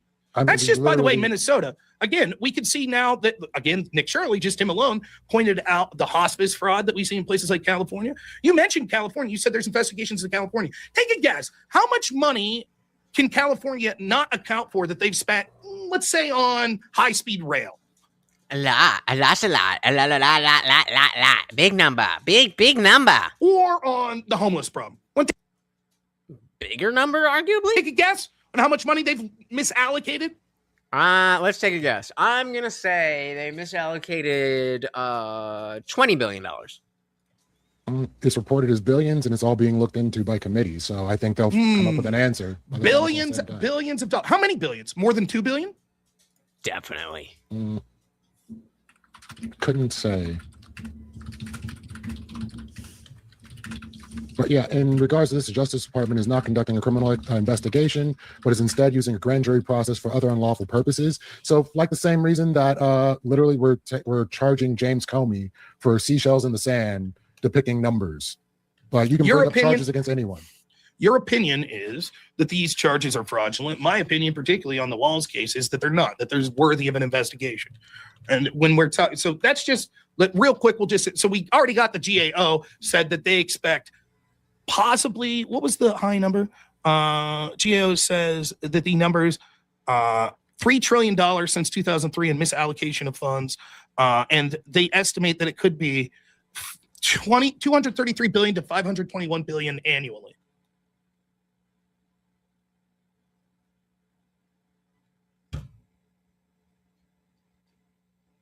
I thought I was kind of overshooting it when I said 20 billion. I asked Grok. Well, are we still going? California has not. So I asked how much money is unaccounted for in California that was supposed to go to homeless stuff. Whoa. What are we doing there? California's not a single clean figure of missing cash that simply vanished, but major state audits and reports show severe failures to track and account for the outcomes. And in some local cases, the detailed spending of tens of billions allocated for homeless programs. The state allocated nearly $24 billion for homelessness over the 5 fiscal years of 18-19 through 2023. 9 state agencies ran 30 programs, and homelessness has only gotten up. In short, the state dispersed money, most local governments and providers, but lacked reliable ongoing information on how it was used and what it achieved for large portions of the spending. This is the core of the widely reported unable to track or failed to account for criticism. Updated total, the nonpartisan legislation analyst office later put the total state funding for housing-related programs at about $37 billion since 2019. This is giving us a lot closer to what I'm saying. But even here, 24. So I don't know what he's reading. But the point is, it's a lot of fucking money. It's a lot of fucking money. Estimate that it could be 233 billion to 521 billion annually. And we know, we could see. I don't know if he's arguing that. He's arguing that Nick Shirley had nothing to do with that. How you could say I just do not understand. Next homeless nationwide is between $11 and $30 billion annually. Where are you getting that from? Because Grok was saying 24 to 37 in the last 5 years. But I mean, they don't know. Is he doing the meme? It's not happening. It's happening, but it's not happening. It's happening, but yep, the liberal playbook. That's not happening. That's where he's at. Then we get some convictions. Okay, a few people were doing it, but it's not like this is widespread or anything. And then it's a widespread. Well, what's wrong with people coming here trying to use the tax laws to da da da da da da da? It's not happening. It's happening, but it's no big deal. Of course it's happening, and you're a bigot if you don't like it. The liberal playbook. Every single time. Every single time. I'm a little disappointed. I thought, I mean, you know, Rob is a fucking master, but I did expect Lethe to do a little bit better. That was pretty weak. And, I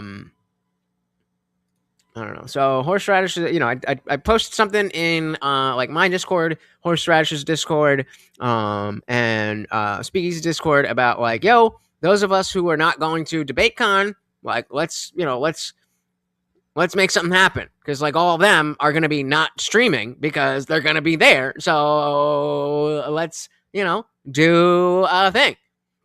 And he was saying that he's looking, 3v3 showcase. Focusing on how people would you like me to schedule? How many I don't know what that means. So yeah, we gotta figure out exactly what's going on. But let the people know if you are in other chats and whatever, and people are talking about DebateCon. Hey, if you're not going to DebateCon, hang out with the Indian Jesus here to resurrect the second coming of Common Sense. Like, give a big shout out to Arrow, aka Sister, aka Jennifer, aka HR Death Poet, aka Owl Puke. Thank you. Keeping this ad free. We had our boy TV Viewerski with the big $10, and then our boy, our sponsor of the stream. My goodness. Thank you so very, very much, guys. I cannot tell you how much I appreciate it. We are up to 87 points, and I would love to have a movie night with you guys. So keep it rolling. Again, I'm not going to sit around and wait and see if anybody is going to Discord. But if people go into Discord, I may or may not, depending on what's going on, jump in. The idea is that you guys need to, like, the Discord is you guys, not another place for me to direct everything. You guys go over there. You guys talk to each other. You guys become friends with each other. You guys tag disciples. Anybody want to go in the voice channel? I'm almost sure if Trey's not busy, you tag disciples and say, "Yo, let's go in the VC." That's it. If I keep pulling the strings, then we're just going to grow and grow and grow and grow without that happening. And then it's just not going to be able to be something that I can do. So if you guys want the Discord to pop off, I have done all that I can do. It has to be you together. Get it? Got it? All right, guys. Well, thank you. No push-ups. Well, you got me on the 10 earlier, but no other push-ups for me.